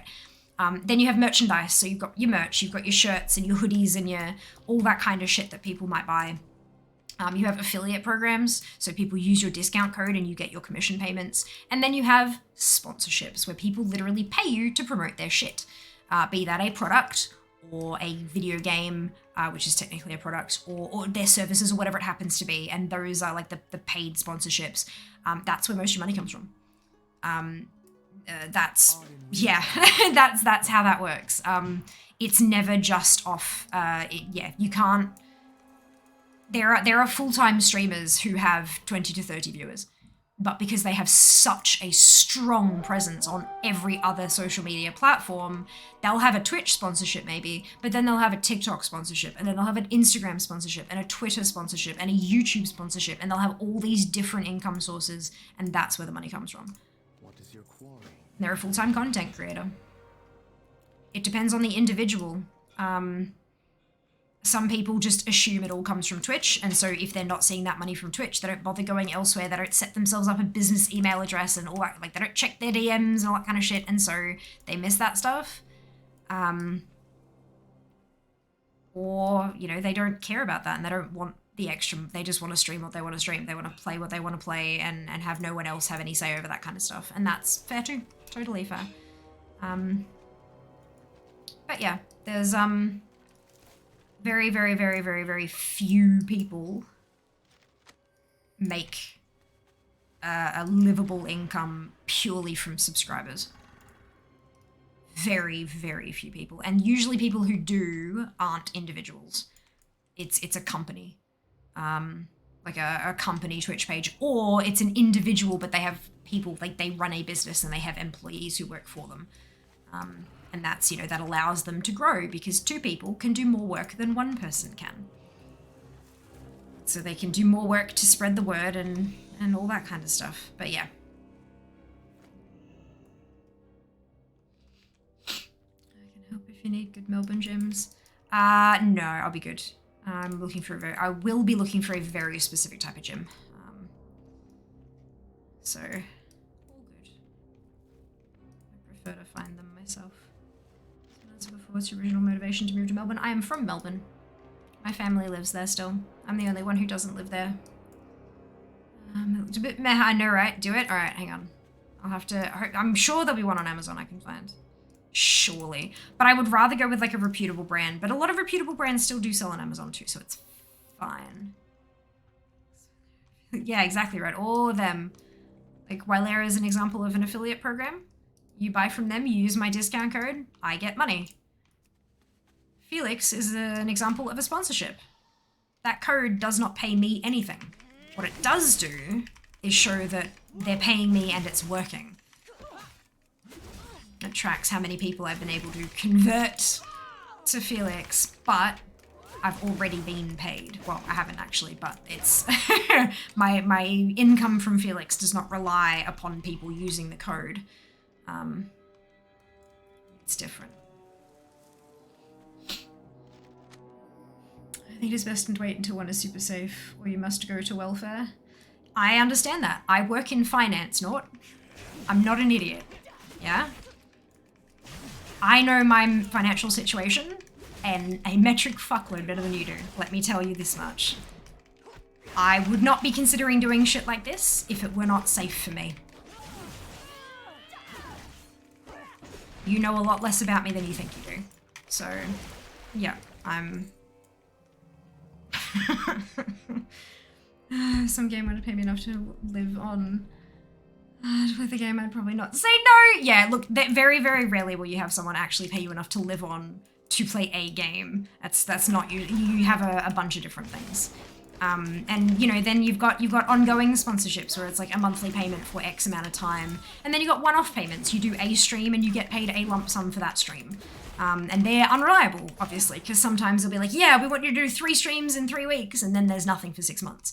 So it's, yeah, like content creation in general, just like running any business, is unreliable as hell. There will be big months, there will be small months, and you've got to know how to budget to get around that. You need to know when to put money aside and when to dip into your savings, and how to balance that out across the course of a year. Like this year, I have a figure. I have a number that I need to hit in order for me to call that full-time income for the month. I calculated that out by taking like what I spend with some wiggle room, adding tax onto that, and then adding super on top of that. Don't forget your fucking superannuation. It is goddamn important. You might be, you know, 20 to 30 now, but one day you're going to be 70, and if you've got no fucking money to live on because you've been a content creator all your life, you're going to be shit out of luck. So I have my number, and then I have the tax, and I have the super, because you've got to make sure you do that shit. And that's my full-time number. This year, like from January through to September, because I obviously don't have October numbers yet, but January through to September, there have been months where I've hit like 42% of that number. Not nearly enough to live off. There's a month that I hit 150% of that.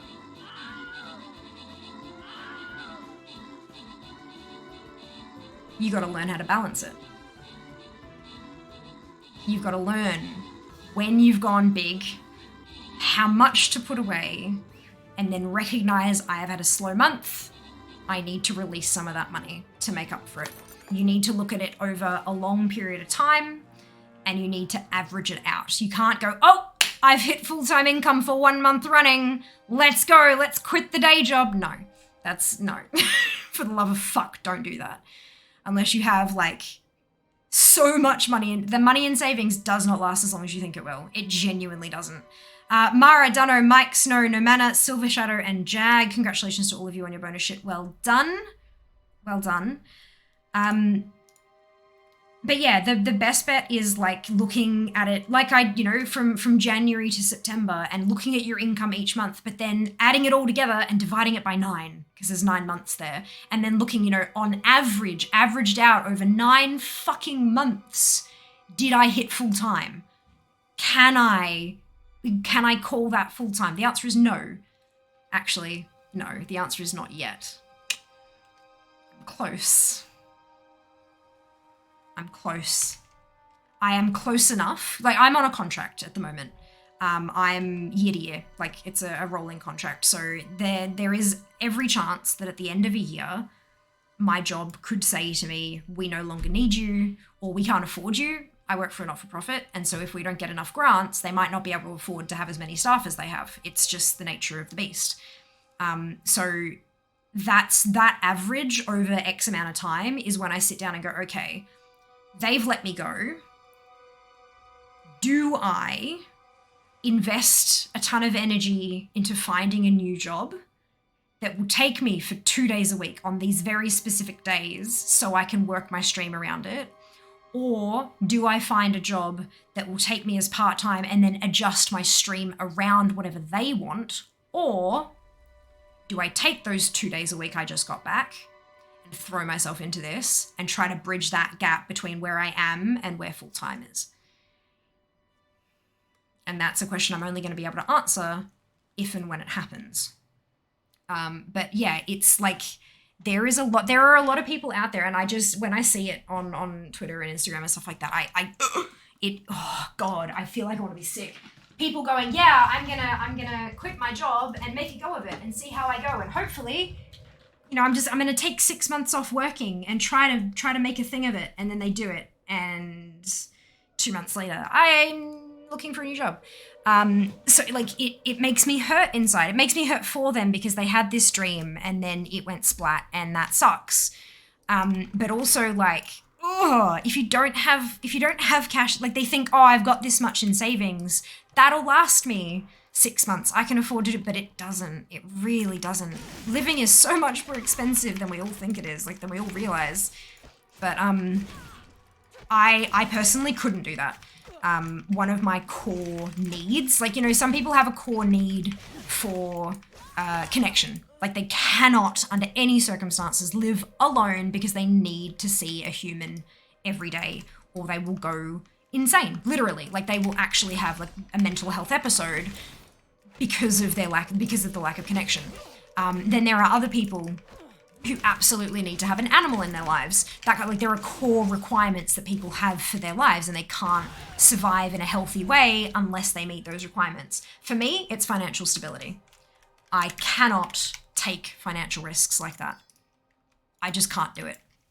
I cannot physically bring myself to take those kinds of financial risks. I need to know where my next batch of rent is coming from. I need to know how I'm paying for my next meal.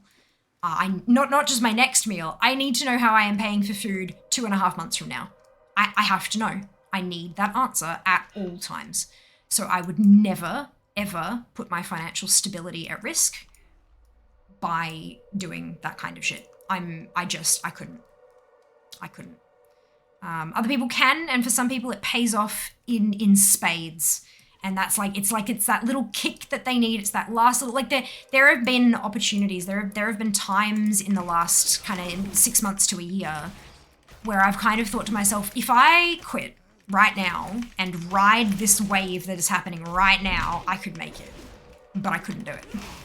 Other people could have done that and taken advantage of it and just absolutely smashed it out the park, but I could not bring myself to do it. Thank you. Yay, food! Thank you. Do you have a specific bubble tea you'd like today? No, thank you. Anything is good. I was about to say, oh, no bubble tea? That's okay. No! No bubble tea. Who do you think I am? Yama. Yes. And what does Fiamma drink? Apart from vanilla Coke, no sugar. Bubble tea! Occasionally water, but you know, it's fine. But yeah, no, financial stability is a huge thing for me.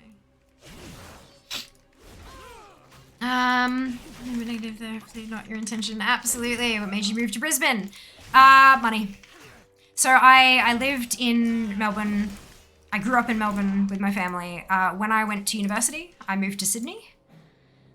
And then when I had finished my degree and stuff there, I had the opportunity to move to Brisbane and save a buttload of money and stuff. And so I did. That opportunity, look, it lasted a while. It's no longer a thing at the moment, but that's okay. But yeah, so eventually I'll make the jump back down south. It was a fun game, yes.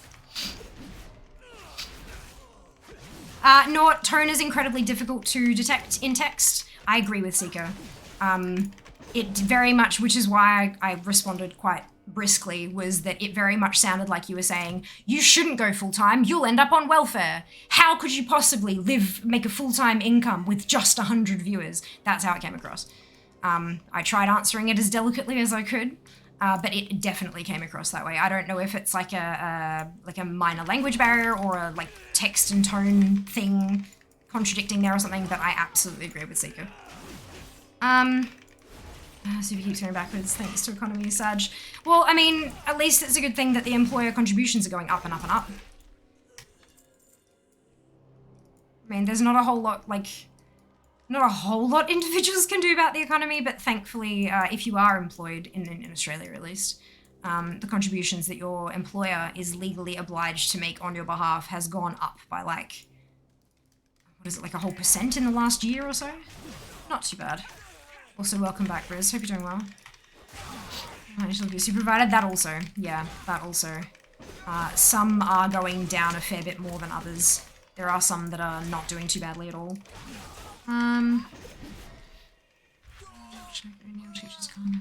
Saving a lot on TikTok. Interesting. Brilliant. Technically it's going up. Net earnings have been negative as the economy has been bad. Actually, the best of your move. The sky's the limit. I know, right? It would be awesome, Sass. Look, no, it's not going to be for a while. I've got a lot to do still in Brisbane and, you know, put money together for a move and all that kind of stuff. I'm still working through my dentistry, but it is kind of like it's the end game goal, you know? It's the end game goal. We'll get there. Something new about Australia today. There you go. There you go. Opposite, don't want to make money, just do streams for my followers. Dingrats, thank you. And that's totally fine, Rusty. Streaming as a hobby is 100% valid. 100% valid. Nothing wrong with that, and nothing wrong with wanting to make a living from it either. It is a jazz. Need to know where next meal is coming from. Person appears from behind with food. Was he standing there for that long? Oh dear. Yeah, look, I rant a bit. The anti-Fiamma probably drinks coffee. Agreed. That is exactly what the anti-Fiamma would drink. Absolutely. Enjoy your lunch, Mike. You don't have to answer if it's personal. What jobs have you worked before streaming? I'm currently an assistant accountant, but most of my jobs have been in like admin with a dash of finance. I also, you know, you did the standard teenage jobs like working retail and stuff like that. I never did Macca's, but I did do Subway. But yeah, it's, beyond that, I'm not going to go into super specifics because it would just be too easy for people to, you know, with my very specific job history to be able to track kind of, yeah. So I'm not going to go into more than that. But yeah, no, mostly admin with, an increasing dash of finance as I worked along the way. And then your standard teenager jobs after school and stuff. Yeah. Contributions are 15.6 already. Changes haven't done much for me. I had most people from age. Fantastic! Well, that's what matters, eh? That's what matters. Mandated superannuation plan sounds like a fairy tale. Yeah. Yeah. Welcome to Australia. Look, we're not perfect, but we do a fair bit of shit right, I have to say. There are a few things that we do that I am exceptionally grateful for. Things like superannuation, and things like the Medicare, public healthcare stuff. If it weren't for Medicare, I would probably not be here, to put it bluntly. Between autoimmune condition and the amount of psychology sessions that I've been able to access thanks to the mental health care plan that comes under Medicare. Between the two of them, yeah, I've gotten my money's worth out of the Medicare system, that's for sure. Sandwich artists represent. That's it. Through a quarter life existential crisis where I ask, can't decide on suitable jobs, don't plan on studying, going crazy. I don't think you can decide on a suitable job. I don't think that's a thing. I think you can, like, there are like, you can talk to people about career guidance even when you're not in school. Depending on like what you enjoy, like what your hobbies and stuff are, that can guide you, because it's not just like, you know, it's the whole, oh, I like video games so I should make video games. No, not true. Can be sometimes, not guaranteed to be true though, because, you know, playing versus making, two very different things. However, if you say something like, you know, you like video games, but what about the video games you like? You know, there's the teamwork aspect, there's the working together to defeat something big. You know, you like writing raid strategies and stuff, maybe, you know, those are kind of things you'd look at in project management. So there's that kind of thing that you can kind of do that backtracking from what your hobbies are and breaking it down into individual tasks and then equating that to things you might find in a job. From there, apply to shit. Doesn't matter. The application thing, the job advertising might be shit. It might be written terribly, but you might enjoy it. You never know. Give it a crack. See what you like about it and what you don't. And then when you've done that and you're like, this job was not the right fit for me. However, I liked these parts about it. And so you can then move forward looking for other types of jobs, but that still include those kind of tasks. Or other kinds of jobs that specifically don't include the ones you hated. This is where we're in this place now where, like, you know, a generation or two ago, you picked a career, you studied a thing, or you took on an apprenticeship, and you did that for the rest of your life. That was it, that's what you did. Not so anymore. You can chop and change, you can experiment, you can you can jump from one type of specialization to another within the same company if the opportunity arises. Which is why going for companies that have a lot of diversity in what they do can be good, because you've got more lateral, like you can move sideways rather than just up. And there is a massive rise in mature age students as well. You don't want to study now, but that doesn't mean that you might not later. You might try 7, 8, 9, 12 different jobs and then realize, like, every time I've done these things, the mentor I've managed to find at all these different places has done this kind of role. To do this kind of role, I need that certificate. Fuck it, I'm going to school and getting that certificate. Like, you just don't know. Never, ever, ever say never. It may not be right for you now, but that doesn't mean it won't be right for you in the future. Don't close your mind off to anything. Unless you've tried it for a good 6 months and you know that you hate it.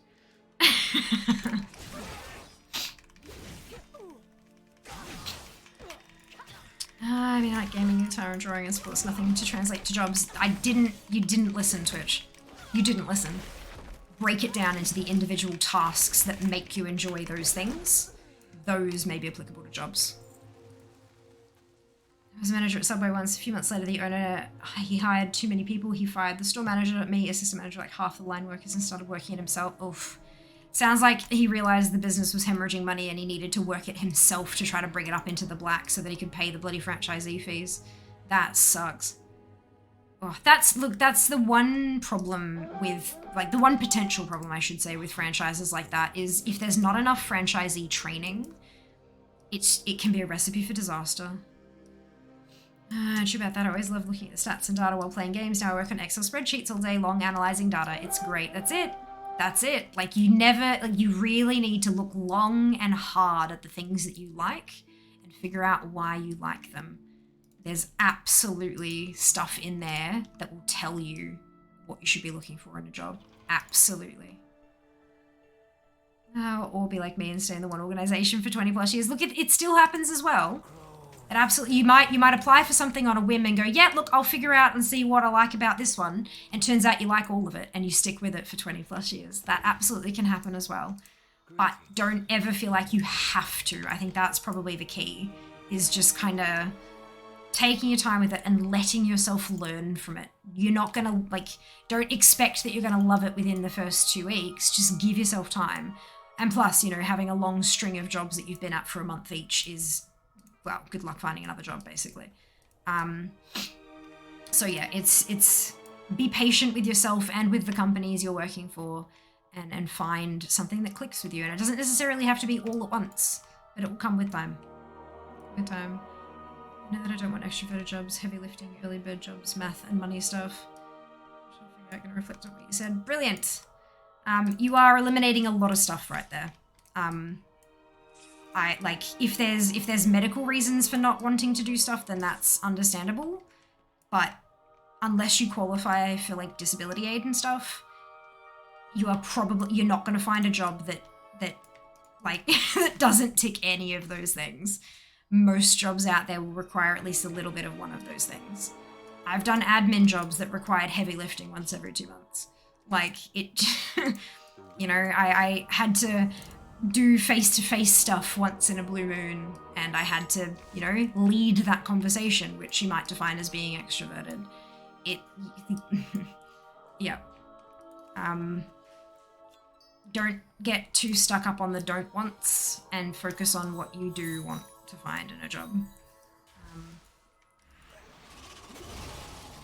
I don't think this is a quarter-life crisis more than it is frustration with job hunting, and it might just be that you are being far too restrictive in what you're looking for. When I was in my mid-20s and looking for a job, I literally applied to anything and everything.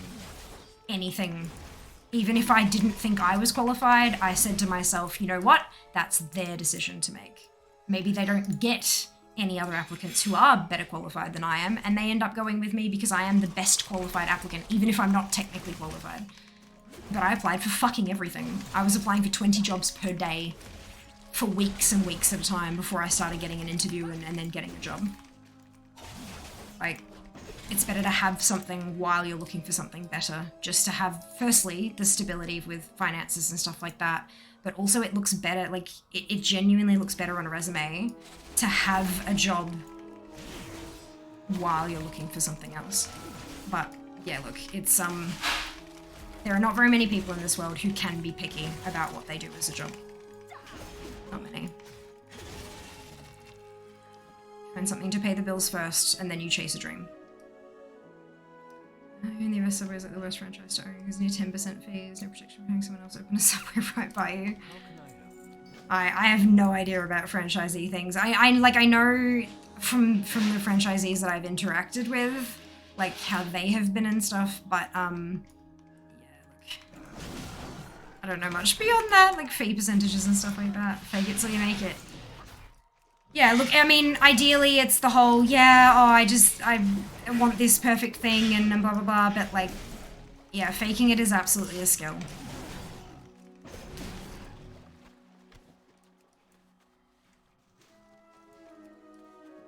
Absolutely a skill.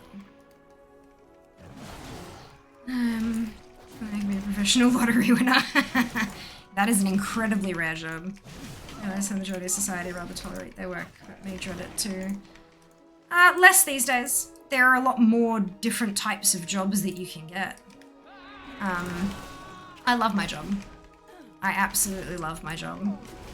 I love the people that I work with. I love the work that I do. It's engaging. It's not so messy that it stresses me out, but it's different enough each week that I'm not bored. And I do payroll and I do invoices and stuff, as well as like balancing accounts and things like that. But the fact is, I pay people a salary or a wage, or, you know, I pay them for their work. So I mean, I don't personally pay them, but I process their pays from the business's bank account.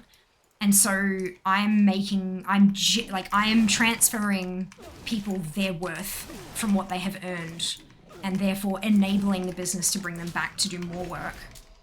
And I'm also, like, we're a not-for-profit, We do very good work in society. We add value to our community. And I pay people and I pay companies who supply us with goods so that they will provide us with more goods in the future so that we can continue to provide that benefit to the community. Yeah, sure, I do payroll and pay invoices. That's all I do. But there's value to it beyond that. And you've got to, like, you know, you may just be serving food at Macca's or something. Yay, bubble tea! Thank you. You may just be making bubble tea. But you got to remember that you are enabling people nearby, like, maybe bubble tea is their favorite thing in the world, and they get their daily bubble tea fix, and that is what gets them through their day because it's their happy time to be able to order that, and then they get it in their hands and they drink it, and it's pleasurable and happy and nice, and you are providing that to them. Hello. This is a rant and a half. Yeah. Wow. When Welcome to Fear's TED It's- Talks. You know, if you're working at a, you know, healthier place, you're providing people with sustenance to get them through the rest of their day. Enjoy. Like, thank you, will do. Like, you can take any job that you might think is shitty and turn it on its head and say, this is what I am providing to these people. This is what I personally am doing. If I wasn't here, these people may not get paid, or at least they might not get paid on time because the other people above me have a ton of other shit to do. And so I do this job so that they can do their other jobs. And, you know, if these invoices didn't get paid, then these services would no longer be provided to us, and we wouldn't be able to continue doing what we do for our community. Like, it's important. It may not, like, feel it at first, but every job is important. All of us together create a functional society with things that people need, like groceries or water or, you know, that kind of thing. Or things that make them happy, like issuing them a movie ticket or giving them a Big Mac or a bubble tea. Or helping them find the right size in a pair of pants, or, you know, all these different, like, these are all things that can help make somebody's day. You need to be able to have those tools to think about it in that way rather than just, I hate my job. Like, nah.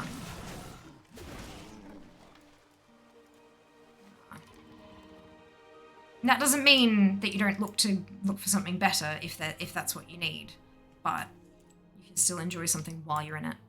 I trust your hunt goes well.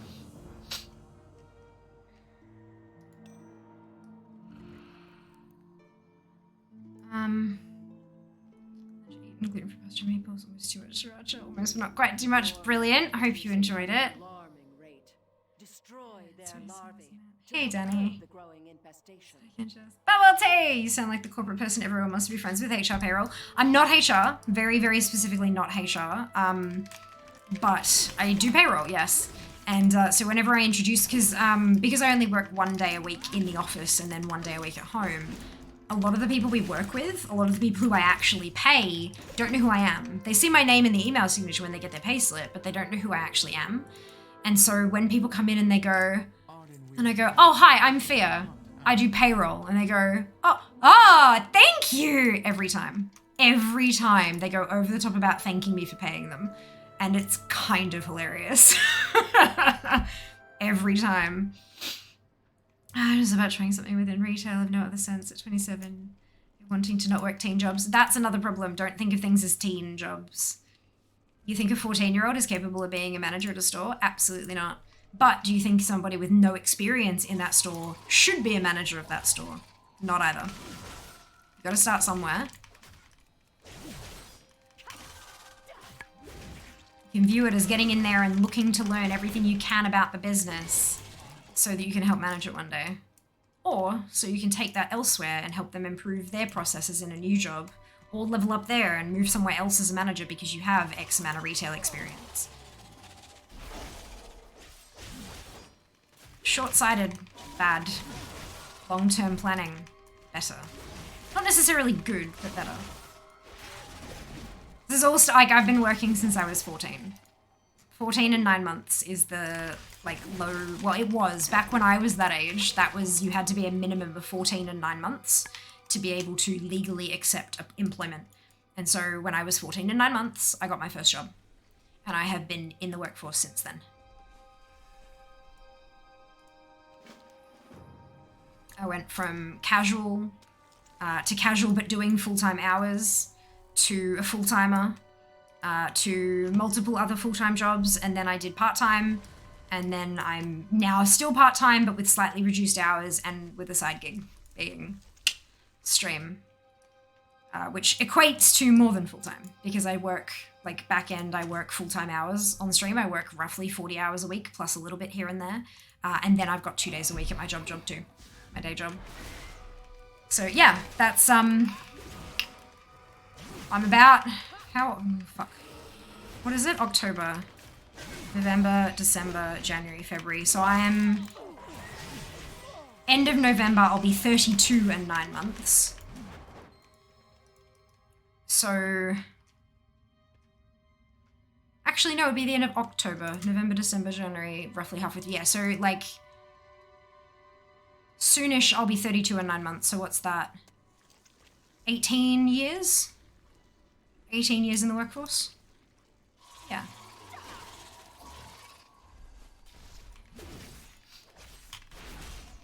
But yeah, retail could be really interesting, especially if it's retail in something you like. Like you mentioned before, you like drawing, guitar, video games, and there was something else that I've forgotten. But art store, like art supply store. If you're in Australia, Eckersley's is one of the really big ones. They're a chain, but they're high end. They do the really, really fancy stuff. I'm sure you know of it. And then of course you've got places like eBay for the video game side of things. If you like your tabletop games as well, like your gaming, then you've got Games Workshop. And then guitars, I mean, I'm sure that there are music stores around. I'm not very good. Like if I were to say that I played a musical instrument, it would be my vocal cords. So I'm not too good with that, but I'm certain that there would be like guitar shops, music shops, or going on from there, places like JB Hi-Fi in their music department, selling like their records and CDs and stuff. Not quite the same, but it's still music tangentially, right? So you've got your interests there, and then you can pick up some new skills. I know you said you didn't want to do something extroverted, but that doesn't necessarily require being extroverted. Like talking to customers doesn't necessarily mean you have to approach them and all that kind of stuff. But it might be a time to learn some new skills as well.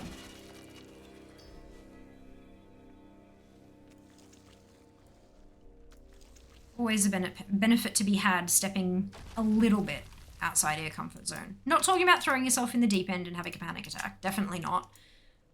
But stepping, just, you know, inching out of your comfort zone bit by bit, especially if it's to do with something you're also passionate about. It can feel less like extroversion. I mean, for me personally, I'm an extrovert with introverted tendencies. So I'm here and I'm entertaining and I'm doing stuff and hello. But then I shut off stream and I wrap myself in a blanket and fuck off. Everybody fuck off. This is why I'm not very good at the social media side of things. So like,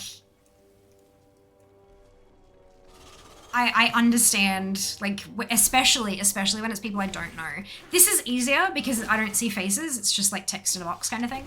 But when I'm at like events and stuff and I'm trying to approach somebody and introduce oh God, no.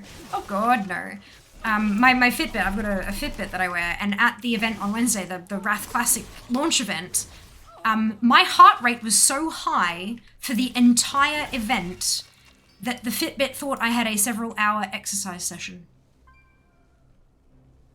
I'm not even joking. So I getcha with that. But when you're talking about something that you share, like when we're sitting around the table and I don't know these people and I admire these people and these are amazing people I'm sitting there and how the hell am I on this table with them?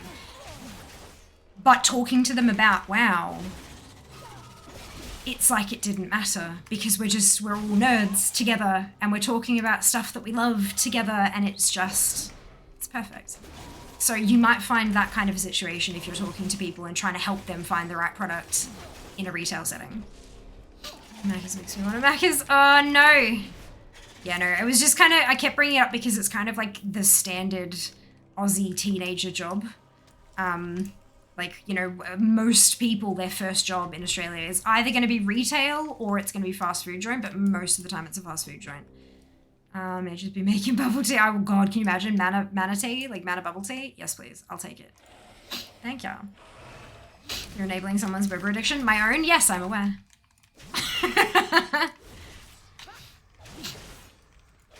Oh dear, it's a very specific minimum age requirement. Do you know if there's a reason behind that? How come to? I have no idea, but I always thought that myself. It was really strange, hey? I think they bumped it up to a full year requirement at some point, but back when I was looking for my first job, it was, yeah, 14 and 9 months. I'm really gonna get DSP just by my first card tomorrow. So what I'm gonna do, of course. Of course. Well, if you're not looking for a job for cash per se, you could also volunteer. And that's a lot more flexible than actual job hunting. If it's not like you don't need a job for income to like survive on, you can look at volunteering. Same sort of thing where you're developing skills and stuff like that, but a bit more flexible.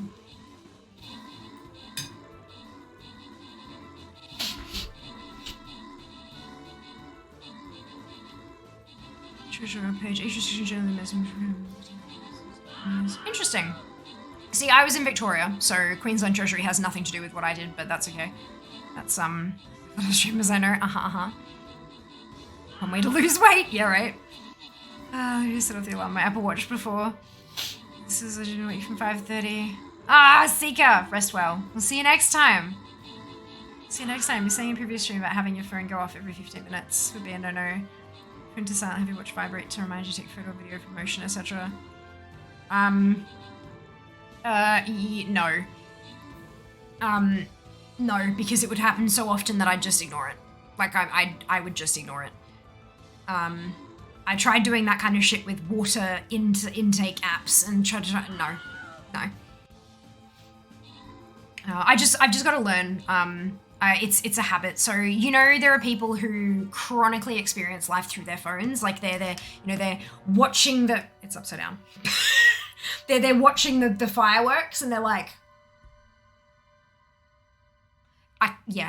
I'm chronically the opposite. I forget to take photos. Like the food arrives and I go, oh, yum! And I dig in and they go, shit, I had to take a photo of that. Fuck. So it's just breaking of habits. That's all. I need to learn, and fast. Huh.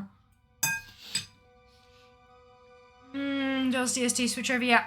I don't have, Queensland doesn't have daylight savings, but Melbourne and Sydney do, and it ticked over last night, yeah.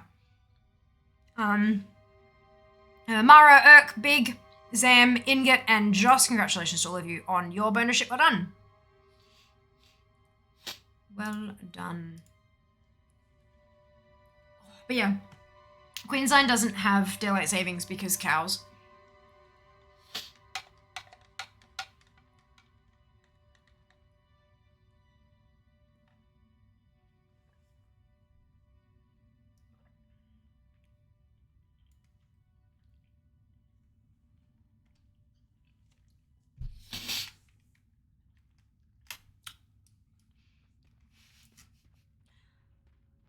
Okay, Gorm Burrows. Let's kill some. Queensland doesn't need daylight savings. I don't know. I don't think it'd suffer for it. I think there are more benefits to having it. And there are, like, there's more pros than cons, personally. But, yeah. Like, our sun isn't setting at 3 p.m, sure. But I don't think, like, pushing it back, I don't think would have too much of an effect, drastically. But it would put us in the same time zone as our coastal buddies, which would help things like business run just a touch smoother. And stuff like that. I don't think it's a necessarily bad thing to have. And it will not affect the cow's milk production, you numpties. Referendum, we said no. Yeah, because y'all are backwards. You also voted in Pauline Hanson, so I'm sorry, you can get fucked. Like, look, and Clive Palmer, your opinions do not matter. Queensland, we're backwards sometimes. You absolutely are. Yep, absolutely.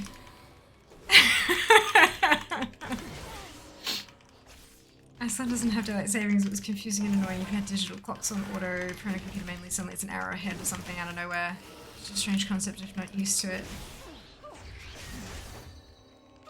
Hang on, why would your phones or computers be automatically changing if they can detect via GPS that you're in a country that doesn't use daylight savings? I'm very confused. What do you mean, Claw? I enjoy DST, but also time zones are hard as it is without them all changing somewhat randomly throughout the year, especially when you deal with, say, NZ, who change the DST at different times. I mean, like, here, I deal with people all over the world who change stuff at all different times, day or night. But in the end, it doesn't matter because, you know, you set, like, if you're dealing with people who do that, like, if you're dealing with people who have DST at different times and stuff, there are apps for that. There are meeting scheduling websites where you can plug in a list of locations and find the time that works for all of you and all this kind of shit. Like, it is so easy to deal with. If you just schedule shit electronically through programs that will automatically update for different people's time zones, you don't need to worry about it. It's a non-issue. Our prey cannot escape. We will hunt the hunters. Queensland doesn't have DST because half the state that doesn't live in the southeast wouldn't benefit from it at all. Yeah, but just because I don't benefit from something doesn't mean that the rest of my countrymen shouldn't have it. That's fucked. That's a stupid way of thinking. And I am assuming that you're agreeing with me. Like, that's why the referendum said no, is because there were a bunch of people who were like, well, I don't get a benefit from it, so I'm going to vote no. And that's just selfish and stupid. We know what selfishness does. We tried to get rid of swapping DST and just go permanently on. People started throwing a fit. People need to think outside of themselves. Like, it's that simple. People need to think outside of themselves.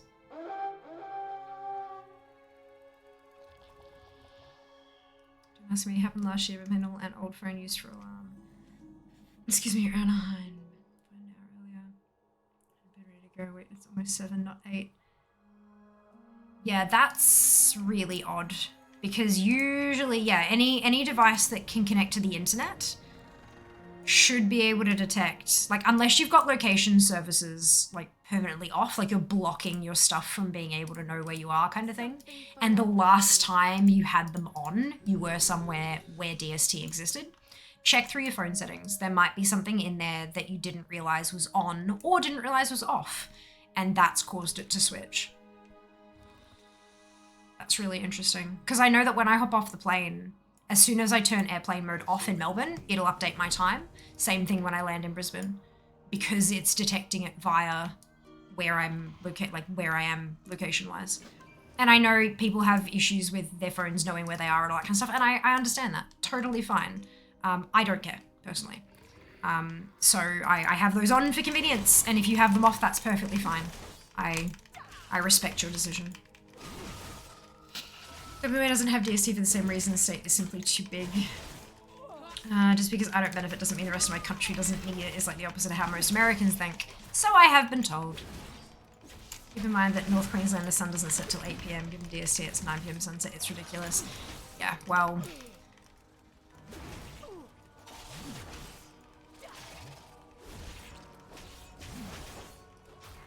Honestly, states that are like... Just because we live in the same state doesn't mean we should be in the same time zone. Like, I don't think the sun or the earth cares where we draw lines on a map. I genuinely think that if an area benefits from something, they should be able to use it. Like, that's... seriously. Like, there is already a regional line drawn around SEQ. Why not just implement it for SEQ? Like, seriously. I don't think that that would be a bad thing at all. there's already a line where if you step over, it's like 8 p.m., 9 p.m., 8 p.m., 9. Why not just change where that line is?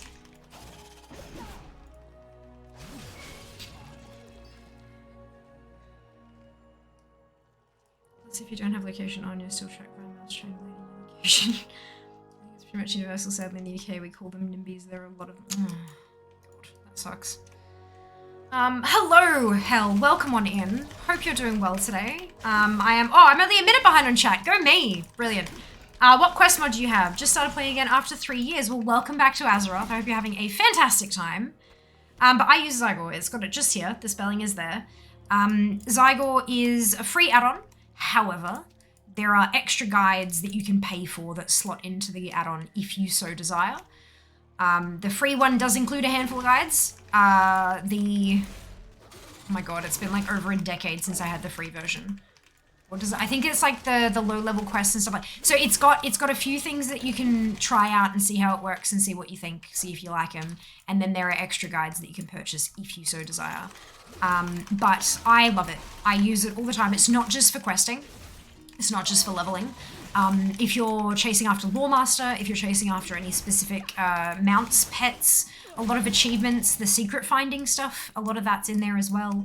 There are profession leveling guides, there are gold farming, like there are like farming routes for like herbalism and mining and other types of gathering bits and bobs. Pretty much every time I log, and they're like the special events, Brewfest, it's got a dailies guide to get all your dailies done. Doing candy buckets for Hallow's End, it's got an optimized path for all of the candy buckets across all of the continents, all that kind of shit. So it's every time I log in, no matter what I'm doing, there is usually a Zygor guide for it. That's how comprehensive it is. So I've been using it for yonks. It also has like auto turn in, like auto accept and turn in, as well as like automatically picking the best quest reward if it's a quest that has like gear rewards and stuff like that. Super, super useful. I do have a refer a friend link thing. I don't get paid for it. I need, like, this is really important for me to say, just as the disclaimer thing. I don't get paid. However, for every person who has used my link who has an active subscription, mine is $1 off. So I do get a benefit, but it's not like cash. I'm not paid and I've been using it myself, like I said, for over a decade. So it's very much not I'm plugging it because I want you to make my shit cheaper. It's not about that. If you're looking for something that is just leveling, there are a couple of other options out there. I know the really big one that a lot of people talk about is Azeroth Autopilot. The biggest difference for me, there are a couple of differences. Azeroth Autopilot is just leveling. It's not anything else, it's just leveling.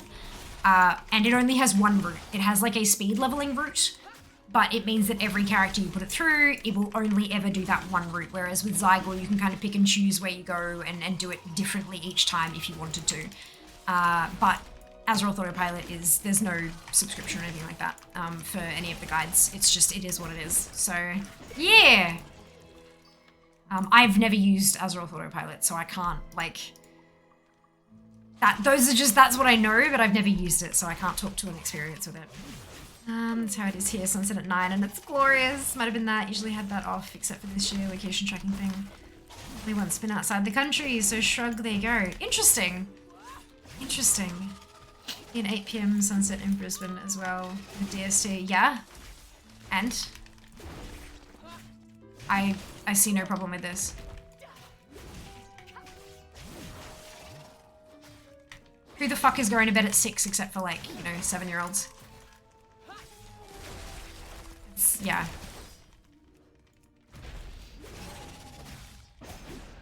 Be fine. Point of time zones is to make things simpler for us humans, so why overcomplicate things by having multiple time zones in a state? Kinda silly. So that people don't have fucky nighttime and daytime and shit like that.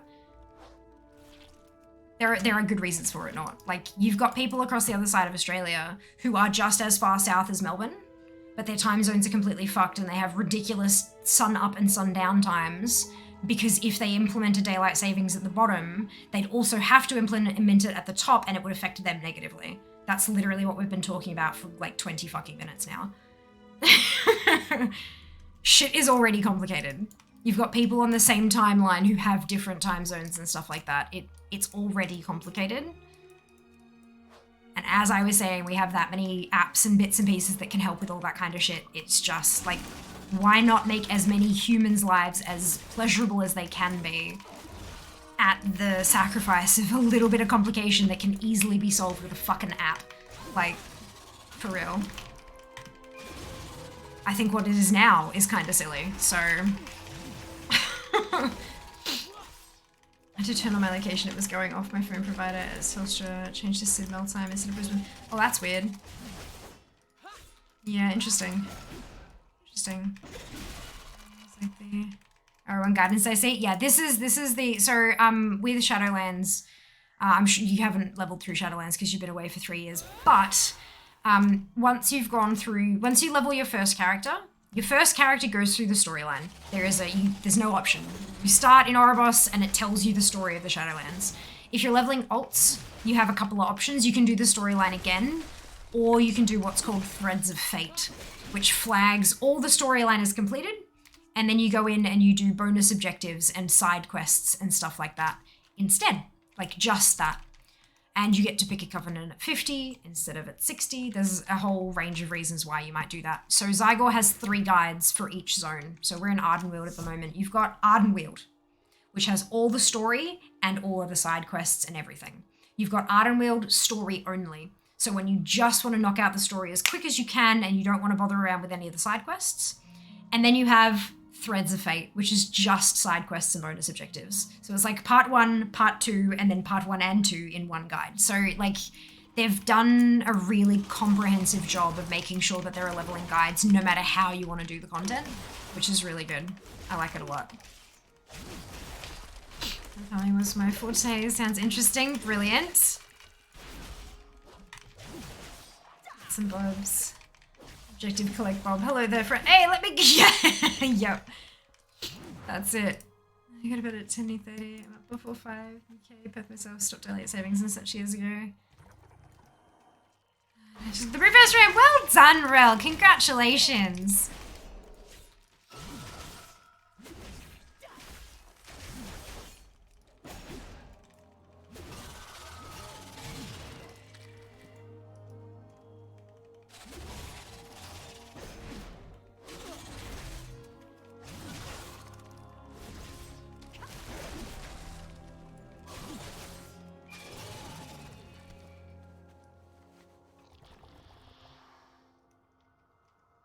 Why you no drop?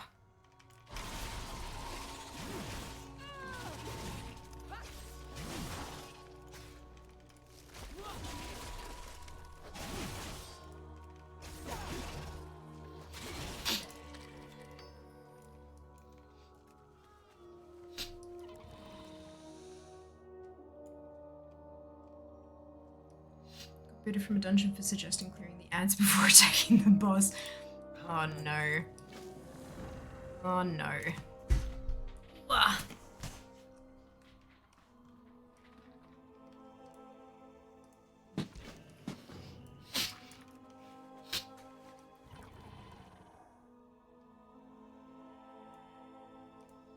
Welcome to the wheels.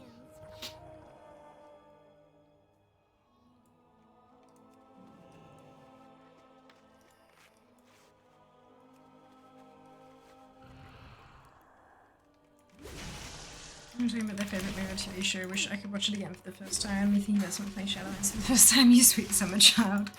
I really enjoyed Shadowlands. I loved the storyline. There were so many little, like, Revendreth was hilarious but heartbreaking all at the same time. Ardenweald had absolutely no right to violate my emotions like that. Like, I think Bastion was a really great place to start the Shadowlands, like actually not just learning about Bastion, but learning about the Shadowlands as a whole through there. And then like the fighting, the war that was going on in Maldraxxus and discovering all those little bits and pieces as we went along about who's doing what and why. I really enjoyed it. A lot of people didn't like it because it didn't tie back very well into what Azeroth was going through, but like doesn't need to. Like, we had our main characters that had their presence there in the big overarching things, but like we're going to another world. Of course that world has problems that are not of our own. Like, Of course they've got problems that have nothing to do with ours because they have no idea who the fuck we are. Like, yeah, I really liked it personally. Have you tried maybe not doing things correctly? Look.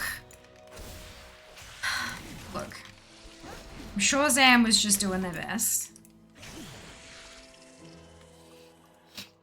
But yeah, I hope Zam that the group pulls everything and doesn't clear the ads, and then during the boss pulls all the ads and then wipes and the group falls apart. Because how else will they learn their lesson? Genuinely, like there are some people out there who cannot physically learn until they put their foot in it. You can tell them there's dog poo there as much as you bloody well like, but until they actually put their foot in it and smell it, they're not going to realize. They're not going to learn.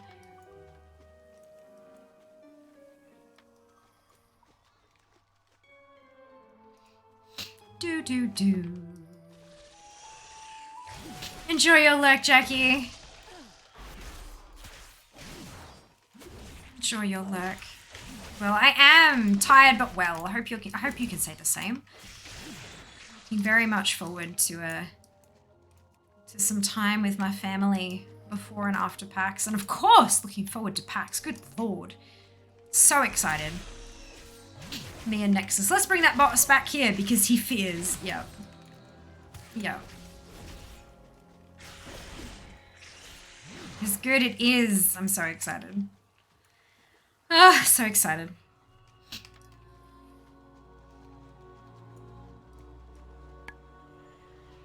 What do you think happened? Well,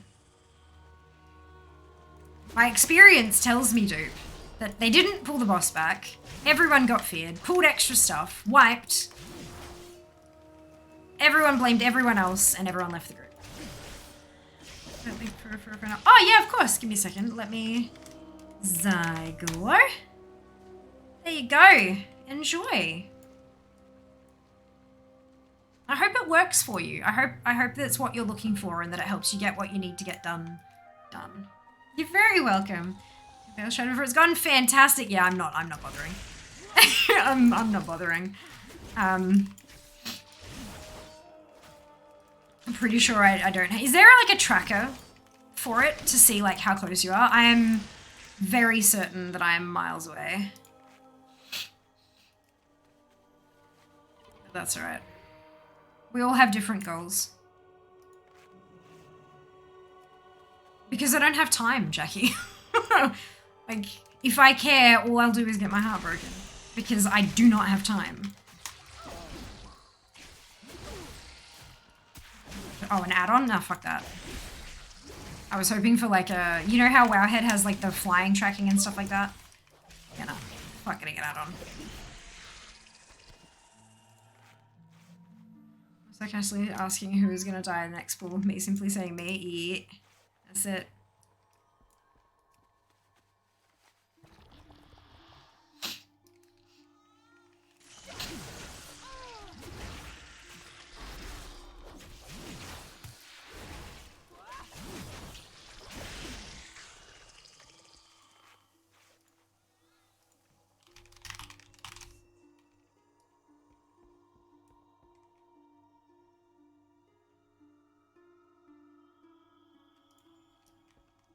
Oh.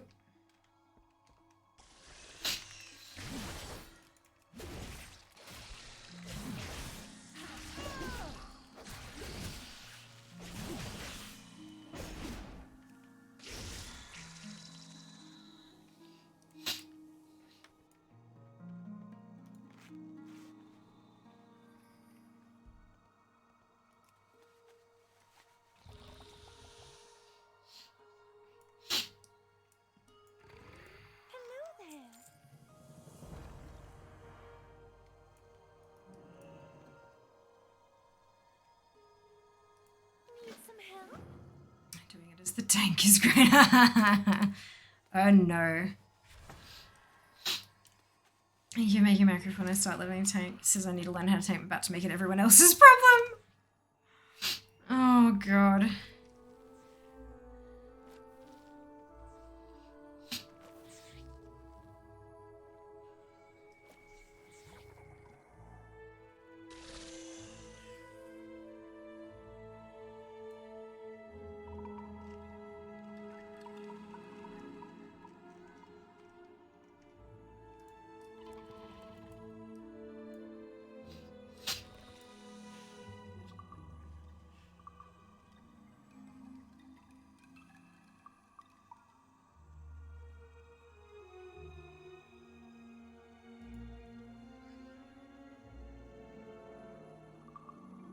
Who was saying they wanted to get into time walking? Ooh.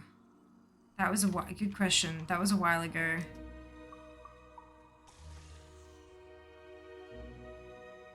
I do like you want to set up weak auras and others. I will look for 60 or 50% buff starts on 5th. I don't have any weak auras visible on the screen at the moment. None. I do have some weak auras, but I don't use them for a ton of stuff. I tend to just use them for like notifying me that I have a buff or notifying me that the boss has done something or something like that. Like I tend to use mostly add-ons and just use weak auras to kind of boost little things here and there. Yeah, mostly I use LVY. Like LVY is most of what you can see here. Like the whole skin of the stuff. Yeah. Increases the light side. Anyone up for dungeon runs? They go. Let's go back in the day for boss mechanics. Absolutely. I must always ignore chat and dungeons at the far. There are times when people are being so salty I throw in some friendly snark. Oh, I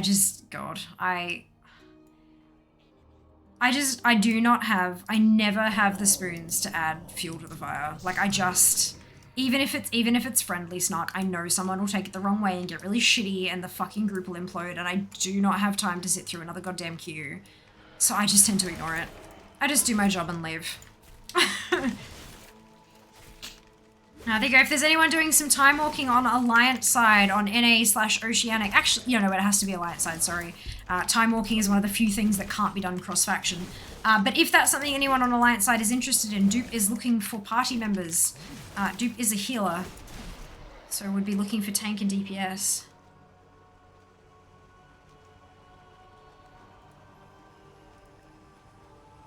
Sorry, I didn't know I queued into Mythic LFR, my mistake. Can't take shit or people will keep giving it to you. No, that's not at all how anything works, Nort. If you bite back, they will bite back harder again. Like, have you never just ignored someone who's having a fucking rage fit? Are you just, like, are you actually trolling? Are you just kind of, because every time we've said something lately, like any conversation we've had, you've kind of, it's almost like disagreeing for disagreement's sake. Or something, I'm not too sure. I have to ask. I have to ask.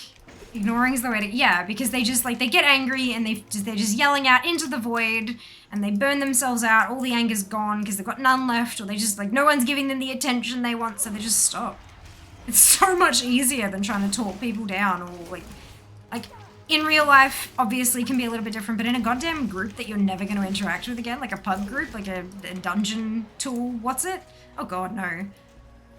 Just let them snark, let them rage, and they'll survive just fine. Like, let them get it out of their system. They'll be fine.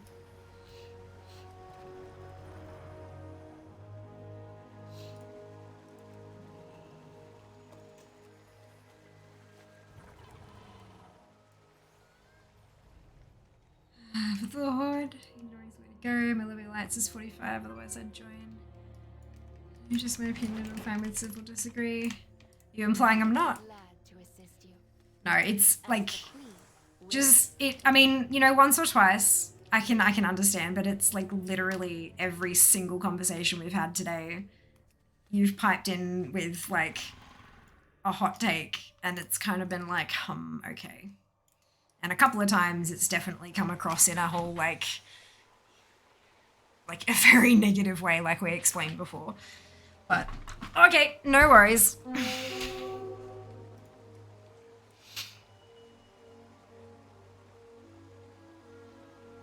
Yeah, I don't have energy to spend on people who are going to be ragey bitches. Like, I just, nah. They can have their little rage party over there. And I'll just keep killing shit until we get to the end of the dungeon, and then I will leave.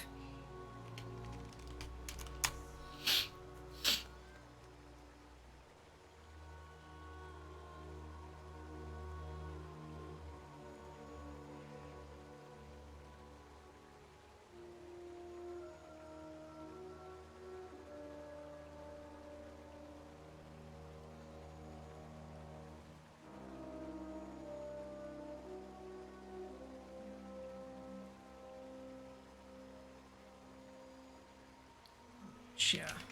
There we go. We're going to leap on Sam Beckett. I feel like this is a reference that I do not understand. Perfect, it is a reference. Wonderful. Nope, not for me.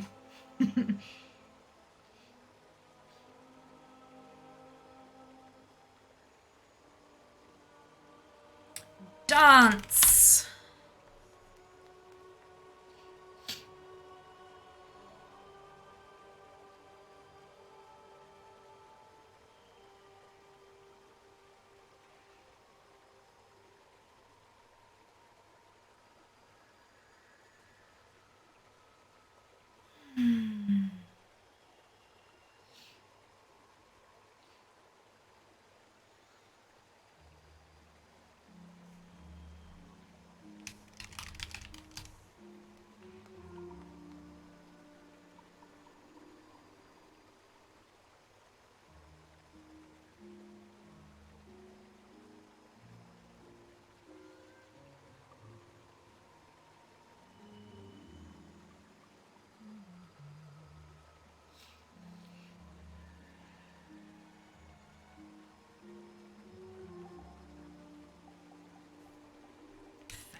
Most appreciated.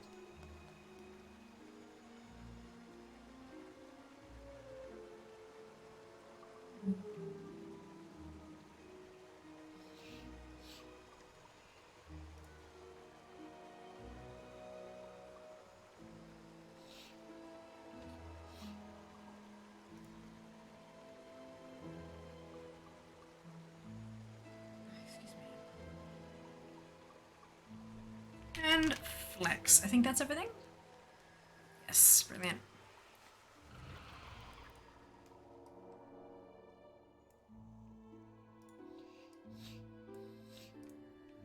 I serve the queen.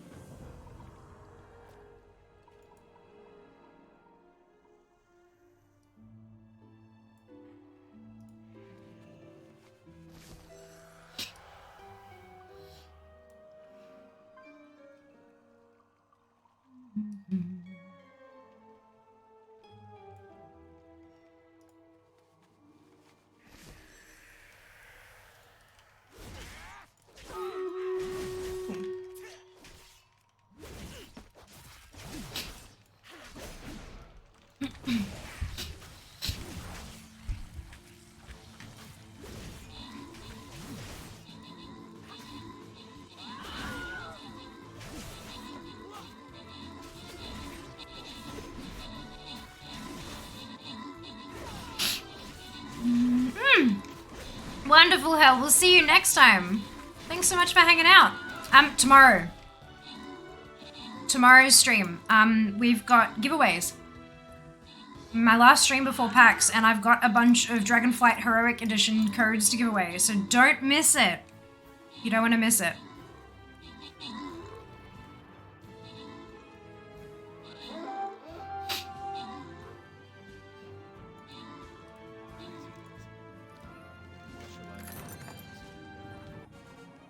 Try to get you. Fantastic. We'll see you then. Dunno, Mara, Silver Molly, Silver Hood, Zam, and Naren. Congratulations to all of you on your bonus ship. Well done! Well done. Boss defeated! Well done, team. Ooh, where are we gonna... This one. Do, do, do, do, do, do,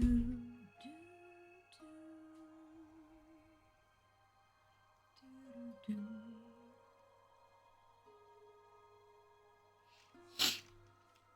Okay.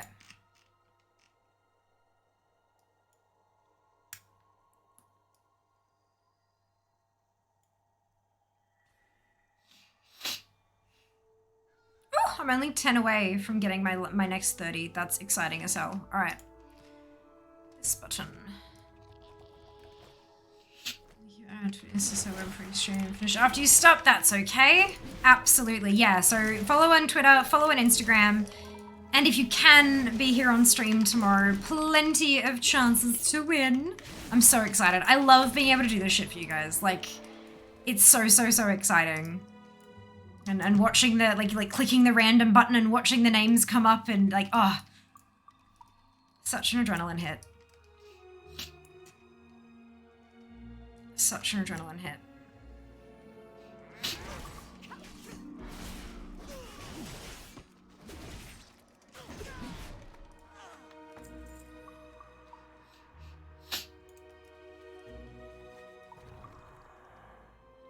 All the socials. Thank you, Zam. Much appreciated. Ding! 59. Ooh, we're falling behind. No, we haven't, because that's 6 dings. That's it. That's 6 dings. Awesome. I don't think we're gonna get a 7th today. Oh, that reminds me. This is the last battle. Holy cow! Today has flown by.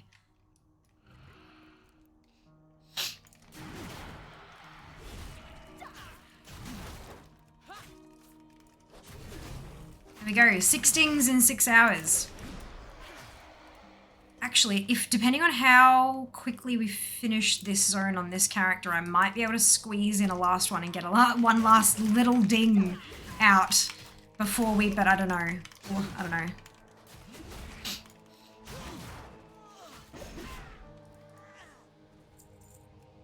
Like, where's...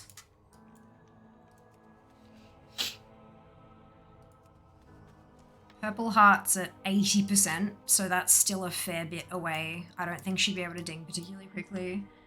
Listen, nope, she's miles away. Trimia is worse. And then Horde. Vivienne, 76. Lower Luna. Ooh, 91. She might be able to make it in like a 10-minute block if I could. And then we've got Leolita, who's at 58. She's nowhere near a ding. And then Lilithus is nowhere near either. And then Ulina and Madredris.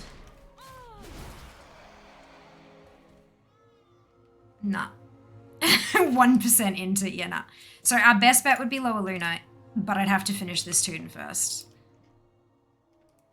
I don't think we're going to get a 7th. That's okay.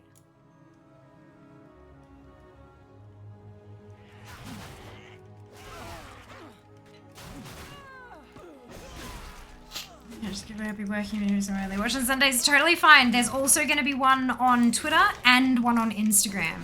So you still, even if you can't catch the stream, you'll still have 2 chances to win. Like... There are 3 batches of keys. 1 on stream, 1 on Twitter, 1 on Insta. So do that social stuff. And the social stuff won't be like an hour-long thing. It'll be like a...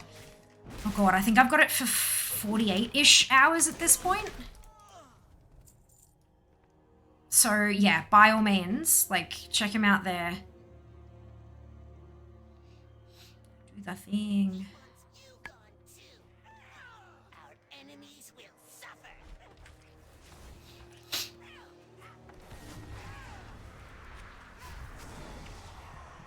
Oh, do I not have the... Oh my god, I don't have the mint. I'm embarrassed. Oh, those keys be region locked, or... I'm still waiting to find out. So I've been told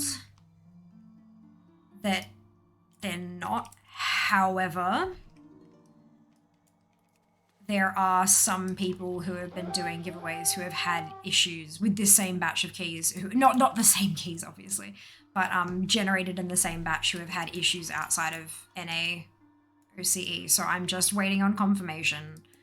But I will be able to tell you by tomorrow. Like, I've been promised that I'll have an answer by the time I start stream tomorrow.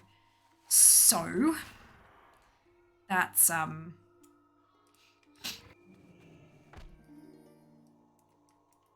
yeah. I know. What I have asked is if there are any EU content creators who are also having this kind of opportunity, because if I'm getting NAOCE keys, I would love to have a counterpart in EU who's doing, who, you know, we can trade viewers. Do you know what I mean? Like I can send people to them and they can send people to me for the corresponding regions. I think that'd be awesome and amazing. Spread the love, you know. But I'm also waiting back to hear about that. So I don't know. I don't know. But I will be able to tell you before I start the draw, so don't worry about that.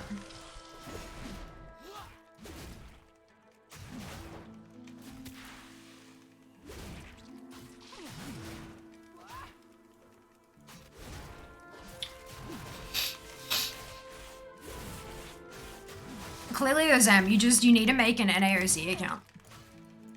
you need to come play with us. Like, this is obviously the only answer.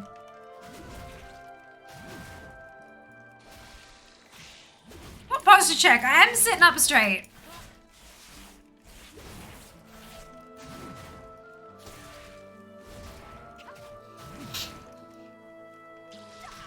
Thank you then. Oh dear. I wonder when you create an account. No, I used to give you a cluster of that. Look, back when I originally read about it, it was something to do with the data laws in the EU, because you guys have some very specific laws, and so it's easier to just keep you separate from everything and not have to have shared data across servers and stuff like that, because then, you know, it's just easier or something. But I've been told that's not the case, and I don't know what is, but that's what I always thought it was. But it might be worth looking into and seeing if we can find answers on the internet, because like there's enough of a yell for it that like I would be glad to assist you. You'd think that if it was an easy fix, they would have done it by now. So clearly there's clearly something's not right. I mean, there are bigger things at play. Like there are quests that exist in NA that can't exist in EU because of different bits and bobs. Very currently, Brewfest. There are 2 Brewfest quests that we can do here for Brewfest tokens that you can't do in EU. The Whoopatinger thing and the Pink Alex. You can't do either of them because it's offering a benefit for your character being pissed, drunk. And that's not a thing in EU, so that quest doesn't exist on EU servers. Those quests, I should say, plural, both of them. Neither of them exist. So there are larger problems when it comes to that kind of stuff. So, like, I think if it were an easy thing, they would have just changed it, but evidently it's not. There's also stuff like little things that, well, I don't know if they're little, but the name generator on I can't show it to you because my account is full, but when you create a new character, we have a randomize button next to the name. We can randomly generate names. You can't in EU. That doesn't exist for you. It's been raised that that's likely because of all of the languages, and it's difficult to make, because here, the name generator, if you generate a name on a Mechanome, it'll generate a different batch of names than it would for a Zandalari troll, or for a Tauren, or for a human, or whatever. Do you know what I mean? Like, every race has their own set of randomly generatable name segments, name syllables. But that doesn't exist in Europe, likely because of all the languages it has to cover. So, like, there's little things like that that make it difficult and make it tricky.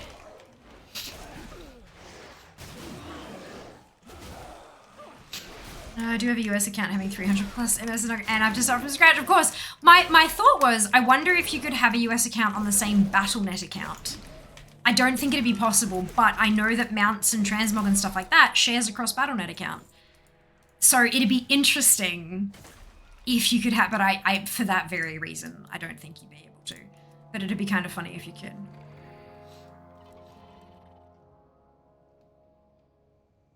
It's not, because they have hairy feet. And who are you talking about, Desir? You're talking about crossing over between EU servers and US servers. That's incredibly offensive. Please tell me that's not what you're talking about. I'm very confused. Yeah, but now most of the US countries follow EU data laws through NA anyways. Yeah. like a lot of them. But when it was originally, like when the regions were originally set up like that, and maybe they're different enough that they can't merge them or something. But yeah, it's interesting. Those students met you account as strongest city Canadian and A1, both for Hearthstone. It's far less investment. Yes, absolutely. Yeah. What? Yeah, there are quests on NA that you can't, just like China. The Chinese version of the game has no exposed skeletons anywhere at all. Because it's a cultural thing. Like it's a no-no, a really big no-no. It's one of the big changes they had to make to allow WoW to be launched in the Chinese market. So yeah, there are differences between regions, not just China and us, but also EU and NA have differences too. I can do videos count the same Battle.net account. Oh, that's so interesting, but it doesn't share across. That's weird. You can't EU and NA account. Things are not shared between them. So it must be that they're shared across the Battle.net account within the same region. That's funky. All right, cool. I learned a new thing today. Thank you. Thank you. It's confusing. You had trouble sometimes coming up with a name. People start talking about they got their names and use the random name generator. Yeah, no, you didn't miss anything. I mean, you are missing something, but not because it's you. It's because you don't have access to it. Yeah. But yeah, it's trippy, hey. We are playing very slightly different games. You get to watch it in action when I make my Evoker's Claw.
Newer things might share between regions like store mounts. Remember after acting on my 30-year anniversary thing. EU and US. Ah, interesting. Okay. Cool, cool. I've named it a few times with Claw. Oh dear.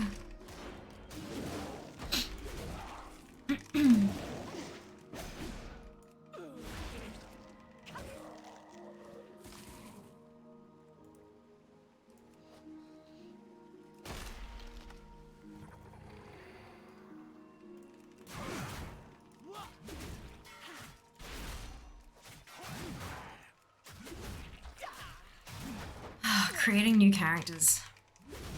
First time in a while.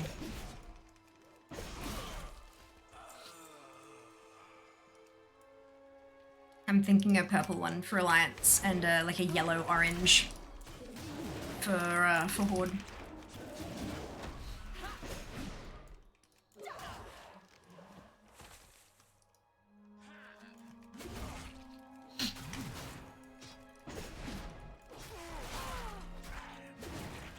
I was kind of tempted to make a red one, but I mean, I don't know. I don't know.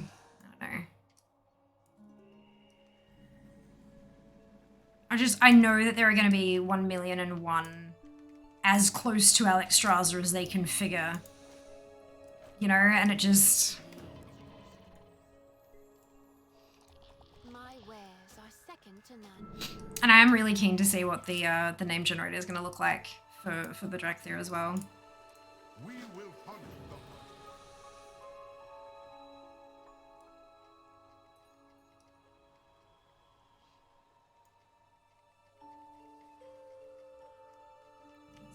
Peaceful, so peaceful. Then we kill everything.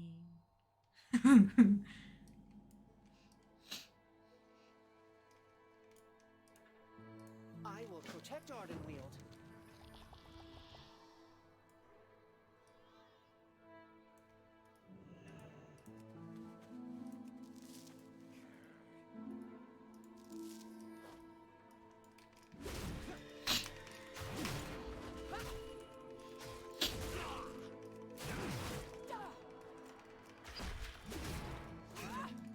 I had one. Yeah! It's alright. Live vicariously through me, Claw.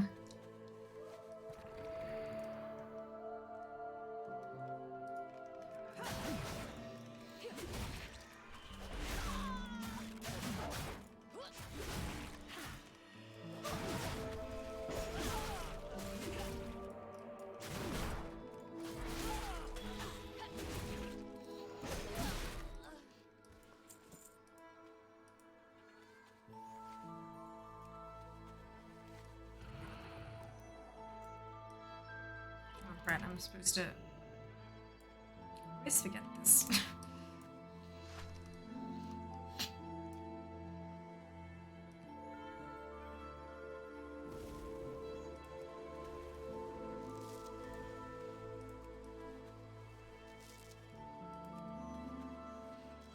Amazon Prime was from a US account. Oh, promotional stuff's not... Yeah, that sounds about right.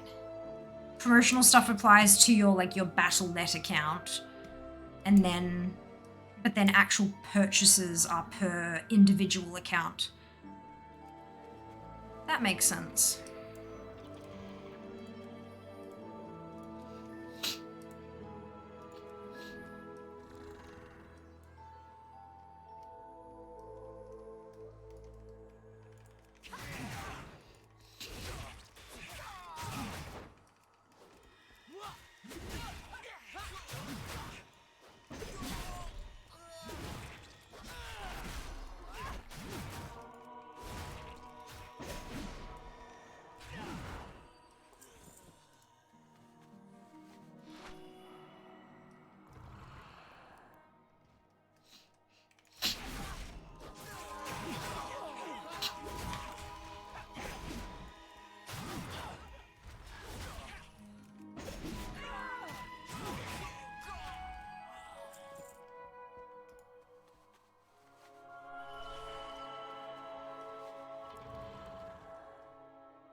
Purchases is rewarded in pairs. I'll shit myself out. Gotta go have a rest of your day, night, wherever you are. You too, Claw. You too. We'll see you next time. Thanks so much for hanging out.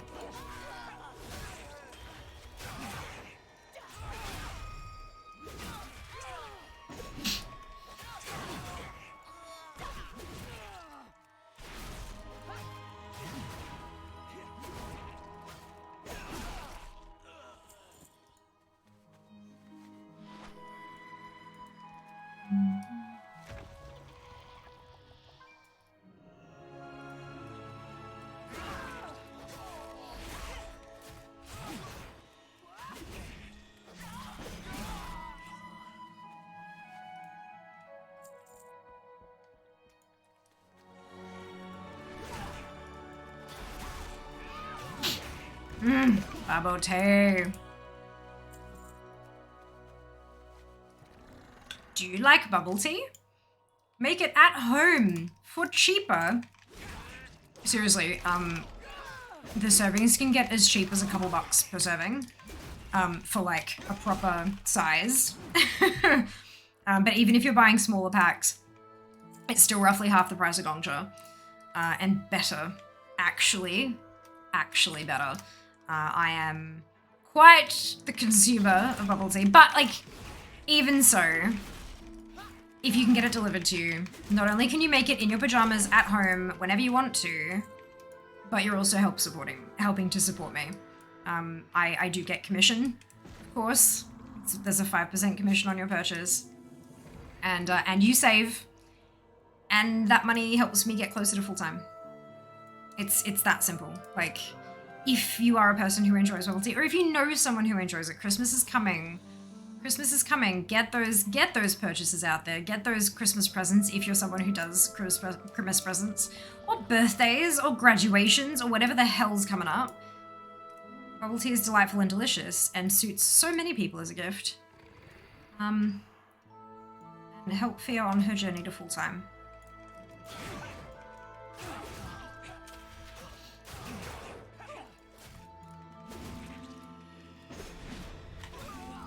And if you want to help Fia on her journey to full-time, but you can't do it in a financial manner, that's okay. That's totally okay. I understand. I am in the same position as you are, and I understand that wholly and totally. What you can do that is free, thank you, Zam, is follow on social media. It's totally free and it actually does help.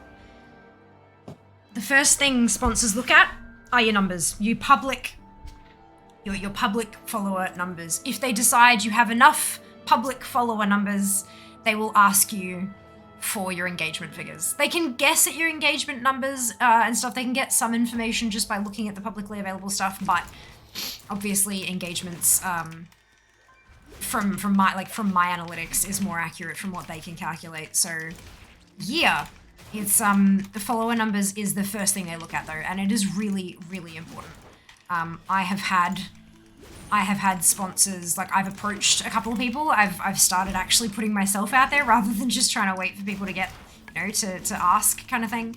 And I've had a few rejections, and a lot of the time they've straight up said, you're not big enough. You don't have the numbers. And that's okay. I understand that. They're running a business. They're not running a charity.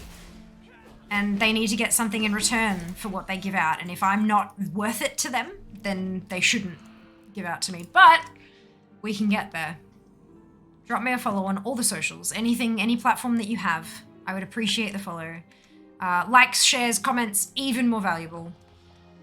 And if you think you've got someone in your life who you think might enjoy my content, tell them. Tell them about me. Bring them to the family. It's totally not creepy. But that's how you do it. That's how you do it. And what I'm doing in return is I'm trying to produce the best kind of content that I can. And I'm attending events. And when I attend... Oh my goodness! Mike! Thank you! Is that actually gonna ping or is... Yes! Where's the noise? Noise! Why is there no noise? It's fine. Thank you so much for the lights. Chair is incredibly grateful, as am I. Yay! Fear has a shiny. Fear has a shiny. Fear got the shiny! What do we actually call it in WoW? Isn't it? Lunar Festival! Yes, it's Lunar Festival decorations. Yay! Oh, that's so beautiful. Thank you so much. Much appreciated. Dragonflight will be a big chance to grow bigger. We were actually talking about this earlier on in stream. I think it was just before you joined us. No. you might think so, and it would look like that from outside, of course it does. But there are a lot of factors. I've been streaming now for 3 expansions, expansion launches, and each expansion launch, my viewership has dropped. For Legion and BFA, I was, at the kind of like 18 to 26 kind of viewer mark, and I both times dropped to like 12 to 14. And then for Shadowlands, I was a bit bigger. I was sitting around like the 60 to 70 mark, and I dropped down to 40, 45. There's a few reasons for that. Firstly is that there are people who can't take time off work, and so they won't watch streams because they don't want spoilers. They want to experience it for themselves. And so even though they would have usually tuned in, they won't, so that they can avoid that stuff. The next group of people is content creators themselves. Maybe they stream during the day and watch me in the evening. But they're going to be streaming all day, every day, because it's the launch, just like I will be. And so they'll be too busy streaming to tune in to watch me. So I'll lose them as well. And then there's a section of the community who have found us after a bigger streamer that they usually watch has stepped away from WoW. So someone who was like streamed Shadowlands up to a point, and then they've gone and played something else for a bit while they wait for the next big content patch. But some of the people who watch them actually do watch them for the WoW, and so they'll find smaller streamers like myself to watch in the interim. But when that big streamer comes back for the launch, they'll leave me and go back to them. All of these things are okay. I don't judge anyone for that at all. You've got to watch what makes you happy. But all of that leads to a fairly decent drop in viewership. The things that I can't factor in yet, because this is my very first expansion as a Twitch partner. I don't know how that'll affect it. It's also my first expansion as a WoW partner, like being on the launcher and working with Blizzard to do giveaways and things like that, I've not, all that started happening after Shadowlands launch, so I don't know how those things will affect my numbers come Dragonflight launch.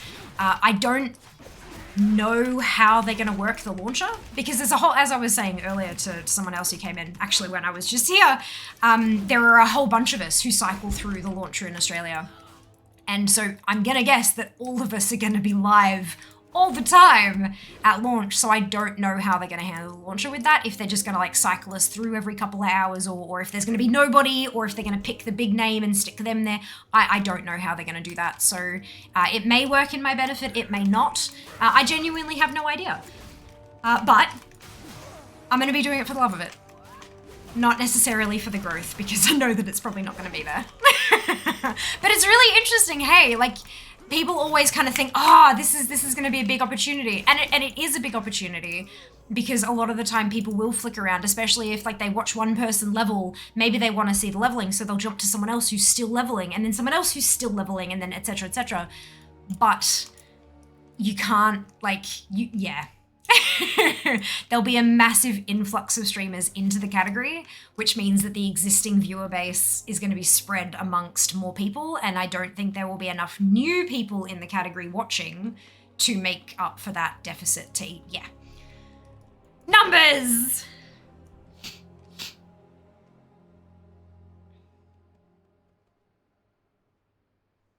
Not. I've literally been doing this for 6.5 years. You are telling me that my data that I have is wrong. You are wrong.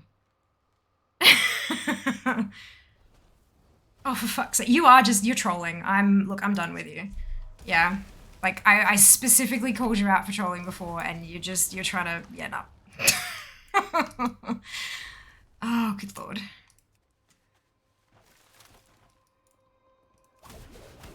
Oh, I don't have energy to deal with this bullshit. Engagement metrics, how many TikToks do you make in a day? Yeah, no. Like, TikTok. Literally the shiny bit of I know, right? Such a shiny. I'm so happy. They're gonna be beautiful. Hey, Atimo. Welcome back. Hope you're doing well today.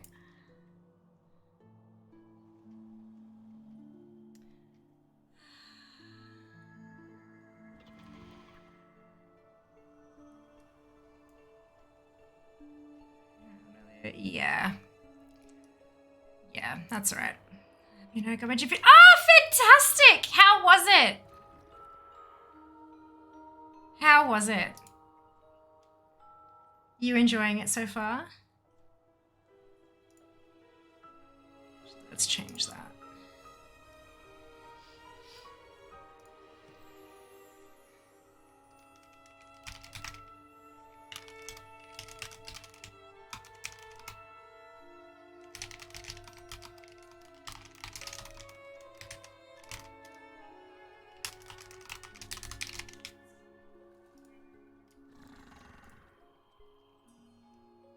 Ooh, hydrate. I should probably use one of those, hey?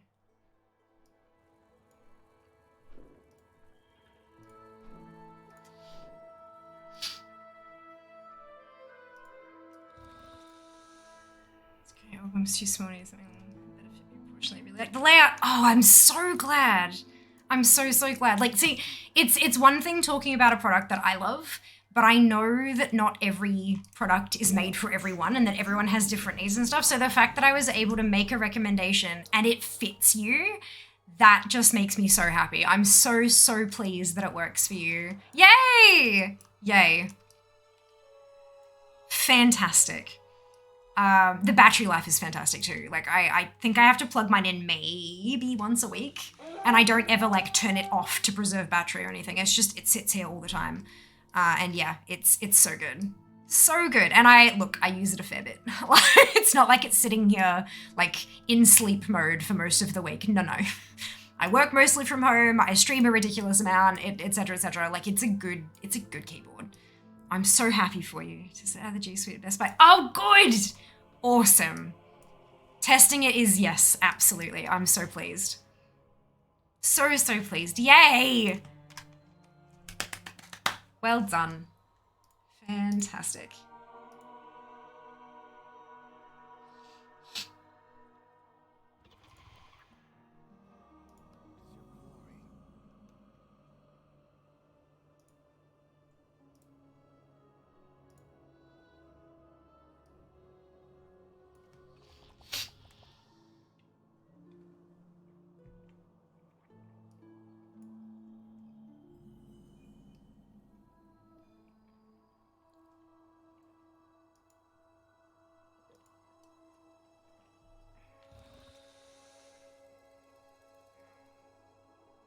Crunch. And another crunch. Flight path. Is there anyone else like that? Like you fly along and along and along and along and you're like, oh, arrow, thunk, straight down. Ah, so good.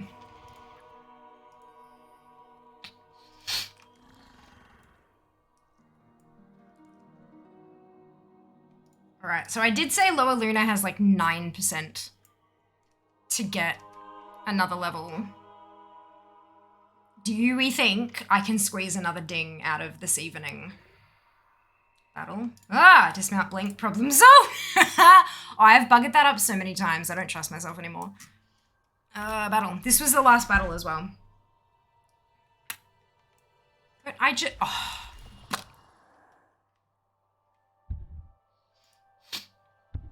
So nice to see you. My goodness. Oh my god. I'm 59, 87.28% of the way through 59. I shall not. I shall not. Nope. Nope. No, that's not how this leveling challenge works. I will get to her when we get to Revendreth. How much longer you want to stream? Not a whole lot. I've got a big day tomorrow. I've got to do all the prep and packs for prep and packing for packs. Got to fold and put away all the laundry and then like grab out what I'm taking with me, and I've got to send out a whole bunch of emails and all this. I mean, I'm taking my laptop with me, so I'll be able to like do work and stuff while I'm in Melbourne, but there's a lot. There's a lot.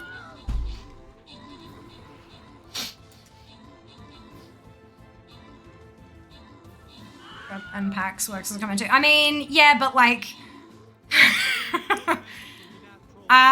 look. Close enough. Close enough's good enough. Something, something. do, do, do, do, do, do, do. Alright, maybe we just like, we're fine. Silver Shadow, Pi, Ral, Sorb, and Karlash, congratulations to all of you on your bonus ship. Well done. Well done. No, we're not doing another battle. Stop it, Fear. Stop it. We're gonna go turn this in Oribus, and then we're gonna stop. Going through and blazing a bunch of tunes to 25, and then to 60. Yas! Yas. So we're at 83.36, which gives us another day of progress, which means we're up to the 15th of October, which is 13 days. 13 days ahead. Nearly 2 weeks. Nearly 2 weeks. But that means like our next leveling stream is on the 14th of October. And we are ahead of that. So we're already we're going to be a day ahead. So we can start putting more days. Like I am safe to not worry about leveling while I'm at PAX now. And that's a really good feeling. Oh, that's a really good feeling. Oh, fantastic.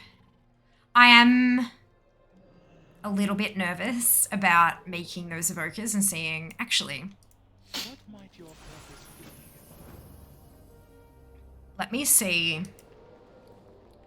What if I change this to include the evokers? They'll start at 58, right? They'll start at 58.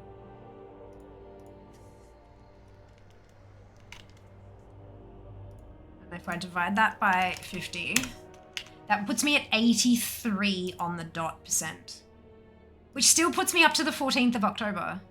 Maybe I actually use that as my, Yeah, let's do that.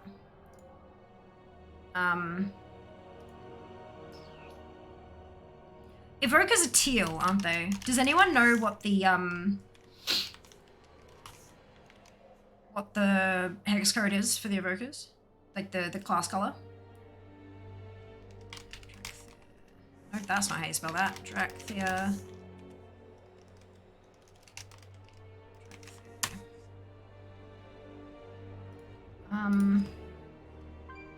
Evoker class color hex code. Dark foresty green. Want to bring a phone charger to PAX? Does going PAX require a hotel to stay at? For me, yes, because it's interstate. So I live in Brisbane, which is the capital city of Queensland, and PAX is in Melbourne, which is the capital city of Victoria. So yes, there will be a hotel. We're going down for 8 nights, or 8 days.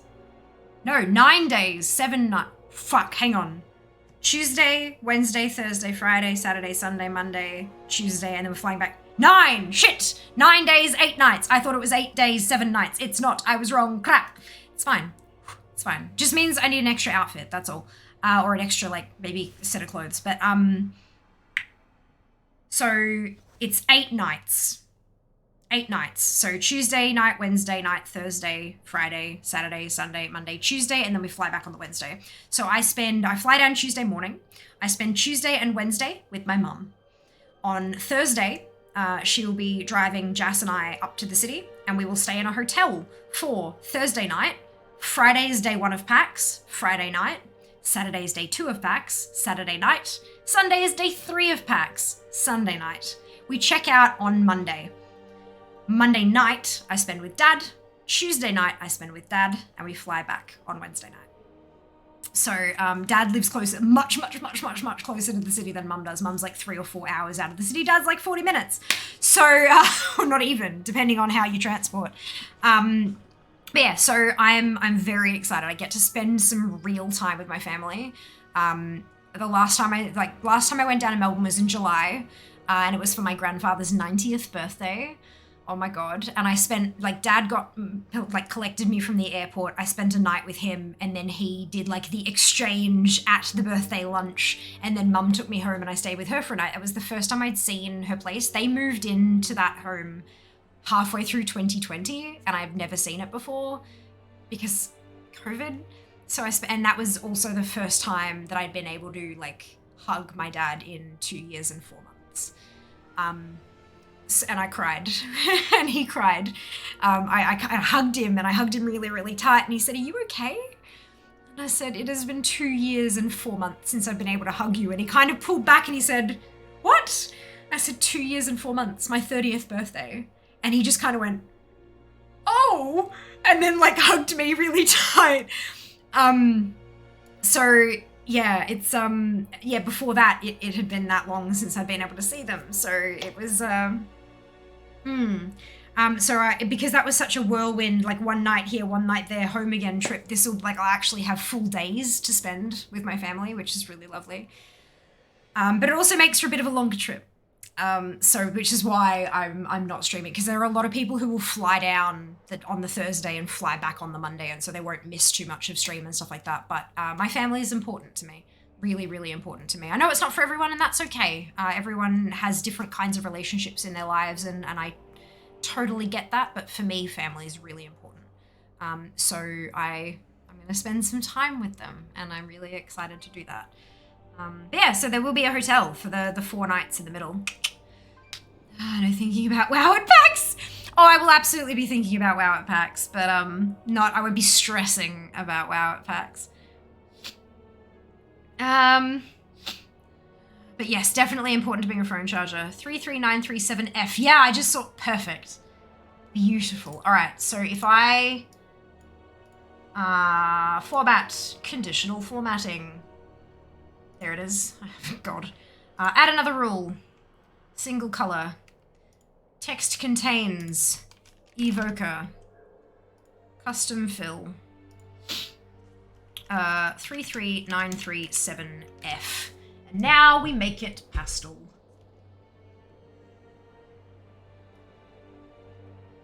Let's go up. How did I I do it for the other ones? I don't remember. I think that'll do. I think that's, yeah. Perfect. I like that. I think it fits in nicely with the rest of them. Maybe a touch too dark, but I'm okay with it. Cool. And I'll leave the race box blank so that I don't get it messed up. Because when I sort by level now, it's going to be all messed up, but that's okay. That gives me some indication of where I'm going to be at, which is good. So I'll undo the 15th. I am up to the 14th though, which means that when we come back for leveling, I'll be up to date. Good! I'm so pleased. I was terrified that was going to make everything go wonky, but that's all right. Good night, all gonna I think not a problem, Rel. We will see you tomorrow next time. Feel that I haven't hugged my dad since 1999. Oh, crabby. I'm so sorry. That really sucks. You have a splendid time. I'm really, really looking forward to it. Really, really, truly. And hopefully there'll be lots of photos and content and fun things. Give me just a second to update this. This is, oh no, why are you no work? Why are you no work? Hang on, my, Stream Deck has cracked it again. Saying a button shouldn't be working, but it should. There we go. Source is, what's it called? Ah, okay, perfect.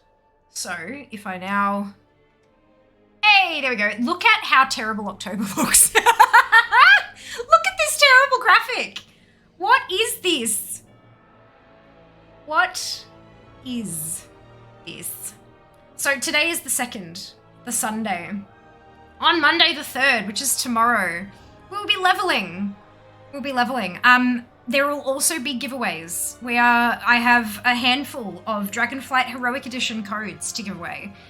They will be given away across the stream, not all in one big block, like at the start or the end or anything like that. I'm going to be giving them away like semi-randomly throughout the stream in order to encourage people to stick the fuck around.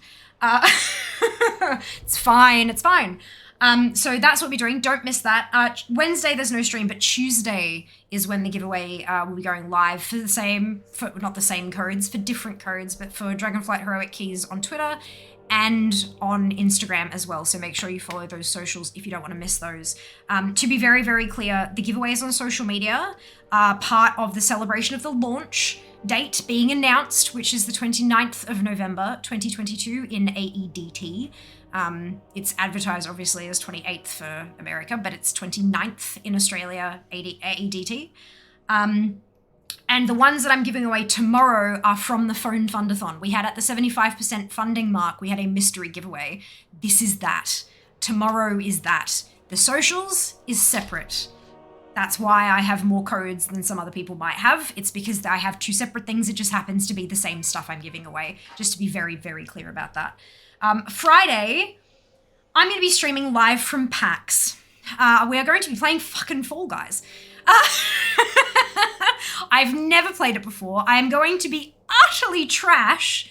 But I hope you'll join me for that and hopefully join me like in-game if you can. Sunday, I will also be streaming from PAX. I'm so thankful that it's managed to but that'll be the different time. So Fall Guys is at 3 Brisbane time, but 4 Melbourne time. It is in the schedule at the correct time. So if you go to twitch.tv/Viama/schedule, you will get it correct in your time zone. I've made sure of that. Same thing with the live at PAX on Sunday. It's with Logitech. I don't know what I'm streaming. I don't actually know what games I'm going to have available to me at the time. They asked for suggestions and I put some in, but I don't know what's going to be available. So, and it's a short one. It's a quick one. It's just an hour long. So I don't know what we're going to do, but we'll figure something out. We may just sit there and shoot the shit, but we'll see. No stream Wednesday, as I think I said, but no stream Monday or Wednesday after that either, because those are the days that I'm still going to be in Melbourne. I will be home on Friday for leveling, Sunday for leveling, and Monday for leveling, and then I'm off to Singapore. personal thing. It's not got anything to do with stream. It is a personal trip, and that's all I'm going to share about that. But I'm going for like a kind of like a long-ish weekend, like half a week. We're flying overnight on the Wednesday. So like I will be leaving for the airport roughly halfway through when stream is supposed to be running. And I don't want to mess with that. I don't want to be late for that. That's just, I don't have the money to be able to miss that flight. So no stream on the Wednesday, and then we're flying back on Sunday night, so I will be wrecked for Monday. Time walking! I hope you'll join me and carry my ass through the time walking dungeons. Wednesday, leveling. Okay, from the Wednesday out, this is subject to change.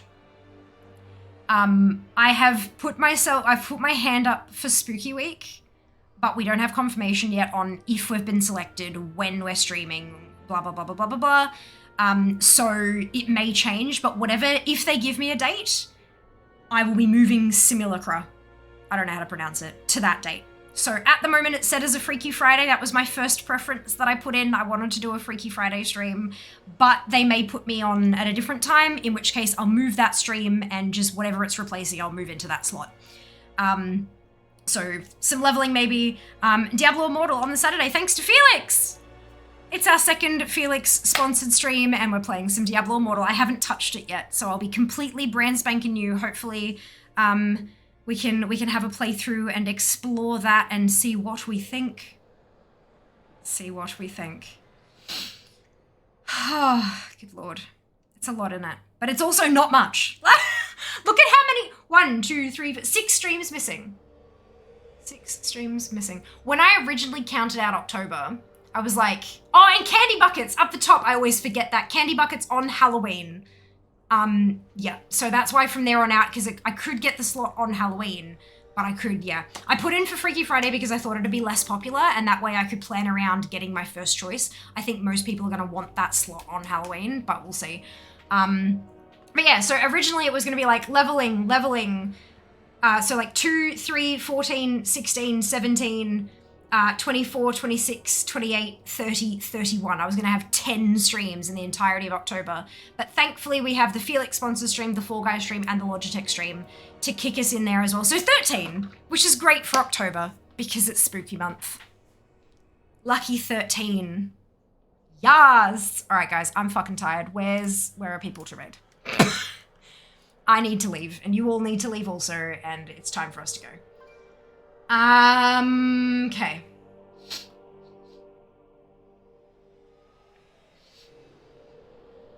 No one is live. What the fuck? Holy crap. What? Oh my god.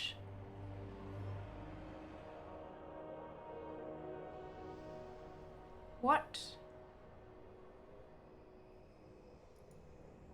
Thank you, Mara. Much appreciated. How? Alright, we're gonna...